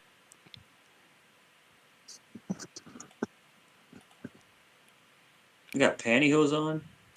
Here, Put a banner up. Dude. Put a banner up.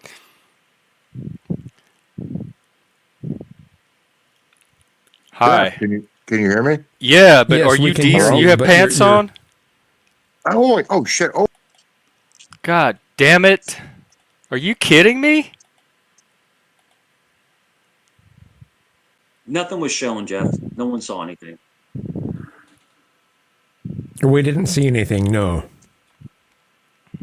I think he had like He fishnets on. might come back and try to retract some of what he was doing. Well, I tell you what I'm gonna do. I'm gonna private this stream just in case. Yeah. You should be good, Jeff.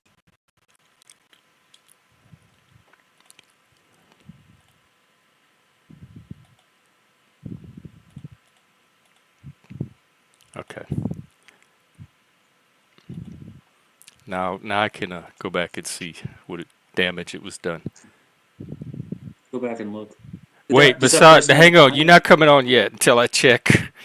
I know I have you on, but I need to check if you damaged my stream tonight, and then I'll have you on if you didn't. Let me at him. Let Mike at him. I'll rip him apart.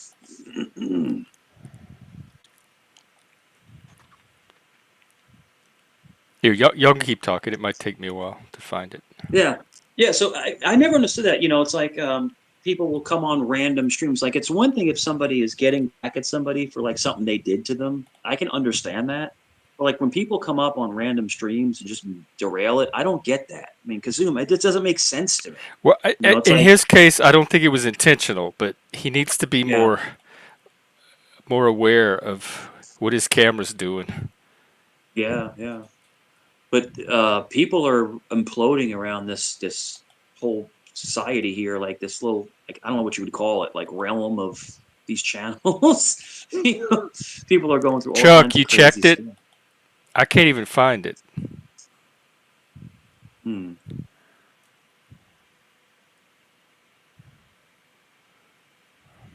Is it named differently? Probably it's like under a Okay, different hang name. on. I just Yeah. let me put it on slow speed. I'm sure it was nothing impressive. I'm sure it was oh my goodness. Kazim, are you working on anything right now? Any kind of projects are you working on? No, nothing right now. It's been weird, It's like, are you gonna vote? You don't have to say who you're voting for. I'm just It's saying, just feed. We just saw feed. Is that? I'm going to vote for, but I'm not ready to prepare for who that is. The whole thing is you're here in Washington. It's probably not going to make a difference. Probably not. Probably not. I just know that there's shit about both sides of the. Trump has a bunch of crappy things about him, and so does the Democrats. They have a bunch of shitty things, and it's just like choosing between which is the worst, shittiest. And I'm just you have to figure out what your values are and prioritize your top value, and then vote on that. Like mine is DEI, so I'm voting anything that helps to curb all the DEI shit. In which case, it's going to be Trump. The better of two evils. But like your value might be abortion, in which case you vote communist. You just have to figure out what your top value is. And mine's also free speech, which I trust. I don't trust the Democrats on. Okay, Mossad, I'm going to bring you on, but keep your camera off. I think the left put some has. shoes on. The left doesn't care about freedom of speech on social media at all. You're on. You're on. Don't turn your camera on. Oh, no, I was doing that because the green shag carpet is famous, and that's my calling card. Oh, okay. Well, maybe there's a way to just show the carpet. I was one of your original guests a long time ago, and I always come I on. remember you were on the other day too. Yeah, I'm not a stranger. What, did I do something bad the other day? Just now. I didn't know if you were clothed or not. Oh yeah, I got shorts on. Okay. I probably didn't hear you. I had maybe the mic down or something watching the football game, but yeah. No, Kane, I've said over and over, this is not a free speech channel. Don't let them use that against you. You cannot do free speech on these things. Definitely not. I learned that a long time ago. Oh, and my name, that's right. I changed my chat name because like I got some. What's your channel again? Just changed it. Did we talk last night or was I cocked? Not last night, but a few days ago, I think we did. I think restaurants and businesses should have the right to charge whatever they want. The people who buy those things should be able to say no, I'm not going to pay that price. So it's, I don't know. I believe in the free market, but I also don't think that people should ignore when there's something shitty going on. Yes, but how much does the state have a role in correcting shitty things that are going on? Like the state is there for very limited purposes. It doesn't need to be in everything and everybody's shittiness. Some things that we just have to work out as adults.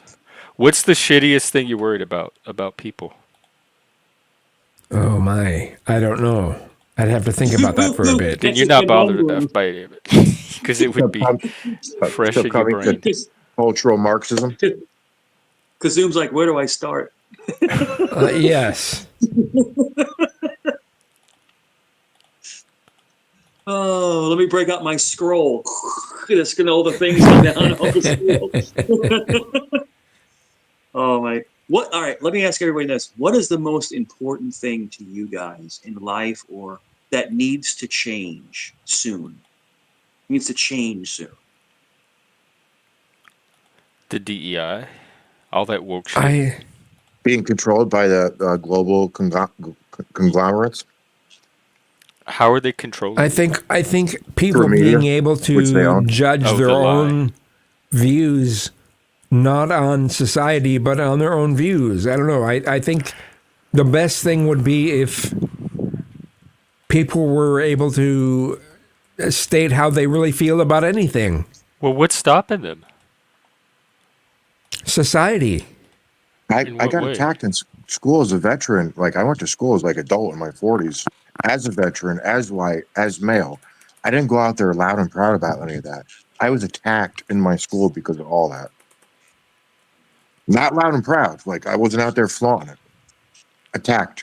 Not physically. I'm a big guy. Like I said, I think when people are trying to demonize regular behavior, regular human behavior, it's not a good thing.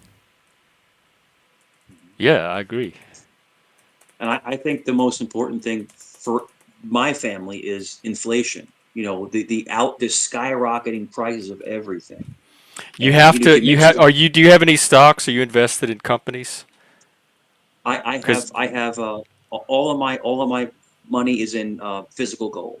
So I have. Oh, okay. That might help a little bit, but that Joe said that'll keep you stable. But that if you invest in companies, that's the investments that go up over time, and so they outpace the inflation. And so that's the best counter to inflation is investment in wealth compounding businesses. And not to go off topic, maybe, I don't know if this is part of the topic, the whole gold thing. You know, end of world situations. I don't see how that is a asset. Well, gold is a conductor, so gold can be traded to any country. So if someone wins, you can trade it to that country. You know, gold is a conductor, superconductor. So it's the only metal that is valuable to every country on the face of the earth. It doesn't matter who it is. Is that more valuable than bullets or medicine or food? Yes. Yeah. Could you elaborate on that? Gold is a universal currency. It's what the dollar is based off of. Every dollar in the world is based off of gold, a reserve of gold. That's what it's based off of. It's a promissory note for gold. That's what a dollar is. Maybe I'm misunderstanding. I'm going more Armageddon-like. How is gold going to save a life compared to medicine, food, bullets?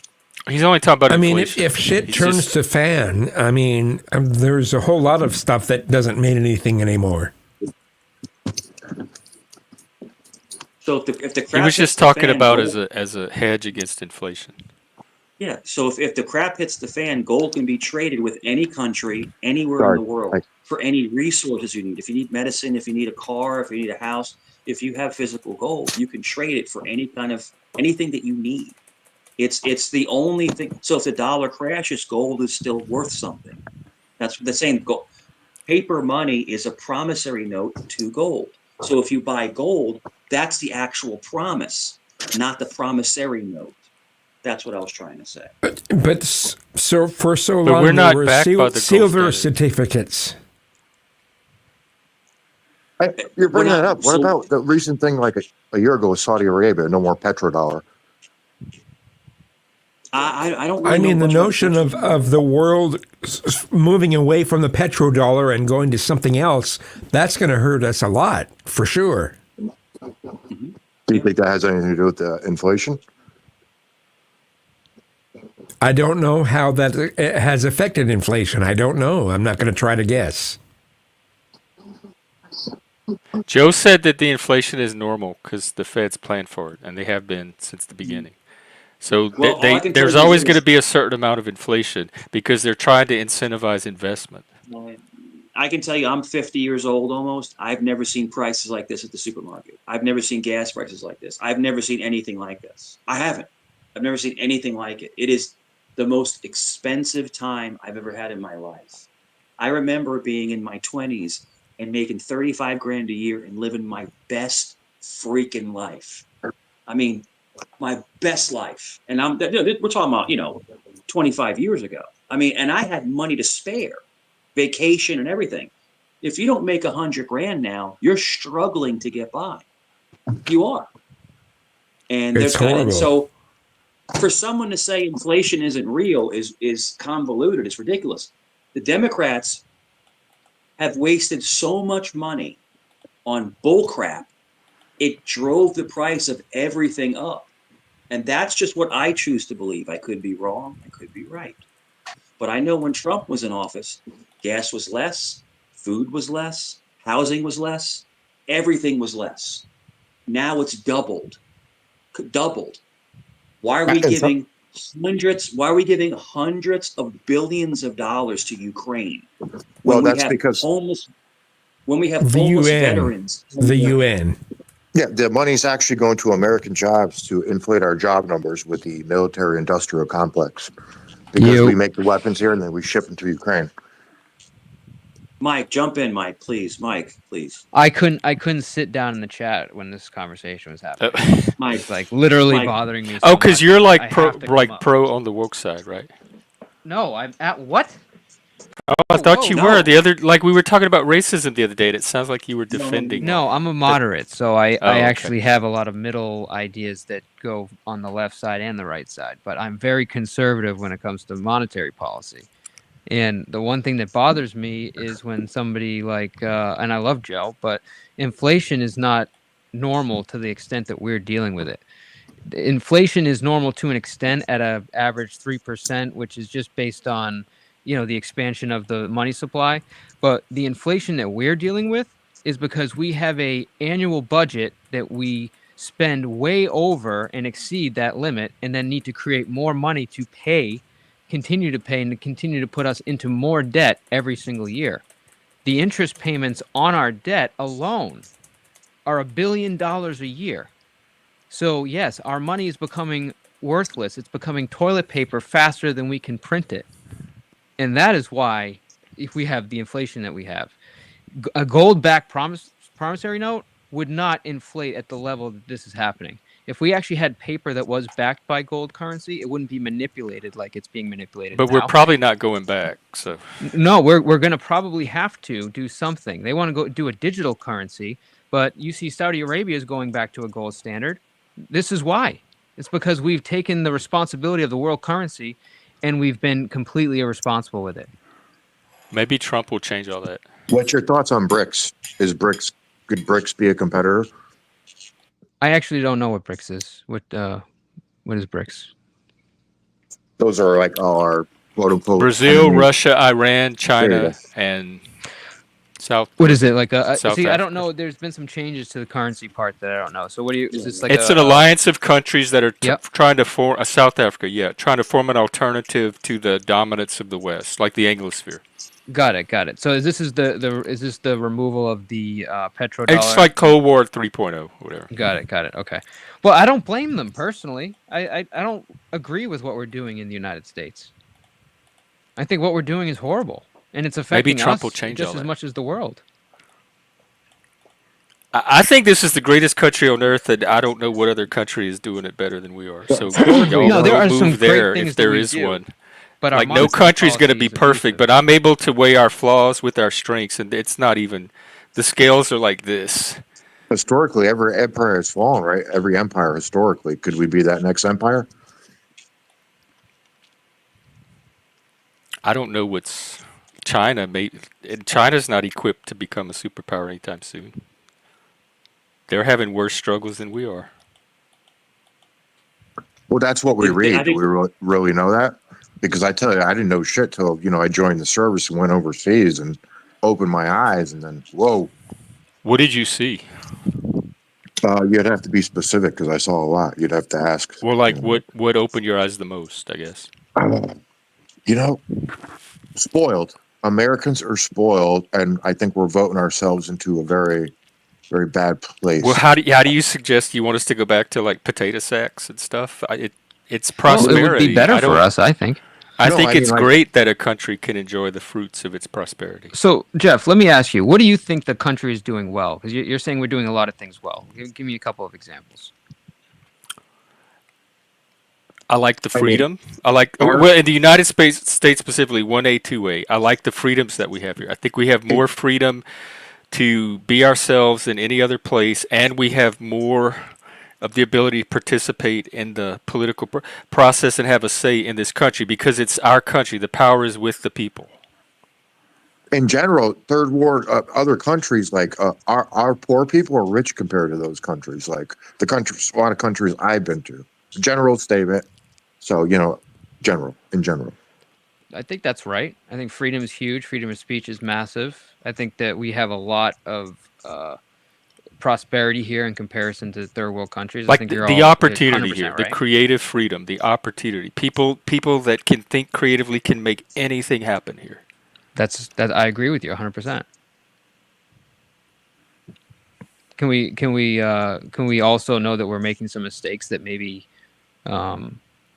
nullify those benefits that we have in the United States? Would you say like open borders would be a mistake? Well, for example, we have this freedom, right? We can do whatever we want. But like there are limits. There are parameters. Of course. But like one of the biggest issues that I have with the so-called freedom we have is that we all have to spend money to live. But what country do you not have to do that? You want to go live in a communist country? You're missing what I'm saying. Of course, everywhere you live, you have to spend money to live, right? But when your income is kept at a certain percentage since the 70s, but the cost of living has quadrupled since then just get more income. Right, but that's the thing. But you can't just get more income. It's not an amazing. It's not some amazing thing you can just. Hey, people get income all the time. They get better jobs. They start businesses. Like if you're not having the income you want, take responsibility for that and don't try to externalize it onto this abstract system that's preventing you from exercising your own agency. No. You're right, but not everybody's capable of that, Jeff. Well, then that's their problem. Like they can become capable of it. I promise. People. I mean, what do you feel about retarded people? How do you feel about that? Well, as somebody who is half retarded himself, you talking about social safety net? Jeff. I still think we need some social safety net, but we're talking about the majority of Americans that have agency and capability. But instead of using it, they sit around and whine about how horrible the country is. But they don't take a step themselves to make their own lives better. Well, let me say one thing. Let me say just real quick. I'll be fast.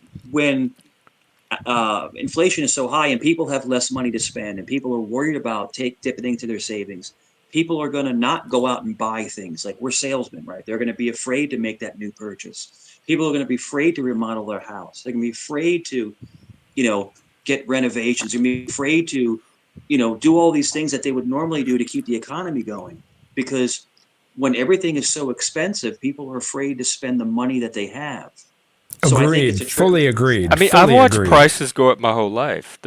Inflation's always been a thing. But it's been crazy. But does that make it a positive thing? Have you seen it so crazy like it was in the last few years? This goes back to like Carter age.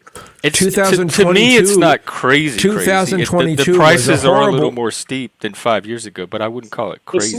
I'd say 2022 was a crazy element to this. 2022 was horrible. People say if you can get a job, say this young person gets a job, right, and they're making $60,000 a year, which is fantastic if you can make that as a younger person or even like a middle-aged person to make that. and your rent is $2,000 a month before utilities, how the hell are you going to live? You have to budget your spending to match your income and make sure whatever your spending needs are, you have to make sure you have the income coming in to cover your But spending. you You can reduce your spending or you can increase your income, but you're in control of that. Everyone is in control of how much they spend and how much they take in. Or they can be in control of that if they choose to be, if they take that opportunity to be in control of that. But you're out there that's breaking if your back. they control of their finances. Some people don't know how to do that. Then they can learn. We have opportunities for that. There's never been a time in history where we have more opportunity to get educated about anything we want at our fingertips. Anybody can, if that's the only barriers they don't know how, they can learn how easily today in the modern world. And don't forget, there's 50 states. You can move to another state where you can get along. Like I don't have a lot of sympathy for victim mentality. If you watch this channel, the problem is when you move to a rural area who has lower rent, there's no high paying jobs. There's places that have rural and cheap places. Yeah, that's a defeatist mentality. You can do things on the internet. Like state, at least 10 years there's ago, plenty of options if people can come up with them. Like again, America, there's like this open-ended opportunity. So if people are not taking advantage of it, that's on them. I live in one of the most expensive cities in all of Tidewater, and I'm telling you, if you don't work your tail off, you're not going to pay your bills. Just work smarter. But there are people where you can you can move like upper Virginia, like up into the country where the rent is half. But there's I don't know why people resist like self-empowerment. Like every time I try to show people the power they already have, I get all of this weird. I think people want to stay victims, and I think they want a state that does for them instead of allowing them to do themselves. I moved to another state. I moved from a blue state to a red state. This is like 10 years ago or 15. Now I'm back to the blue state. But when I moved to that red state, like same skills, same brain, same everything. But somebody in the panel said, like, you lived your best life. Like that's how I was for that time of period. Like I lived my best life, and I wasn't working like a dog. In the red state. Yeah, I was a red state. This is several years ago. Say again. I said I'm ready to move to a red state too. I think it'd have way more opportunities in a red state. Well, my story is several years old, so I'm not sure. The people I talk to in family, it hasn't changed that much. So theoretically, I can go back there and live my best life again and pay way less where I'm living now in this blue state. But there's a multitude of factors while I'm here in this blue state. Yeah, there's many. If you looked at any individual person's life, you could see many choices that they either made in the past that contribute to where they are, or that they could make to take them to a different place than where they are now. So I don't think people are these passive victims of anything, as long as they have the power to make choices. Yeah, my story would be like I joined the military. It was a family tradition. Like I was going nowhere in life, dead-end jobs. I wasn't going to be some Wall Street broker. So I did a family tradition, military. And I went and, upward and onward. Did it work out for you? I guess I'm alive. I'm not in jail. But you're probably less prosperous than if you had done Wall Street. But then you don't know how you would have done on Wall Street either. Fair enough. And money's not the most important thing to a lot of people too. So some people may be okay with living meagerly because they have other values. Wall Street, I meant like a general term. Like sometimes I talk in general speaking, like general terms. Like conservative. Well, conservative actually is all races, color, creeds, and religions. But they all have one goal in mind.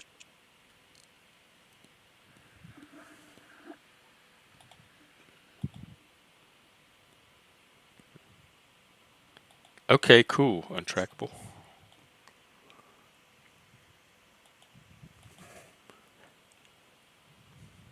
Well, we got 3 more days. Sorry, of I this. was having to talk to my wife here. She's distracting me. No, I disagree with you with this victim thing. Yeah, there's definitely everybody in the world could improve their situation, become millionaires, right? Then how is that a disagreement? No, that's not what can happen. Not everybody can be the 99%. Let's test it. Show me. Let's show me people's lives, and I will find all the ways they can empower themselves. You have to accept the fact that behavior is controlled by money, and when you I don't. No, I do money, absolutely do not. It is. That's You have a victimhood. mortgage. You have food. You have gas. You have to behave a certain way. But those are all they do is set parameters. They don't control. They inflation, just set some constraints. That's it. Bro, your money is worth less than you're getting paid every year. How is that not a problem? But that's the same for everybody universally. Right. And it's Joe getting harder did for a whole everybody stream universally. on how investing And I think that's what the in United States is doing wrong. I'm not saying it's a bad country. I'm saying we're failing there. And we're failing the world at the same time, and the world is recognizing it. And that's why we're seeing the behavior we're seeing from other countries.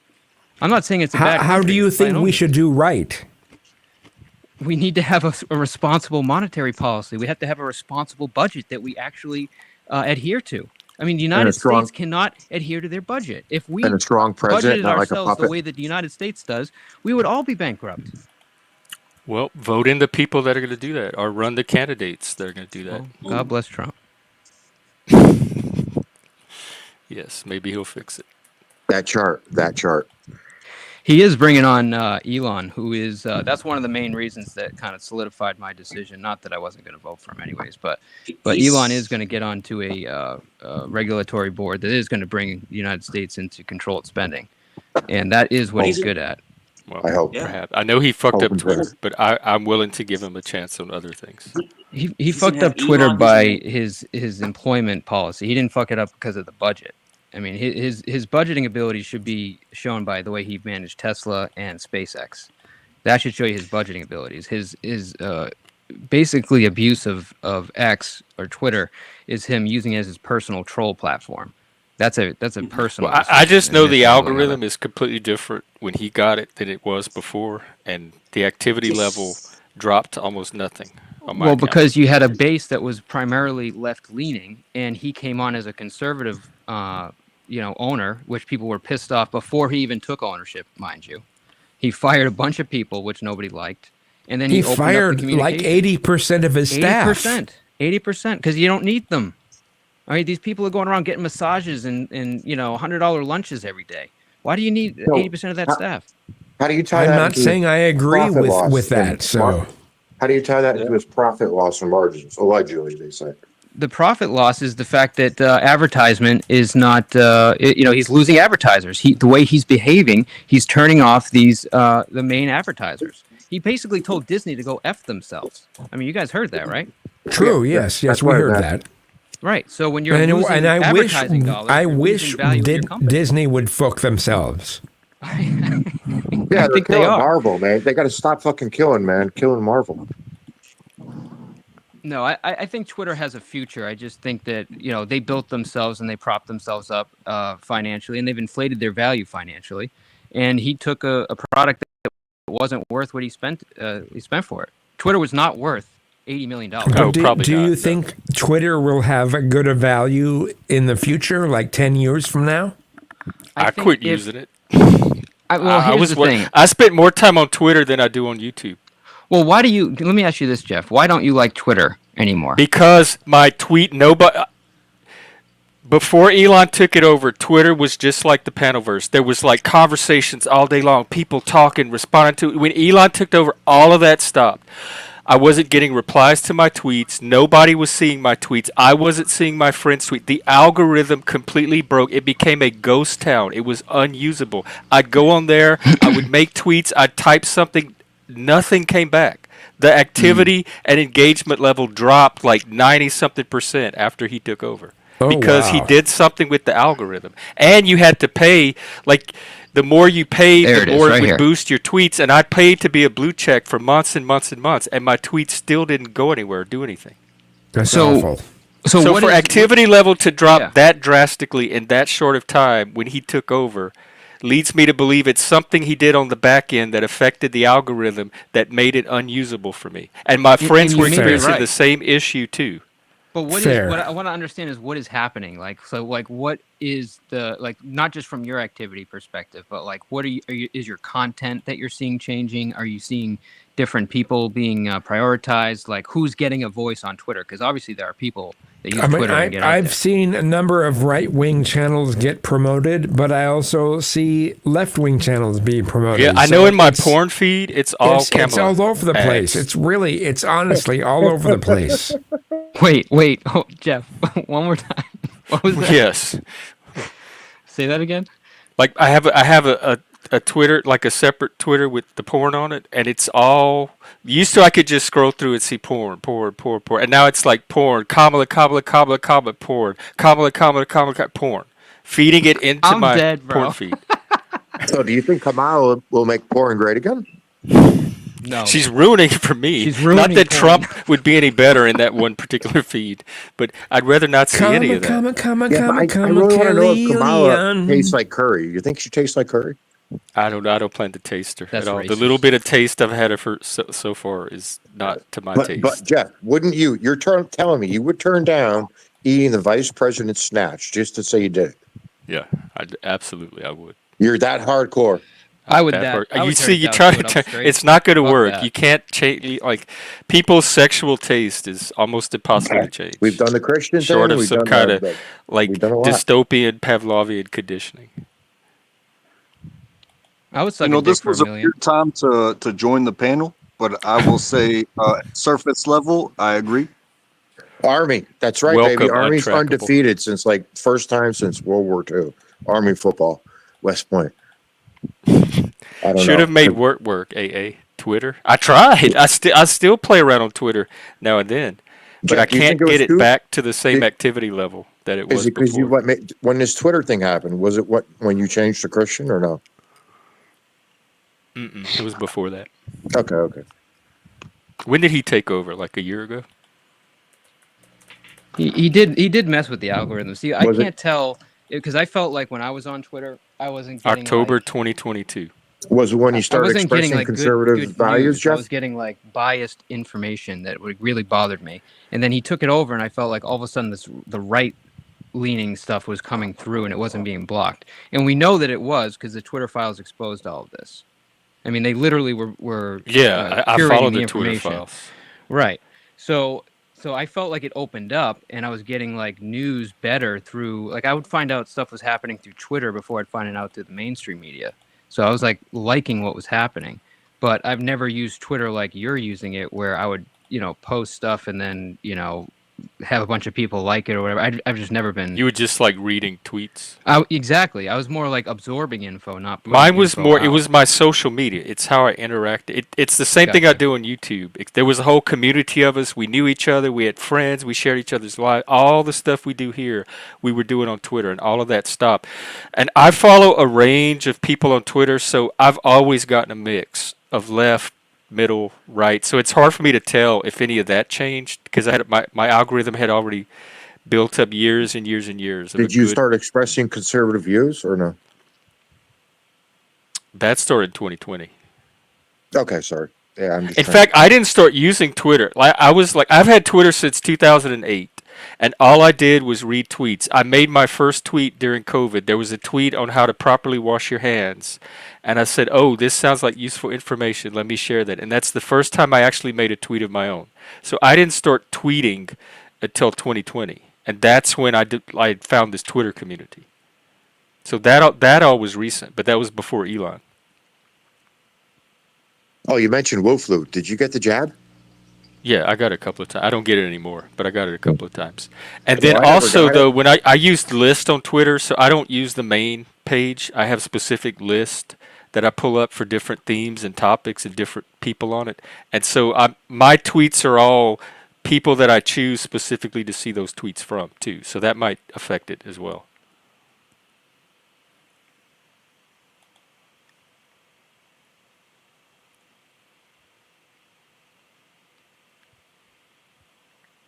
Yeah, I've noticed some funny things in almost all the social media.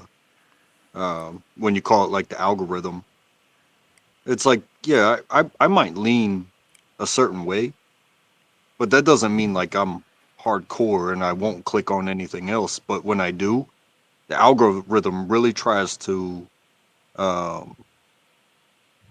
almost delete not necessarily delete, but completely sway. Like if I click on this, it goes hardcore that way. It's also not just that. It's like when I have a chick over or whatever, and she's looking shit up. All of a sudden, I start getting all this chick shit.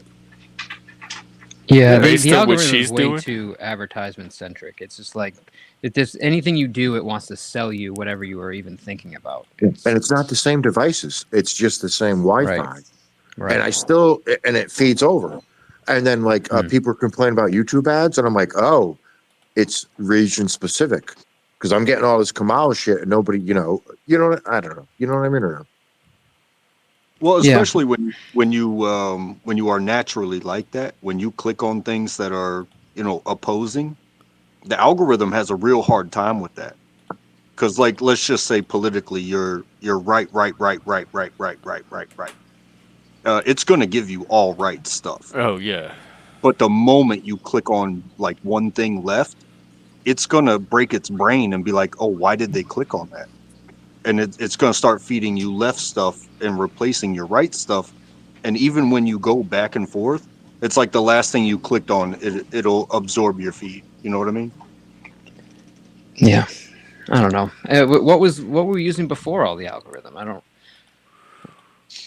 Well, we were using like TV news and sometimes newspapers, and then in the 2000s, things like blogs took off. So they had all these individual political blogs. I did a research. MySpace and Facebook, but Facebook is even worse than Twitter.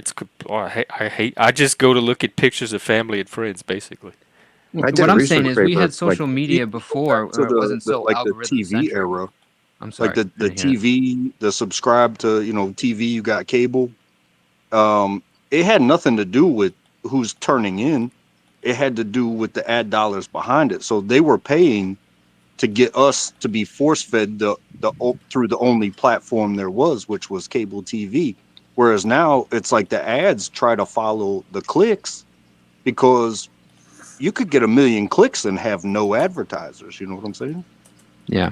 Well, even with cable news, they were getting down to the demographic, down to the neighborhood, down to zip code of who was living there, the ages, and you could advertise specific local ads to where you were your ad was going to play. That was like towards the end. But what I'm asking is on the algorithm side, we had social media before the algorithm, quote unquote, was like on steroids. So like what was it like before then is what I'm trying to remember. Well, I did a research paper where 95% of the media was owned by 6 global conglomerates. Oh, I'm glad you said that. I've talked to Jeff about this before. So I don't know. That was my. I was mostly using like news sites or news aggregators like Google News Page or Microsoft, Yahoo News, that kind of stuff, where they aggregate from different sources. That's kind of where I was getting it in the like 2000s and 2010s. I still follow Yahoo, and it definitely feeds all the left-wing narratives a majority of the time. But I still use it. Opposition research. So for with work, I had to go back to Microsoft, and I started using their Edge browser, which I actually kind of like. But I'm, as you guys, some of you know that I'm in the space shit. So when I open that thing up, it's like every space article, Elon Musk, Mars, Jupiter, rovers, satellites. It's like I literally can't see anything but space stuff. And then like I clicked one thing about Aaron Judge, and I was just like bombarded by like everything baseball, Shohei Ohtani, Aaron Judge, Yankees, Dodgers. It's like it's like almost like they want to close you off into whatever like direction you started going, and then it hurts your ability to like keep looking at other stuff because they keep feeding you stuff that you might. You mean going like a rabbit hole, correct? Because is that what you mean? Yeah. Right. So like, I get into something like, oh, zombie this, and all of a sudden, I watch zombie shit all night, or the next day it's sports, or the next day it's politics. Right, but if you click the zombie shit, it'll be just zombie on your page for 2 weeks,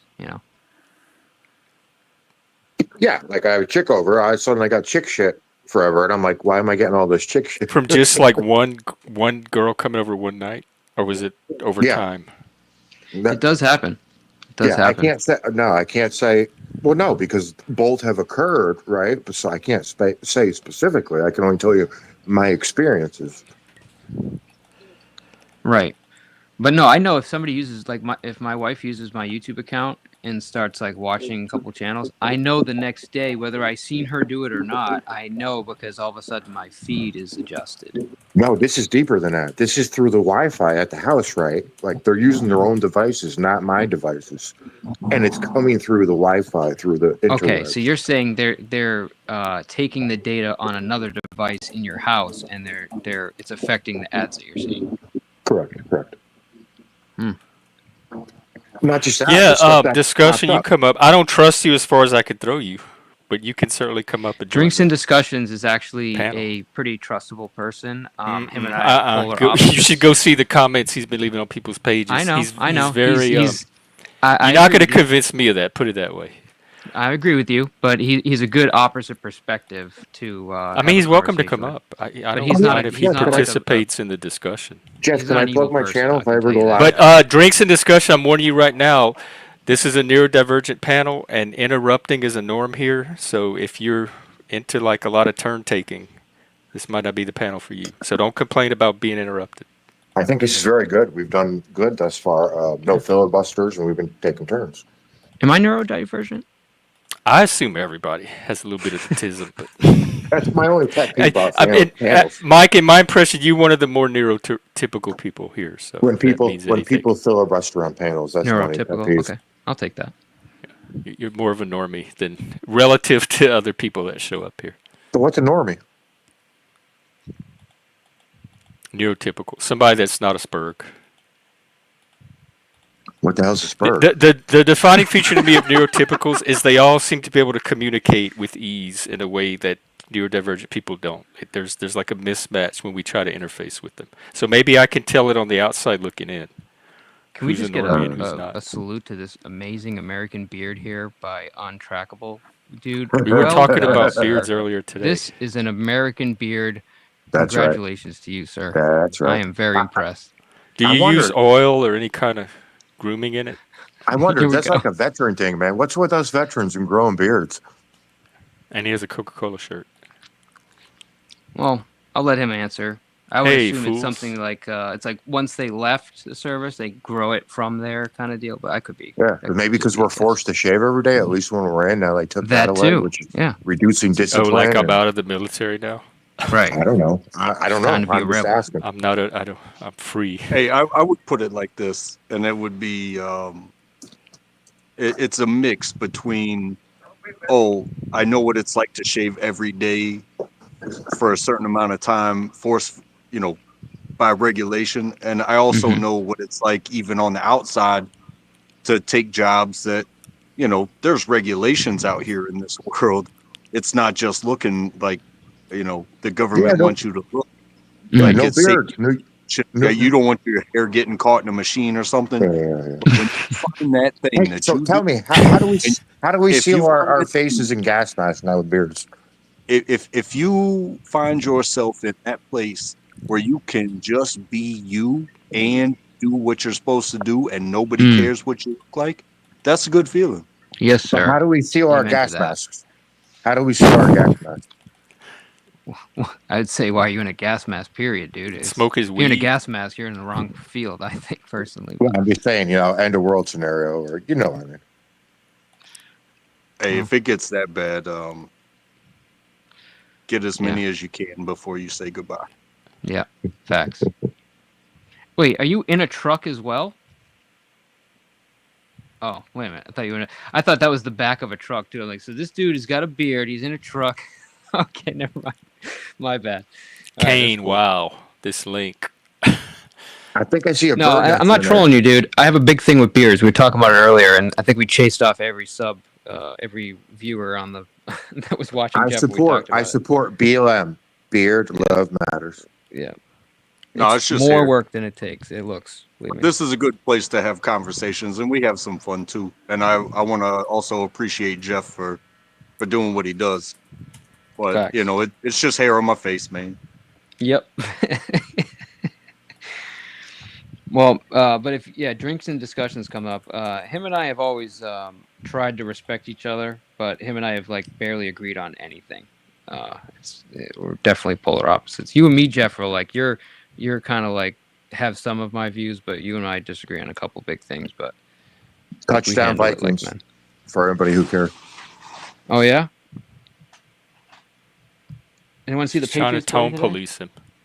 Here, can I play this video? Go for it. It's the one Is it my Kane just OnlyFans posted. video, Jeff? If it's my Apparently, OnlyFans there's video, a school teacher, and let me warn you that she's a Karen. She's very hard to take.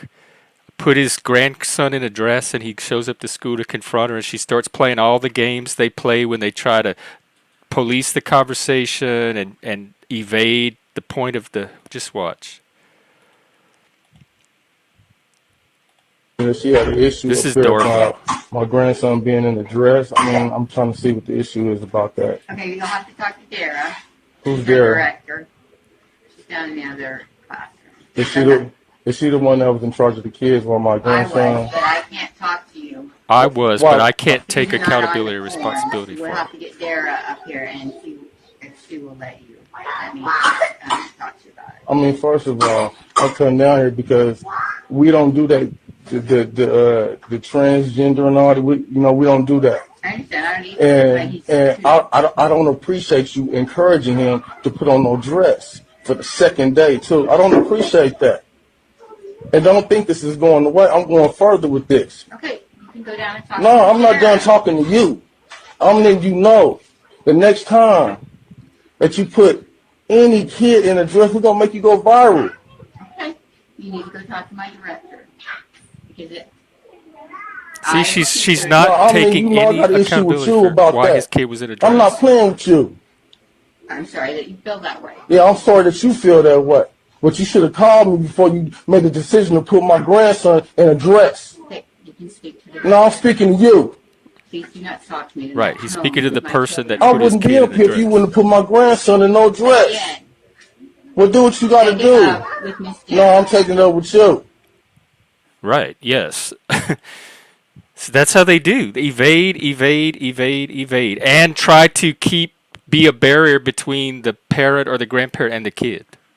I don't know the context of this video, so I don't. That was the second day of school, and she put apparently the claim is that she put his grandkid in a dress at school because of transgender. And you saw how young For those what? kids were. Oh, to celebrate. we don't know And that, he so goes I don't to wanna- confront her, and she's like, I'm not going to talk. She's the one that did it, but she's trying to redirect him to a whole bunch of other How do people to we- talk to other than the person that actually put his kid in the did she dress. say She's she did evading it? responsibility. Effigy, you know more about it? You want to come up? Did she say what? Did she say that? Because I'm on a phone. So did she say that in the video that she did it? Yes, she did. He said, I'm going to talk to the one that put it. She's like, that was me. Okay, I missed that part. Sorry. But Yeah, to be she's- clear, he was because talking of to the right transgender? person, and she was evading responsibility. But Jeff, you said it was because of transgender celebration. This is the reason. That's what he said. I mean, it's a boy in a dress. What do you think it's for? No, but I just there's got to be some whether. we All I agree or have is not, the video. Maybe reason. somebody that knows more about it has the context for it. But Yeah, that's yeah, the I don't first wanna- time I had seen it. I don't Kane wanna- just Putting a kid posted in a it. dress is weird. If they're Yeah, I celebrating don't- something, then at least there's some reason that they did it. Not But just- you don't shut the parents out of it, regardless of what it is, and that's what she's trying to do. Well, I don't want to attack somebody that may be innocent of all this, but I get what you're saying. I agree 100% if it's the actual what we're talking about. Well, Effigy, why couldn't she say that then? Oh, they're playing dress up. Like where are you getting this from? The context. But why does everybody get upset if they don't get the explanation that they are looking for? Because it's about transparency and trust and accountability. And when you don't get that, then you naturally get But who says distrustful. that? But that's your view. No, that's What if they basic don't human believe that? psychology. That's basic human No, but psychology. these are Your not children. transparency Not everybody builds needs that. trust. Not everybody And what believes she's that. doing does not build trust. Well, but what happens when you give trust and the trust is taken advantage of? Again, context That's means it. everything, right? You got to have everything in context. And if that's you what I'm don't trying to have acquire. everything in context, then it's really hard for you to formulate an opinion about the situation. Well, anybody I can think- form an opinion about anything. That's not hard to Right. do. But how Right. how much context does one need, and where do you get the context? And that's Well- true for anything we see on social media. Like, Well, how that's do my- we get the larger that's my context for point. anything we see? Media, I can you have try. to go to I can try private to media put it to see in what's some happening. context from a perspective that I have personally, and that is if my daughter told me I have to wear jeans and a t-shirt to school tomorrow, and I have to have my hair. I want my hair tied up and stuffed in a baseball cap, even though they're not allowed to wear baseball caps. But let's get hypothetical with it. I would be like, okay, that sounds fair. That's the way you want to look today. Let's do it. Yeah, we're on the same But page. but It's just, but if it came across a piece of paper or something like that that said it was girls dressed like a boy day, that would give context too. But if my girl came home and just said, "Daddy, I want to dress like a boy," then it's like, well, then I got questions of her. It's like, well, why do you want to dress like jeans and a t-shirt and a baseball cap? That's no big deal.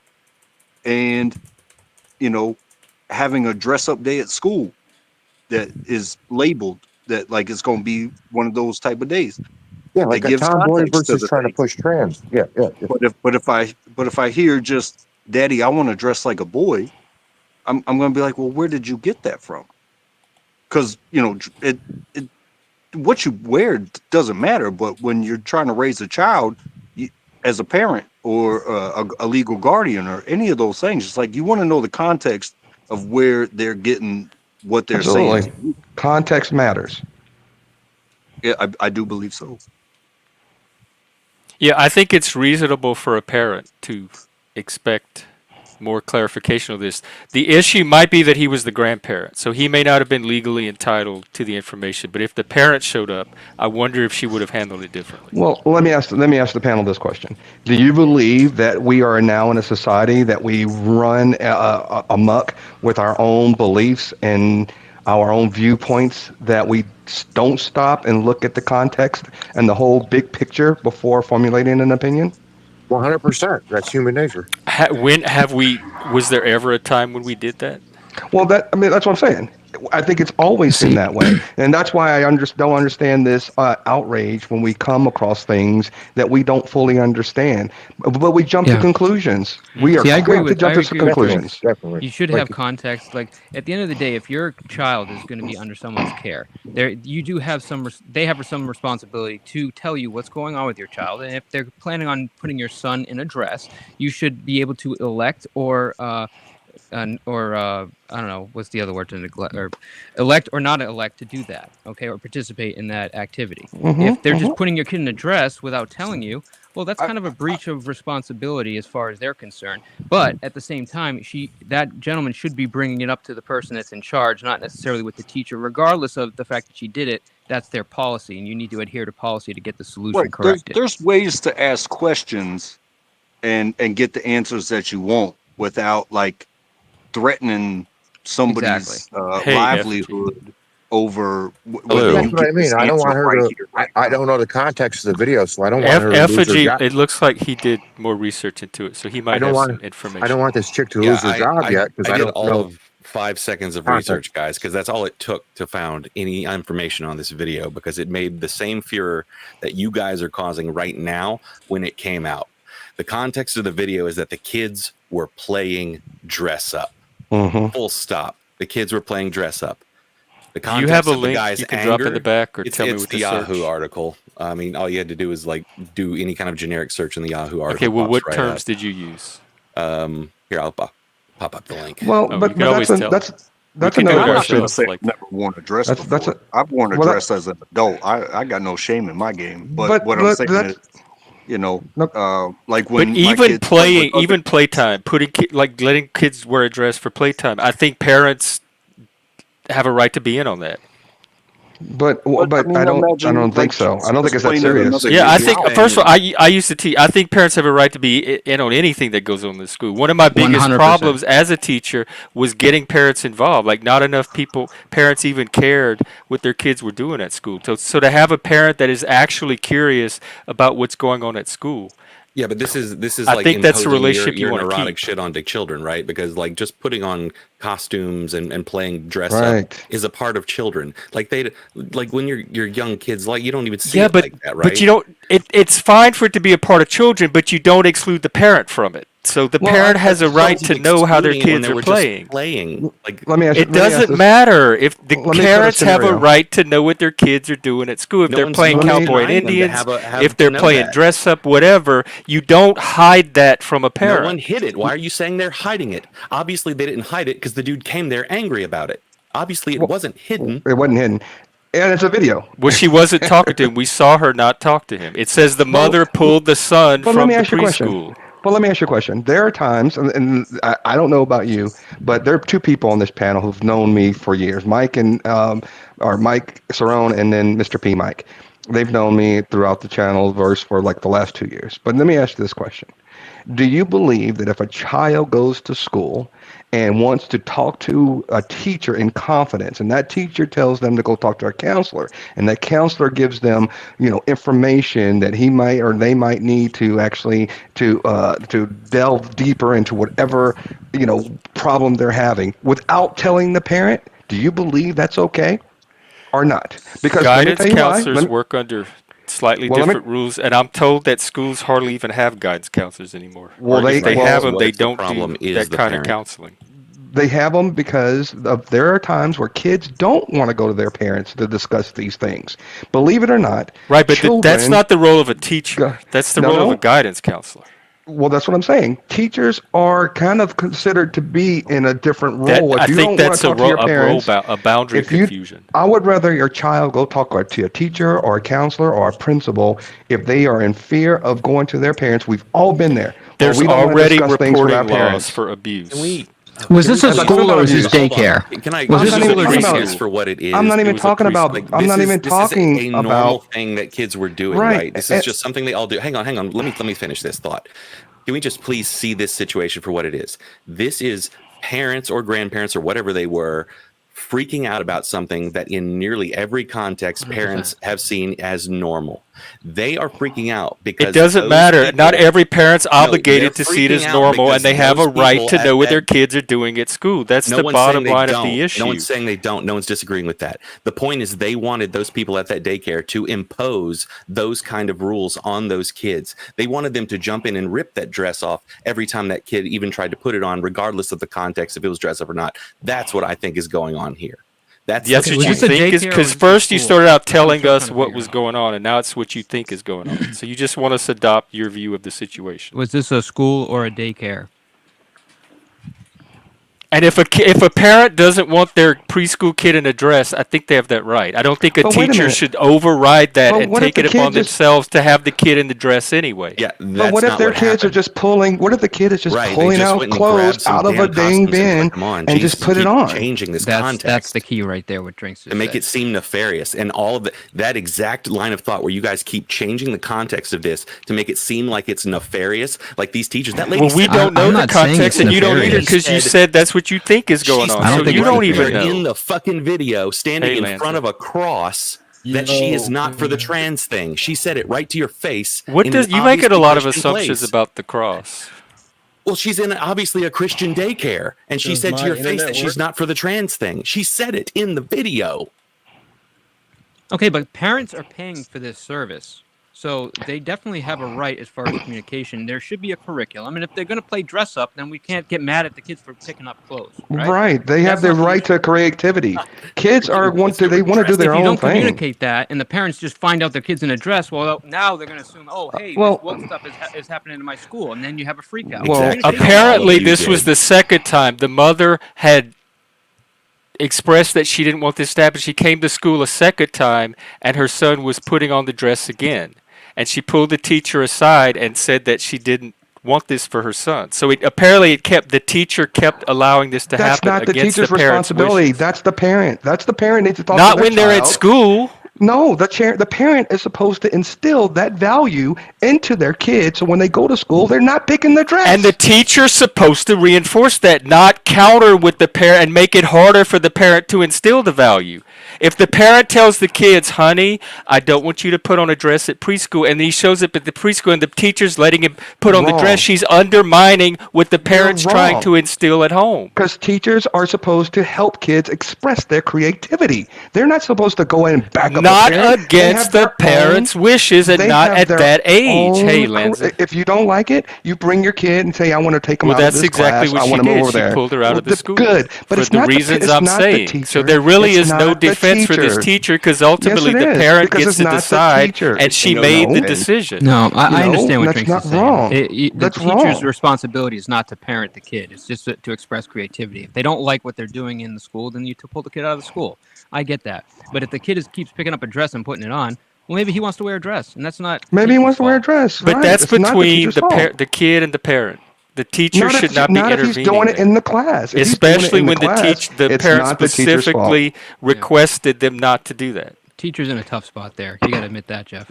So what you're saying? I is don't what the think I teacher used should I have done- don't I used to what the teach. teacher That's should not have a done tough is spot every at time all. the I would kids tell the kid, your said, mama "Hey, doesn't go want you to play," play with the dress. and Take every it time up with your someone's playing mom. dress up, they should make that. I kid would go not to step the into corner or that role. something, I right? would keep the boundary where it belonged between the parent and the child. It's That's teachers fair. inserting themselves into a relationship that So they if a do teacher, not belong in. if a teacher came it's in, if your not, not in parent this came, if a context. parent came in and said, "I don't want my kid learning mathematics. Well, I that's don't want you teaching ridiculous them," because that's and not you- what that's the that's same not what thing. parents do. That Parents school is there don't control- specifically that. So you're switching parents don't categories control- already. No, my point is the parents don't control the curriculum.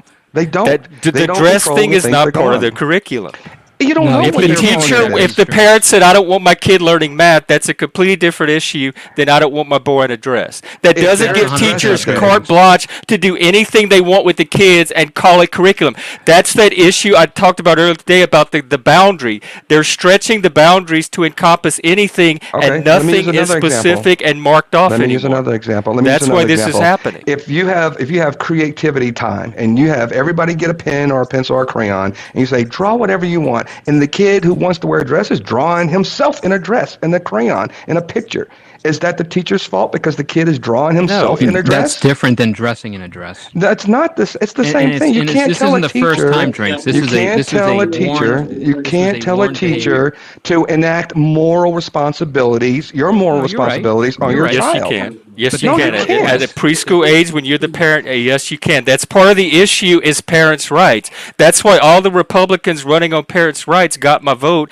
and all the Democrats running against it did not. Because I know how sacred the parent and the parents' rights are, especially at that young age. I used to teach. I know I what don't goes remember on in this the ever being an schools. issue in school. When we played dress up, we dressed up as Indians or pirates or something. We didn't Well, dress up as. let me the let me opposite sex. simplify this even more. So, I've seen Martin Lawrence, Eddie Murphy, Robin Williams. Every comedian out there probably has dressed up as a woman. at What does that some have to point do in with a time. mother not wanting her kid in a No, dress? what I'm saying is, what's the uproar? Why are Well, we to so ask the concerned? mom, but the mom has the right to say, "I don't want this." If the kids were playing with a little toy bow and arrow, cowboy and Indians, and a parent said, "I don't want my kids playing with the bow and arrow because we don't condone violence in my home," the teacher should respect that. That's I disagree, because if you have bow and That's arrows, actually a or you really have- good example, though. That's a Well, really I- good example. Well, that's a little bit too extreme, but if you have these things in your classroom and you say your parent says this specific thing I don't want my kids playing with, as a teacher, I get it. You might want to sit there and go, okay, I'm going to know if there's a letter that says, hey, my son Johnny can't play with these things. But this And to the me, teacher should honor that. this to me, but Not go behind the parent's back and undermine the goals of the parent for their child. The parent No raises one's the doing child, that, not but the once teacher. again, The you're teacher making it educates, nefarious. the parent raises. God, your bias is And when they dripping on start it. to blur those roles, you get this. I think you're the one that's asking them to blur the roles. You're the one that's asking the teachers to be the parents, because we're taking something that's really No, I'm innocuous. absolutely not. Playing I'm dress up I don't know at how an you're age getting where that most of kids me are not even thinking about gender. very vocally demanding that the parent be allowed to be the parent and the teacher focus on teaching. I don't know what kind of leftist word games you're using to turn that into me saying the teacher should be the parent. You'll have to Yeah, explain I that think, one to me. I think the biggest difference is when Brian said Because you're about, asking the teacher to impose the parent's hold on a second, biases as an extension of the It's parent. not the parents' biases; it's the parents' wishes. And yes, the teacher should because that is the role of parenting, not of educating. So that is the parent's domain, and in the parent's domain, the parent is saying, "This is what I want for my child," and as a parent, I have the right to expect this of my child because that's the parenting part of the job. If it comes to math or learning or whatever, the teacher can say, "No, this is how I'm going to teach your child math because this is how kids learn math." The parent shouldn't be able to go in there and tell the teacher how to teach math, but she can definitely go in there and take anything that falls under the parenting role. That is her domain, and it needs to stay bounded with the parent. And you see, Is that not logical? Hold on, is that not logical? Separation here from fundamentals into this whole dress I'm going to talk over you. I think the I biggest apologize. difference. Hang on, we got to get some order to this. I want Untrackable to go next. I apologize. Thank you. You got it. There's a certain deviation from fundamentals, reading, writing, arithmetic. There's still progresses going in, that's why everybody's saying STEM, STEM, STEM. This whole dress thing, it's not that it doesn't exist. This is a But it's preschool we're talking it's a about. superficial thing, because how far down this rabbit hole do you want to go? Because we're talking about, I want my kid to not wear a dress, or, keep them away from this type of stuff. But what if the kid next to him or her is dressing a certain type of way? They're still going to be exposed to it. So how Exposed to what? far down the rabbit hole do you go with this? Exposed to With, what? I don't want What my does kid wearing to a dress wear mean? What does And wearing the a dress entire mean? idea that does this the has school anything have to do the with gender responsibility to is an teach gender roles? assumption. Is a big question. Right. What does wearing a It dress just means mean? playing dress up. Well, to that Literally parent, it playing meant dress something up. very specific that parent had a right to control for her Fair, but child. does So the it doesn't school have matter the what you think it responsibility means, or to Eddie teach Murphy gender thinks it only matters what the parent thinks it means or for that child. Listen. The You parent can cannot sit there usurp the role of the parent. Parenting is hard enough, and the we parent need can sit there parents and in say, "Don't play society with as it clay." is. The parent could say, "Don't play with clay." Johnny goes to school. Johnny's going to play with clay. The parent could say, "Don't go over there and play with Susie because she's a bad person." Johnny's going to go to school and he's going to play with Susie. Kids, But the do teacher things does even not though have they're to not. facilitate it. The That's teacher the didn't issue, say- is the teacher teacher did stepping not into say- a role that she does not the belong teacher in, and did- the actively teacher- undermining the parent's wishes. And The teacher I did want not to hear. say, "Johnny, go pick the dress." She just allowed him to do whatever he wanted to do, pick whatever he But the wanted to do, and parents' dress wishes are up. harm. That's Against the it. parents' wishes. No, he went against his own parents' wishes. He Lanza, just said come it- back up. I was getting to you next. The teacher Lanza just gets the said, floor next. It's dress up day. It's dress up day. That's it. The teacher The didn't say, parent "You does gotta not wear want this." her boy in a dress. Dress up day does not get to override that. Then keep your Fair. kid home By on the way, dress were up there day. other costumes other than dressing in the opposite sex, or was it just opposite sex? Then stay home. Keep your kid at home No, on I'm dress just up asking day. a That's what she question. did. Was this dress up as anyone you want, or dress up as a female if you're a guy? But that's not Like, the what was- teacher. I don't know why you're putting the onus on the teacher. The teacher has no responsibility to put the parents' She has the moral ethics responsibility into to that support the child. parents' wishes for her child. No, Absolutely, she has she no does. moral obligation to do Yes, so. she does. She could take it into She consideration. has a professional but she- duty to allow the parent to parent the child and not usurp home. that This role. is where curriculum comes At into home. effect, and this is where they The parent decide if can they wanna parent the child at participate in the home. curriculum. No, the parenting role does not end at the school. The teachers are there to educate. They don't become parents when the kids the parents drop the kids off at school. They are still the parent, even if the kid's at school.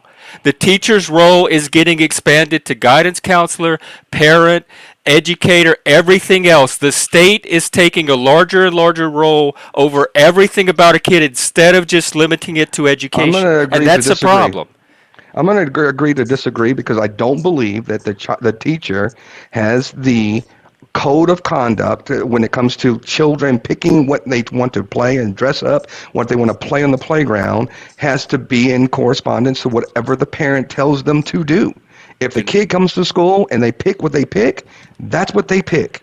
Then we will Where- have where to is this disagree. a form of Because education I dressing believe up? the That's what I teacher wanna has a understand. duty How to is this respect the teaching kids wishes of anything the from parent dress when it up? comes to how their child is parented, because the teacher is not the parent. So the parenting gets to be done by the parent, and that's part There of are parenting, not there are educating. 12, there are probably 12 to 15 kids in the class. You can't sit up there and treat everyone based upon what their parents tell them Yes, at you home. can. Parents No, you parents can't. send lists of foods they don't want their child eating and all kind of that. If it doesn't have anything to do with education, then it's the parents' call. If it has to do with education, it's the school's call. That's fair. Totally different, however, because if there's a peanut allergy and there's some things of those things, you send your kid with their own dietary requirements. If it's talking about something that they're doing in the classroom and you don't want your kid to participate, again, you can tell the teacher, I don't want my kid to participate. But if you participate and the child is learning how to be creative and how to be independent and be themselves, teachers are supposed to help them to develop their creativity, their own individuality. That's no problem. That's not what the teacher is there to sit there and say, your parents told me no, so you can't do it. That. That's not the. That's my. I was not in the classroom to help kids develop their individual. I was there to educate them, to help them And read, part of education write, is do math, developing learn your individuality. science. Their That's part of individuality your- was their own business and their That's part family of and their parents, education. their friends group. That was not a teacher role. That is part of your education, is learning how to be an individual. No, Not part of the no, role it's- of a no, teacher. it's- That's That the role of a is. Curriculum mentor, maybe a subject-based. coach, maybe No. an after-school figure, maybe That's a an overreach, priest. dude. Not a teacher. They're educators. Art classes for creativity. Oh my God. Not just Well, generally who teaches creativity art development class? across all Who teaches spectrums art of class? education? No Who way, teaches dude. art class? That's A also teacher. a form of education. I would A even teacher. apply it to art class. Yeah, That's a teacher. There's a theater class. There's art class. teacher. There's creative classes, but that doesn't go across. And they're the board. taught by a teacher. Just saying. Yes, but That's what I'm yes, the saying. classes. Do you They're teachers. understand? Do you understand professional roles and duties, and how they're very specific, and they have boundaries to them, and people don't act outside of the scope of their role? I That's am very quite familiar important to with delegation of maintaining roles and responsibilities. stability in an organization and in I am society. very, very, very, very aware of delegation of roles and responsibilities. So even if you're an art teacher, you still have specific responsibilities as a teacher, and the parent still has specific responsibilities as a curriculum. parent, even if It's what called you're a curriculum. teaching is art. It's called a curriculum. Exactly, Drinks. Exactly, and that's why we should know that if they had known the curriculum and they have chosen to participate or not participate, I don't think this would even be an issue. I assure you that they knew that there was a dress-up day in this curriculum. This wasn't dress-up day because it happened over and over. This was like playtime. Well, I'm just Preschool basing playtime. I'm basing my facts and my topics upon what Apogea said. Well, So like I'll the post the grandfather is the one who came in and got mad. The kid's parents are actually like a lesbian couple, and it was the mom who basically came in and said, no, we don't condone this. And the kid is only 2 years The old. lesbian mom? Yeah. She's that the one who explains said the that we don't dress. condone this. We don't want to put our child in any direction. And when they took the dress off, apparently the kid just immediately like ran to it and grabbed it and tried to put it back on. And the thing that I think got somebody mad is that the woman who was there at the time was just kind of laughed it off and was like, well, he's just 2. It just doesn't matter. It's just clothes, which I'm sure that would anger a parent who had like specific ideas of how, like Jeff was saying, had specific intentions for their kids there. So I think the teachers. Here's the crucial sentence from the article. The whole thing is just blown out to me. Kayla says that her requests were disregarded. That's number one. And there was no explanation for why. So not only were they disregarded, she was not given an explanation why. That's the accountability piece. That is the issue right there. Mike Sarone's been wanting to say something for several minutes. Go ahead, Let's, Mike. So the issue isn't people taking the thing and blowing up the context, changing it, and using it as a way to bash their particular This ideology. is the issue right here. The agenda, like at all. Well, children Go are ahead, very Mike. creative. You know, children are very creative and they want to explore. I mean, we always wanted to explore when we were kids and figure things out. But all I can say is if there is validity, I can't say the word right now, validity to the parents saying, I don't want this for my child. I'm just saying the educator should have uphold that request. Even though a teacher is very important in a child's life and development, I understand that 100%. Teachers have always been there for me when I was in school. But if a parent says, I don't want this for my child, and they did it repeatedly, that is wrong. See, it's the kid is the issue. The kid wants to put on a dress, clearly. That's between him and the parents. Kids want to do all kind of things that parents may not want them to do. Understand, but it's up to the educator to abide by the parents' rules. That's my only, especially preschool. Yeah, Spike has a good point. That's not even education. That's not even public education yet. Yeah. What even makes it even preschool better is for a the private teacher? service that so this is a business even relationship. Even better. I agree Even better. with all of y'all. I agree with Jeff on the educated. I agree with they should listen to the parents. What my problem is that what this is being made into. I agree. That might be a different conversation. That I agree. Because I think a lot, like many people are going to make it or have the potential to make it into many different things, and that certainly is a different conversation. Into something else. Like it's an innocuous thing, a 2-year-old running around. To some people, but to some people it's not, and it doesn't have to be just because it's innocuous to you. Doesn't mean everybody has to think it's innocuous. So the parents are not around. The kid picks the dress. What do you think that the teacher's responsibility is? If the kid keeps going for the dress, he takes the dress away. He keeps running the back parent and throwing doesn't the fit. want him in the dress. Yes. What is the responsibility of the teacher? Just what I said. Your mommy doesn't want you playing with that dress. You'll have to pick something else today. And he keeps going back and forth through the dress. Your mommy doesn't want you in the dress. You'll have to pick and something else. And again, this is a small child, and he throws a tantrum. He wants the dress. What is the real responsibility of the teacher? You keep setting the boundary. The kids don't set the boundary. The adult does. I believe that the teacher says, listen, this is dress up day. I'm going to tell the parents when they get here, listen, your son, despite what you want, has been wanting to, when it's dress up day, wants to wear this dress. Please, if we're going to have dress up day, if you want to keep him out, tell me. The parent should be able to say to the teacher what disciplinary actions up to what point is required when the kid is acting out and wants to wear this dress. That's where I think teacher-parent relationships really need to be more solidified. I think a collaboration between the teacher and the parent is the best way to solve this. But you're not going to win the trust you need with the parent if this is how you handle the parent's request. Like you're losing that parent. You're losing the ability to have that conversation. Yeah, I would put the onus on the teacher and say, hey, look, I'm doing my best. He keeps wanting to wear the dress. He did put it on again today. So I just want to make them aware of it. So again, it's up to the parents at that Communication. Exactly. To make the decision on what is best for the child at that point, whether he goes to class on those days or goes to a different kind of narrative out there, this thinking that teachers have to protect their kids from abusive parents, and abuse is like not thinking, like not even wanting, not even it's not actual abuse. It's like if they don't think a parent approves of LGBT, that's considered abuse, and they have to protect the kids from that. Well, yeah, parents are stupid. There might be parents who don't want kids playing with a black kid or a white kid or this kid or that kid. There are a lot of bad parents out there, and that's why I think it's mucking the whole situation when you try to put the onus only on the teacher to be the arm of the moral responsibilities of what a parent does at home. It gets fair, really but mucky. There's also a lot of bad teachers. I actually just had this conversation with a client. I agree with that too. They this lady had twins, and she was paying quite a bit of money to have them in daycare. And one of her daughters was starting to act differently, starting to show signs like she was having some kind of issue. She was showing some kind of traumatic stress. She was like, putting her head in a corner. So then she started having the teacher was calling and say, "Oh, your daughter has a fever." And they would get her home and she wouldn't have a fever, and this kept happening repeatedly. So they figured that there was something issue happening with the child and the teacher. And when the parent went and confronted the teacher like completely like just lost it and was like went into like the wall or something, or like turned away from the parent, tried to avoid the whole situation. Now, there was clearly something going on where the teacher didn't want to deal with this child and was trying to get them out of the class by saying it had a fever when she didn't. And that's a big deal post-COVID. But the way that teacher handled that situation was horrible, and the parent took her out of that situation. Right. But that's just one of many examples of these things that are happening where the teachers don't handle the situation correctly, whether they're too young or they're not emotionally equipped for the role.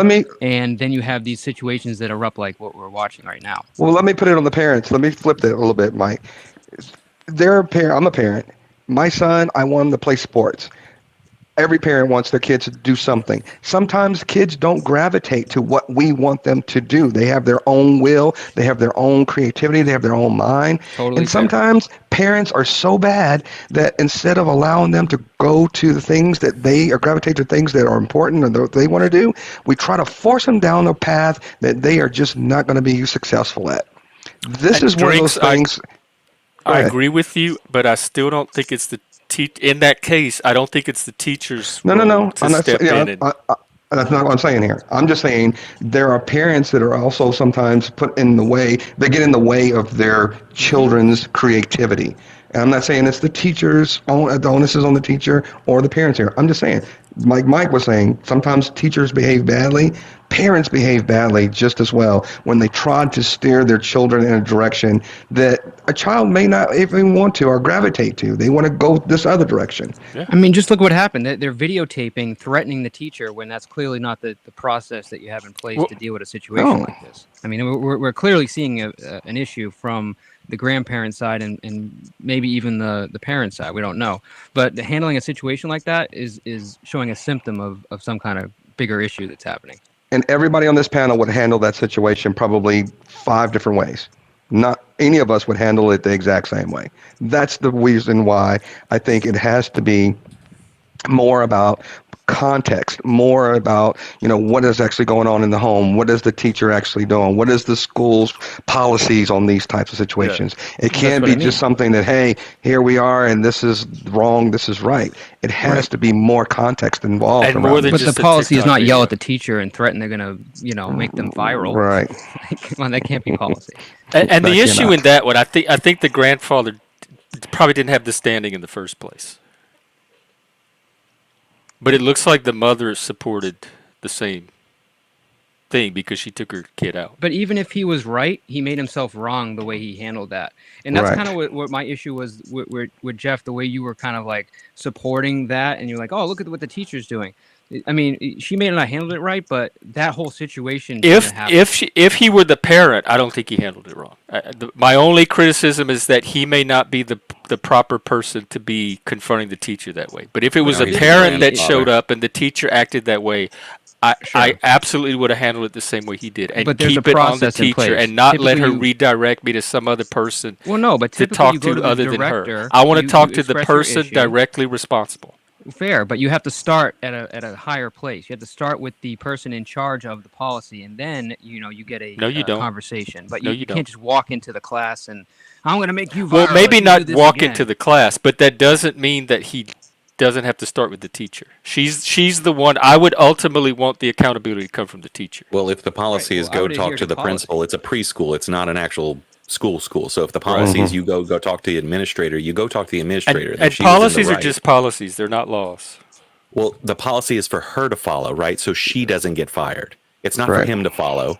And It's she for her could to follow. she should explain that. Well, If the and policy she probably goes- didn't because it wasn't the parent. But if it were the actual parent, she could say, "We have a policy that I can't talk to you without this." Not to mention, the parents would already have these policies when they enrolled their So kid. so this is a private institution. It's not a public school. So the policy is law. So that the parent is enrolled in their child, has their child enrolled, they have to abide by the same policies that are given to them at the start of that school year. And if that means go and follow the chain of command, go to the principal, go to all these other things. If you have a problem with the teacher, a lot of these academic institutions, they don't allow you to go straight to the teacher. You go to the principal or the assistant principal, and then that principal or assistant principal coordinates a meeting with the teacher or has a meeting with the teacher separately. Policy You don't go is not. I directly. used to be an ombuds. I used to handle complaints and take them through the system and deal with In a dealt school? exactly with these type of situations. Policy In a is school? not law. In a It's school? policy. Policies are what governs private institutions. Yes, but they're not law. Policies Who cares are about way law? more flexible than Law- law. Just law- because something is a law policy does not make it a law. You're talking about the government sector. We're talking No, about I'm talking a about private just policy in institution. general. Like There are the no school. laws If the there is school no says this laws is in our private policy, businesses. that does not mean it has to be done that way. There are no laws in private businesses. Yes, there's business laws, absolutely. Yeah, but we, Hey, we want the Puffy. teachers to adhere to policy. So to we abide have to by do the government same. laws, to be in business, that's you have to abide separate by from laws. policy. But policies govern private entities. That's why when you fill out a form, it says you have to abide by all these policies in order to be employed. There are HR policies. There are a lot of things in business. Right, those are internal policies, and there That's can be what we're talking consequences about. That's what we're internally for talking that. about. But the policy What else are you between talking Why the the woman said customer that. and the business is not a law. The business What? can be as creative and flexible with the policy as they want. What are you And the talking about? parents can advocate for something outside the policy as much as they want. What? I know because I used to do this Sure. for a living. Jeff, I just mean in the context of that's why the woman treated the guy the way she did. Like she was doing that because probably that's how she was trained to do. If this Right, person's but not on if your it were list, the if this is not on parent- your pickup list, it's not the parent. We know it's not the parent. The parent is a lesbian woman who talked about her I girlfriend know. in the Yahoo I'm article. saying like because it was not the parent, she probably handled it correct. I would not give any information that I'm not supposed to give to anybody that's not the parent. But if it were the parent and she kept trying to redirect me to somebody else, I would sit there and continue to have the conversation with her because she's the person directly responsible. Do you think the I grandfather would put it on her to call security, whatever. Well, and- from the and article, take it seems from like there. that already happened. It seemed like the woman Do had you already think, confronted the teacher. So this was like an escalation beyond that. You think Right. the grandfather was so angry? You think the grandfather was mad because of the alternative lifestyle issue? Like maybe he's upset about his granddaughter being alternative lifestyle? You think maybe that's why he got so triggered? Irrelevant. It's hard to say. I don't know why. If I had to guess, probably. Yeah. Like he's It's- like I mean, it's in his hard to pin mind, down. I mean, it's gonna not have- weird to me that parents don't want their 4 or 5-year-old boy in a dress. That's just not weird to me. No doubt. But I think he almost has resentment because his granddaughter is, a lesbian. Maybe he got really angry. Oh, that I don't know. But why does that know matter? That level of psychological analysis. So in the school in schools, and again, this is a private school, so it might be different. In a public school, you can't just walk into school, go down to your teachers, your kid's That's school correct. class, and say, "Hey, I've got a problem with you." You Right. have to go through the administrative office, talk to the principal, talk to the. What you can do administrative is set assistant up a there. parent-teacher conference. Yes, you can actually ask for that. It is not necessarily going to be given, depending on the situation. But yes, you can set up a parent-teacher It conference. should be given. I can't think of a situation where it wouldn't. Well, be. what I'm saying is, if the teacher thinks it's something going to be hostile, they can defer to the principal and say, "Hey, I think you need to talk to the principal first," and then have like the principal, teacher, and the parent involved. Well, when you call to set up the conference, they would work all that out. But normally, that's what like I'm- a that's what I'm saying. parent would call the school and say, "Hey, I want a lot of parents have direct contact with the teacher, so they could call the teacher and set it up, and the teacher could say, no problem, let's pick a time." Or the parent could call the office and say, "I would like a parent-teacher conference with Mrs. So-and-so." And then the office would mediate set up the conference between her and the teacher. And if the teacher thought there were an issue, she would communicate to the office, and the office would say, "We're going to set up the conference, but the teacher would like one of us in the room," etc. So that would all be negotiated as part of setting up the conference. But we are in ultimately, the agreement. parent We are in would get agreement. the conference. I can't think of a situation where they would not. Well, but what I'm saying, the reason I am saying that, and I'm agreeing with you, and thank you, that the parent should never go directly to the teacher first. Oh yeah, absolutely. No, if a parent, first of all, That's no the parent thing. should just show up at school and walk on campus. That is and go find a the big teacher. deal here, right? There's definitely a gatekeeping at the school. Everybody at school, whether you're a parent or not, has to report to the office. That's the first thing anybody that's not a teacher or staff or student at a school does, is they go immediately and report to the office and say what they're there for. Nobody should just be wandering around a campus without the office knowing why they're there. Dress or no dress, that is the Anything, policy. yeah. I mean, that's been standard policy when I was a student and a teacher.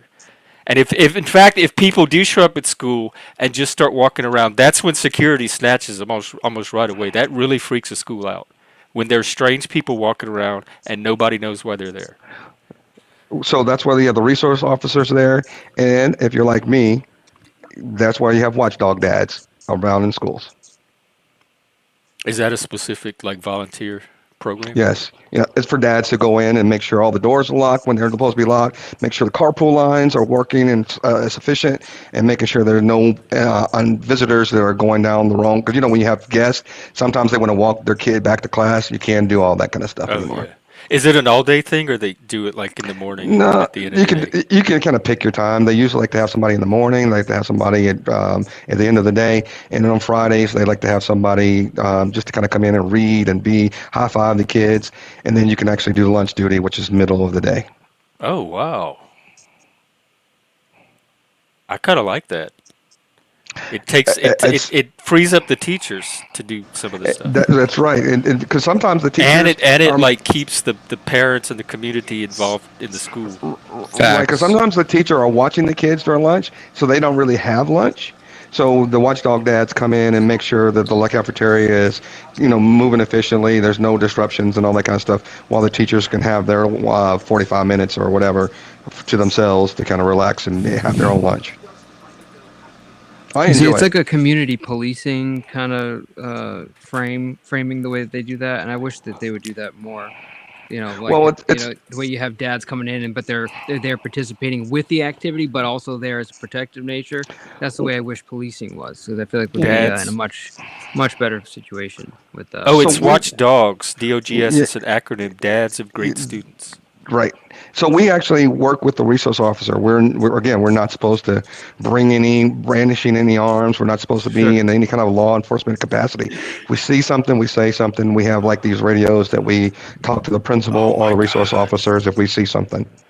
All right, I'm getting even more excited about it because it's specifically to provide positive male role models because there are not enough males in the schools to begin with. Right.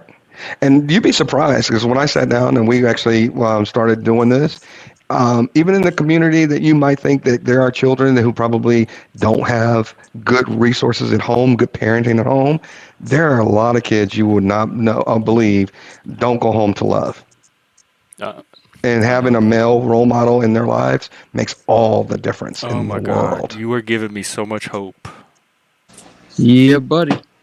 Zephyr, thank you. We have 5 new outliers. Thanks to Zephyr. Wow. This is awesome. Thank you so much. And you almost didn't let drinks up. Imagine. No, I never once did I say you couldn't come up. I'm just messing with you, bro.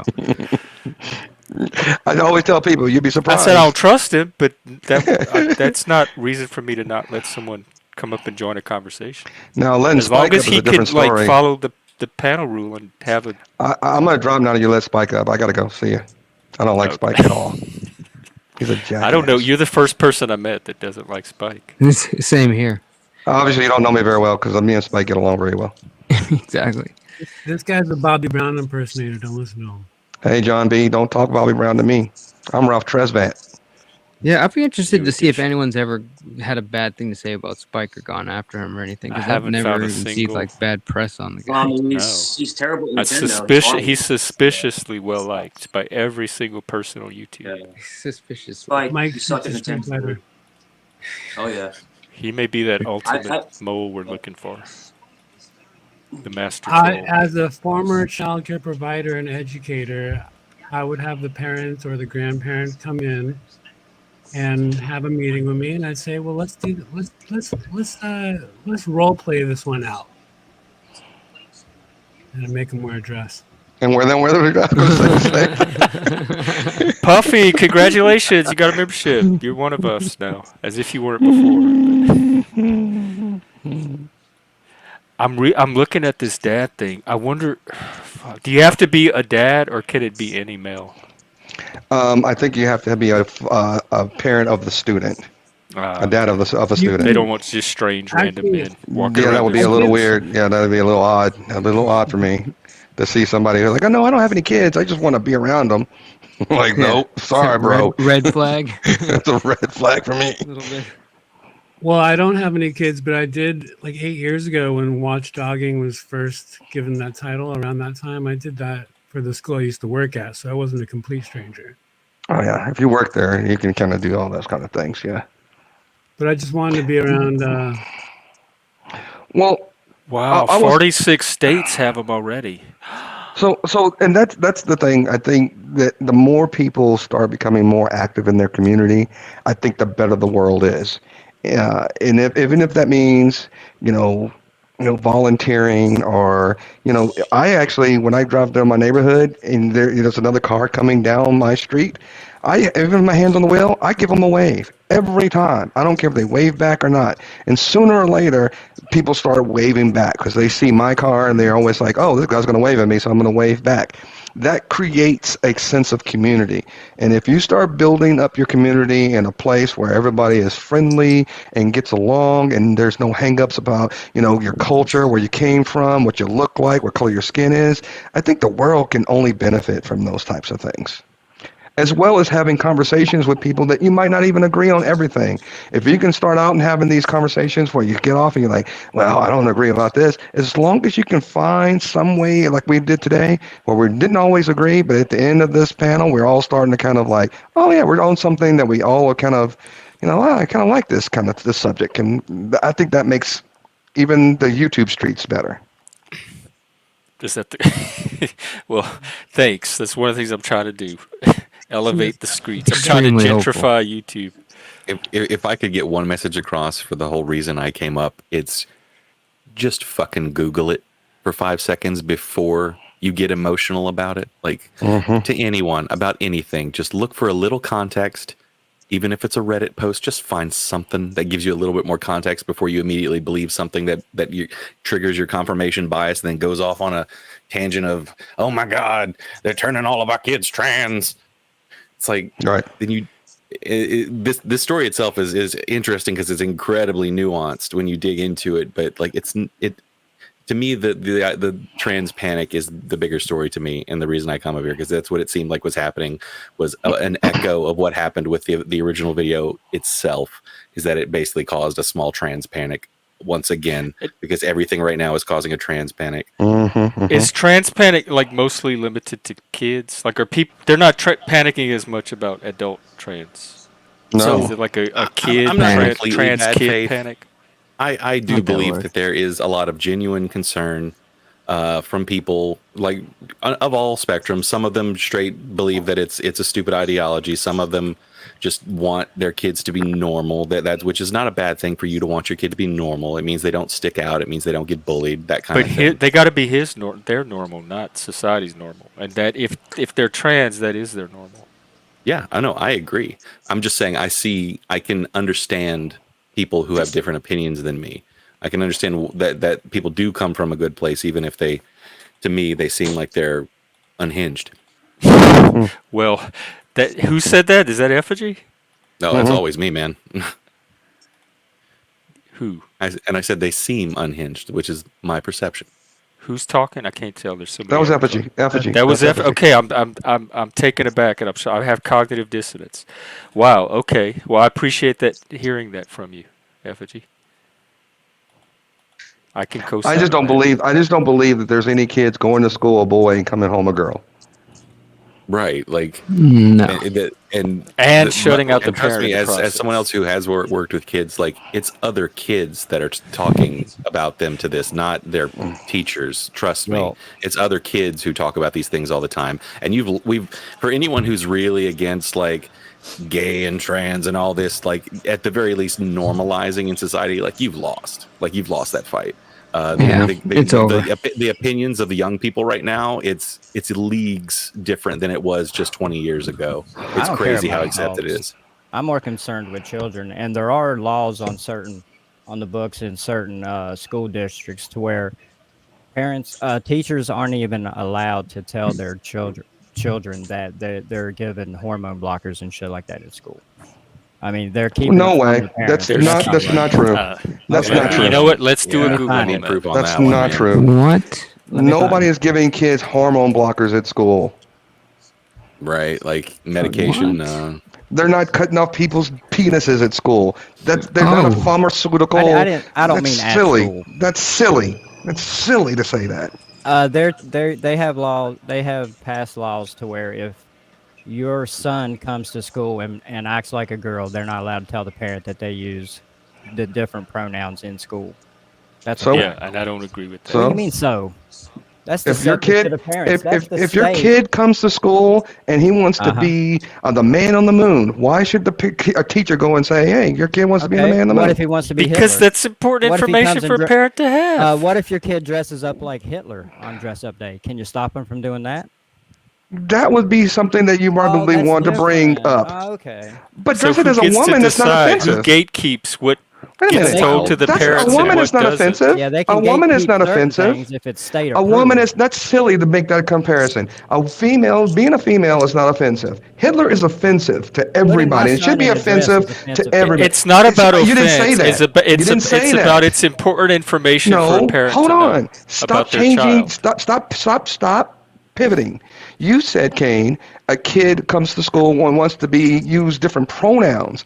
That's not the teacher's of business to go to his parents and say, hey, you know, your kid wants to be a miss or whatever. It is. That's important information for a parent to have about their child.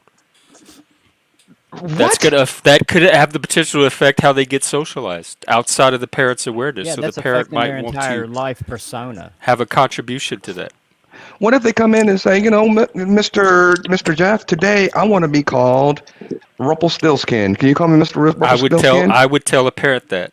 They should be told no. That's your name's not Rumpelstiltskin. Like, Timmy wanted to be called Rumpelstiltskin. First of all, first of all, let's make it clear. Let's make it clear. Like seek out a parent to tell them information about their kid, like as a spy. And first of all, teachers don't talk to your kids as Mr. and Mrs. or he and she. They say Bobby. They say Jane. They say Bill. They don't call them Mr. and Mrs. or anything pronouns. They call them by their fucking first name. So again, this is silly. No, but some kids, because of social media and TikTok, go to school wanting to be called these pronouns, and the teachers are doing it. Teachers do it if they're talking about Johnny to Karen. If it doesn't interrupt the teaching of the school curriculum, I don't give a fuck what they call the kids. The teachers call the kids. Because you think the state should usurp the rights of the parent.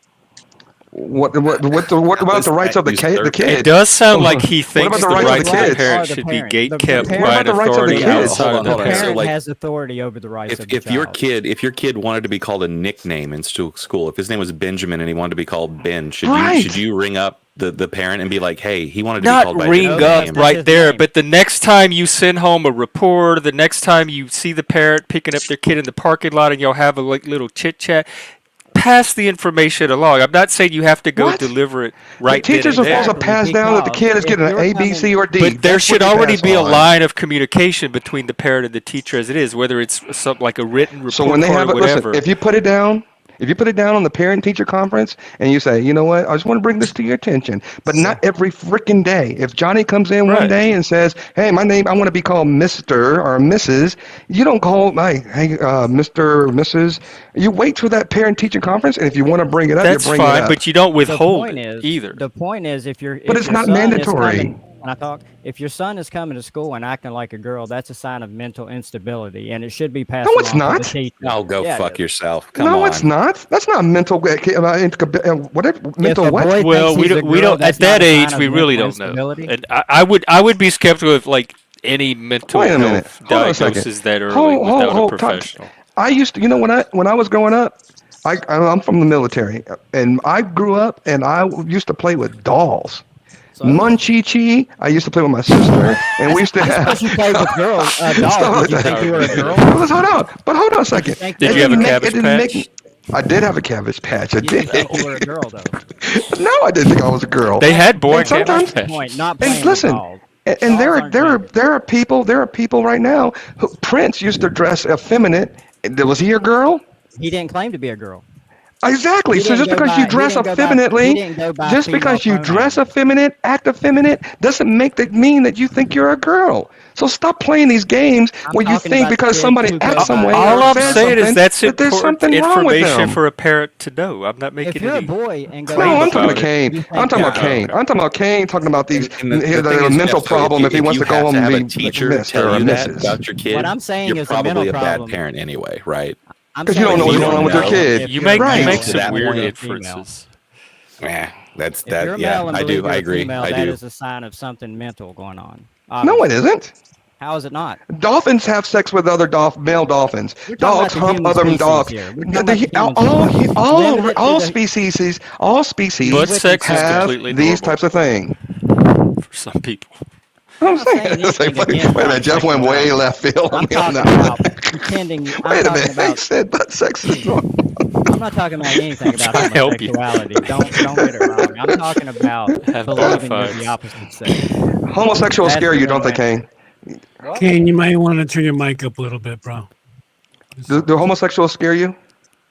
I didn't say a word about homosexuals. You're doing that to No, you obfuscate said the actual well, conversation. if your boy is acting like a girl and Yeah, he thinks that's he's a not girl, homosexuality. I That's would. not I don't even homosexuality. associate that with homosexual. I would associate even it if with they're trans more than I would gay. even if they want to be, no, I wouldn't say cross-dressing. Maybe not even trans, because a trans actually wants to.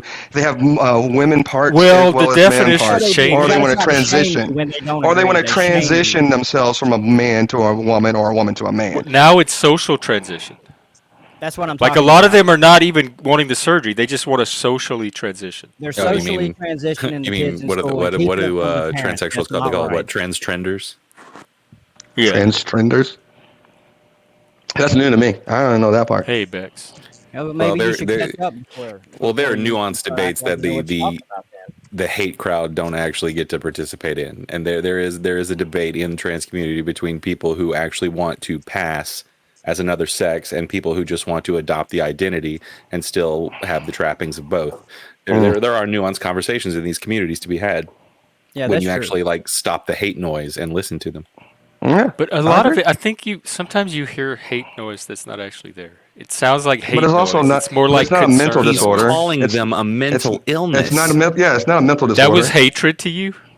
It's not a mental illness if you're a man and believe you're a woman. It has always been classified as a mental illness up until about 20 minutes ago.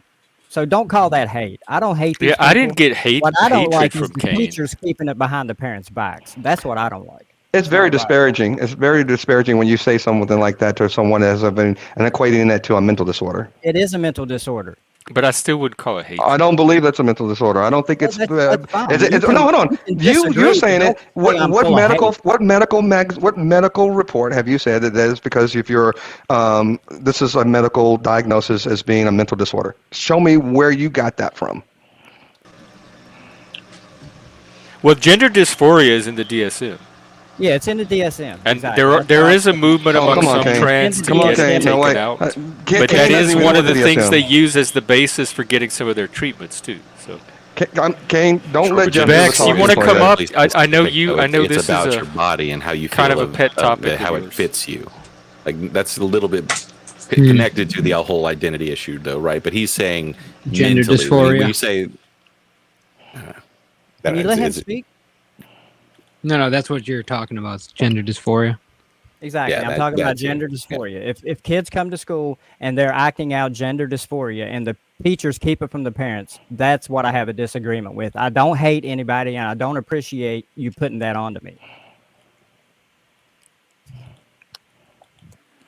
Who's in the back? Is that who I think it is? Just let me know, or flash your cam or something. But that's all you have. That's all you have left is to make me seem like a hater when your logic runs out, because you know that a man who thinks he's a woman has a mental disorder. I don't agree with that. I think Well, how- sometimes people are born in a way that they feel that they are not the gender in which they were born. That's yeah, true. they're just non-normative. And it is a mental disorder. Their If brain you're- is That just is not They a used to mental say that disorder. about gay chemistry, people man. too, though. Right? Like That's not a mental disorder. we just accept everything, not just the things that are in the mean average, right? Like that's the thing about accepting all aspects of humanity. I'm not You saying can they call, shouldn't you can be call it a accepted. disorder, but there are every kind of accept stripe of people thing with you can think disorder. about. People, you don't hate sick people. You accept people with disorders. What I have the contention with is the teachers keeping it secret from the parents. Again, Is if you don't know disorder this a about your negative own term? kid, if you don't know this about your own child and you're sitting in the school, then you're kids- you're not aware. You're not a very aware parent. Kids keep secrets. They're good at it. Zephyr, is your microphone still I agree with out? that. I would Kids do love keep to hear secrets. from you too. Zephyr has a trans kid.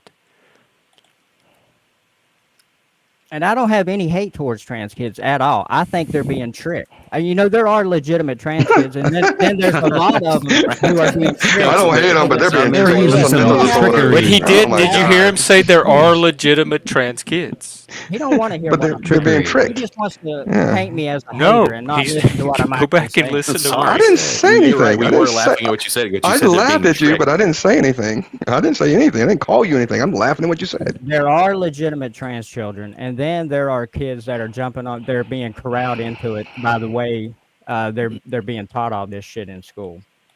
They're ushering them in to be lifelong patients. They're not teaching this Look, in school. In good faith, I will say yes, there is a small percentage of people who think they are something, and then as they grow up, they think differently. Yes, I will agree that there are some people who are like that. Yes. And But in they're this not taught in culture, school. it's so But it's not and taught in this- school.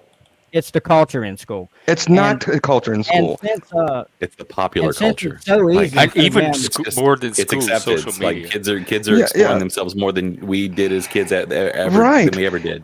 Remember, it was like the And the goth. It medical was the goth professionals are culture. It happily was the gangbangers. And back in the 80s and 90s, it was the gangbangers. We wanted to be like the NWA.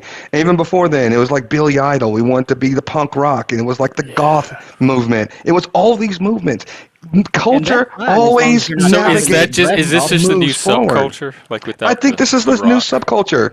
I So think that's this is a not new the same subculture. as like actual transgenderism, where Do you know how many they have the videos of young dysphoria. women I've Right. seen But it's that have adjacent, popped- though, right? Do you Like know how there many are many videos- things I adjacent. think to the that culture. category is expanding, and there's all these like subtypes of trans now. Well, do you know Where how in my many generation, videos- it was just the medical trans that wanted the full surgical transition.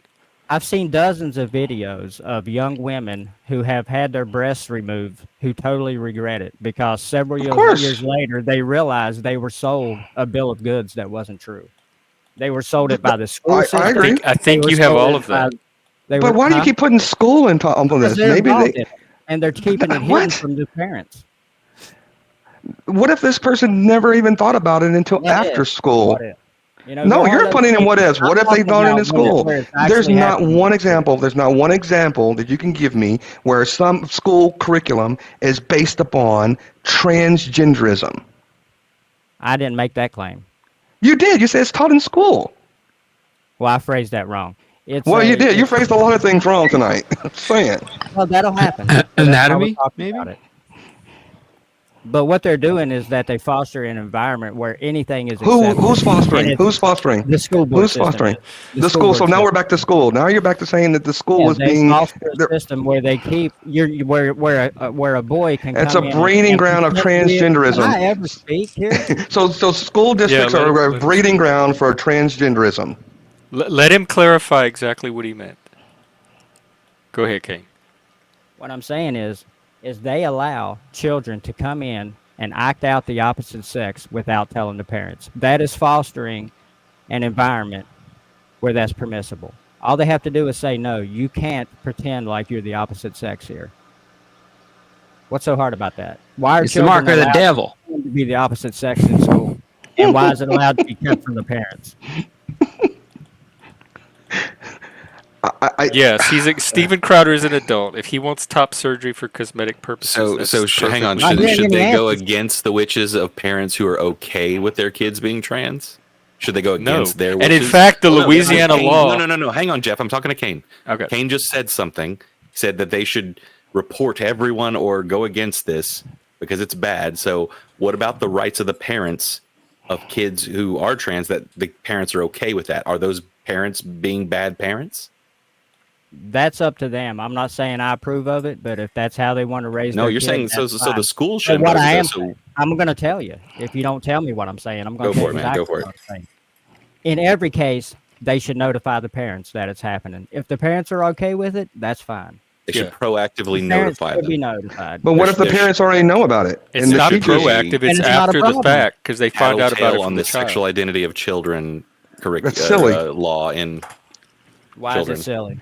Hey, you know what? Really? So we can't just pick these ones. So anytime. So if I see Bobby kissing a girl just normally, I should notify the parents then too. Are you allowed to They kiss in usually, school? even in my day, they did. Like that wasn't Yeah, allowed so- in school. If but if a girl and a guy were kissing at school, I'm just that saying was we're talking usually about a big deal. schools with like 5,000 kids, right? What about Like, holding hands? like what are we talking about? Like this is I Yeah. don't know. It's just like hit my head into a wall. Are you guys picturing like 1950 I'm school where there's only 40 specifically- people? Like No, I think that's your specifically- picture of I think us. I've been pretty specific. I'm only talking about thinking of it the other way, kids Jeff, who it are- seems so inconceivable The for a fact person that- who sees hundreds of kids every day to try and inform on every single one. I'm only Right, you're- talking about kids who are. You're pretending- using you're There's still- hundreds I'm of only kids talking about wanting to kids who are- transition every single day at one school. Ma'am, Yeah, your I'm saying, son's you're- acting like a queer. No, but okay? it's That's not what's just happening. that thing. You're That's implying they would have to. obviously Kids- they would, just teachers because of have that, they more would have things do to it worry for other about. things too. They have Well, other things to but they worry teach- about. They teach this shit 3 hours a day. It don't seem like they have more. First of all, more- again, are you still trying to project Have on you everyone seen a out here that classroom? you are saying that the school Have you and seen the a public classroom school in the past district 10 years? is a breeding ground for transgenderism? Is that what you keep saying here? Because apparently you think this Well, is it's happening just like you said about way, the God way more than it subculture. actually is. It's a breeding ground for subcultures. But this is not happening on a regular basis. Not happening. But Yeah, it's but not happening, and we're talking what's about the instances where it does happen. So- What's but- the but- responsibility of the school? Then you treat those things as a one case by case basis, and That's not what I'm every saying. case, and not every case is going to be taken and done the exact same way. Did I not just say that? If the parents are But okay with but it, in they're every okay with it. case, barring abuse, it needs to involve the parent at least. So how you can But have what- 100 but different that's my ways you problem. involve the parent, That's but my you question. involve the parent. But what's the involvement of the parent? If a kid No, comes in and Give is them holding the hands with a information. boy, Jeff said the magic word. if a Jeff said kid, the magic if a word. kid, If this causes abuse, if outing a kid to their parents causes abuse, should they still do it? Because you just said, unless it's up involving to abuse. abuse. So if it causes abuse, should they do it? How would a teacher know that? Exactly. Do they make the assumption that it's going to cause abuse? They If the already child make is that hiding it from their That's why parent, they if don't they tell are them. afraid to show them, and the child tells them they are They afraid they to tell them. already have. If a child is scared of their parent, and there's abuse in the home, etc. Already, they already have reporting requirements for that. But type what's of the stuff. report? What are, So if a but what are child we is reporting? living in that kind of home, there's already people at the school that they can talk to and get that reported through the appropriate Not necessarily. This could be the catalyst of abuse. Parents might be a normal parent, and then they find out their kid's wearing a dress. Well, how Come would home and it gets anybody beat the know that fuck in up. advance? How would anybody know in advance that this You don't. perfectly normal parent is going to flip out if they find out their kid? I think that's way less likely in 2024. I think parents know that the possibility that their kid's going to turn You know out what's with more some likely alternative in gender or 2024? sexuality. You know what's more likely in 2024? Kids going to school and parents and teachers fucking minding their business and letting kids be whoever they fucking want to be. That's 2024. Right, you guys are treating I hope this they're like you're paying finding the teachers kids well, doing 'cause drugs, fuck right? that. Like this is how you guys are treating this. You're treating No, their but I sexual don't identity think as you though it's like withhold finding them, something like, as significant as do gender whatever they wanna identity or do. sexuality from a parent. You can beat somebody. The inside only the exception I would make is if it came out in the course of a conversation with a guidance counselor and only a guy. So no, the teachers don't know, the kids don't know. The only person the kid opened up to is the guidance counselor because they have that trusting relationship with that professional role. And the guidance counselor already has policies about when they report and don't report. So there's kind of the sanctity of the confessional with that one role. Do you at the report a school. boy and a you girl okay? holding hands? Are you You okay report with boy and girl forcibly hands. outing kids to their parents? That's not then? acting like a different gender.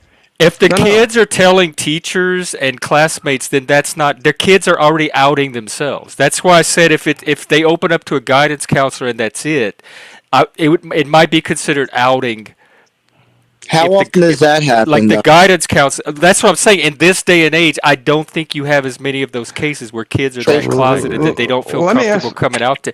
Gay and lesbian and trans kids have never had more support at the schools than any other time. Well, in let me history. ask this question. Let me make sure I get into that understand this yet. clear. So you're saying if a girl and a boy hold hands, that doesn't need to be reported. If a boy and a boy holds hands, that doesn't need to be reported. But if a boy or a girl comes to school dressed as a boy, that needs to be reported. And if a boy comes dressed as a girl, that needs to be reported. Those things are obvious. They don't need to The be law, reported. They're the obvious Louisiana things. law, which is the one I'm most familiar with. No, is I'm asking, about, asking what Kane well, I'm is answering your asking. question. It's about I the said use yes. of pronoun. It's not so much if they show up in a dress. It's about if they specifically ask to be identified as a different name, gender, use different pronouns, etc. And there's an exception in the law where if the parents give you written consent and permission, then the teachers are allowed to go ahead and call them that name. All it does is include the parent in the decision-making process. Jeff, look at that article in back chat, in private chat. It's an article about the state of California banning I see it in requirement the to notify main parents. chat, but it's not in back chat yet. Oh, okay. My bad. I'll put it in back chat. In some And hey, places, Tommy, they by the push way. it. Hey, how are you, Jeff? In some places, they push this agenda a little hard. It's also, I think. Nobody's pushing this in Yeah, they are schools. pushing. No, in They're some not. areas that is. Prove There's it. some reports to that. Prove it. Prove it. Okay, I will. That is I'll a have to look it fucking. up, but I've heard. That's an extreme right wing talking Man, point that's never been. No, proven. there's entire. Okay, hang on, dude. I could prove it. There's entire websites that track Yeah. this stuff. Come on, like, what are you talking about, Brian? Are you It's like not not proven. watching any? He's of the either news? uninformed or he wants it. To Yes, happen. there's the No. I'm not saying that there might I'm going to be give some two one-offs. There's resources. One is one-offs the all over the place, indoctrination all over the map that places. shows that tracks incidences in public schools across the nation of not only this but CRT and all the controversial stuff happening in schools. Make sure it's a reputable, and there's another site called reputable "It's Not organization. Happening in Schools." Really quickly, that Kane, tracks the these article as you linked, well. I would just like to point out that the very end of the article has a teacher literally saying, "I do not think that we are the right people to be having those conversations with parents or guardians." But they're doing it anyway. Right.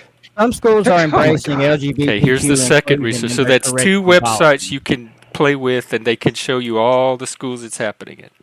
So there, I've proved it. This is Over a touchy 30 new subject. The LGBTQ teacher's literally education saying laws are it's in kind of a effect. lose-lose situation for teachers and administrators or anybody that's being asked to do this. I don't think it's safe for students.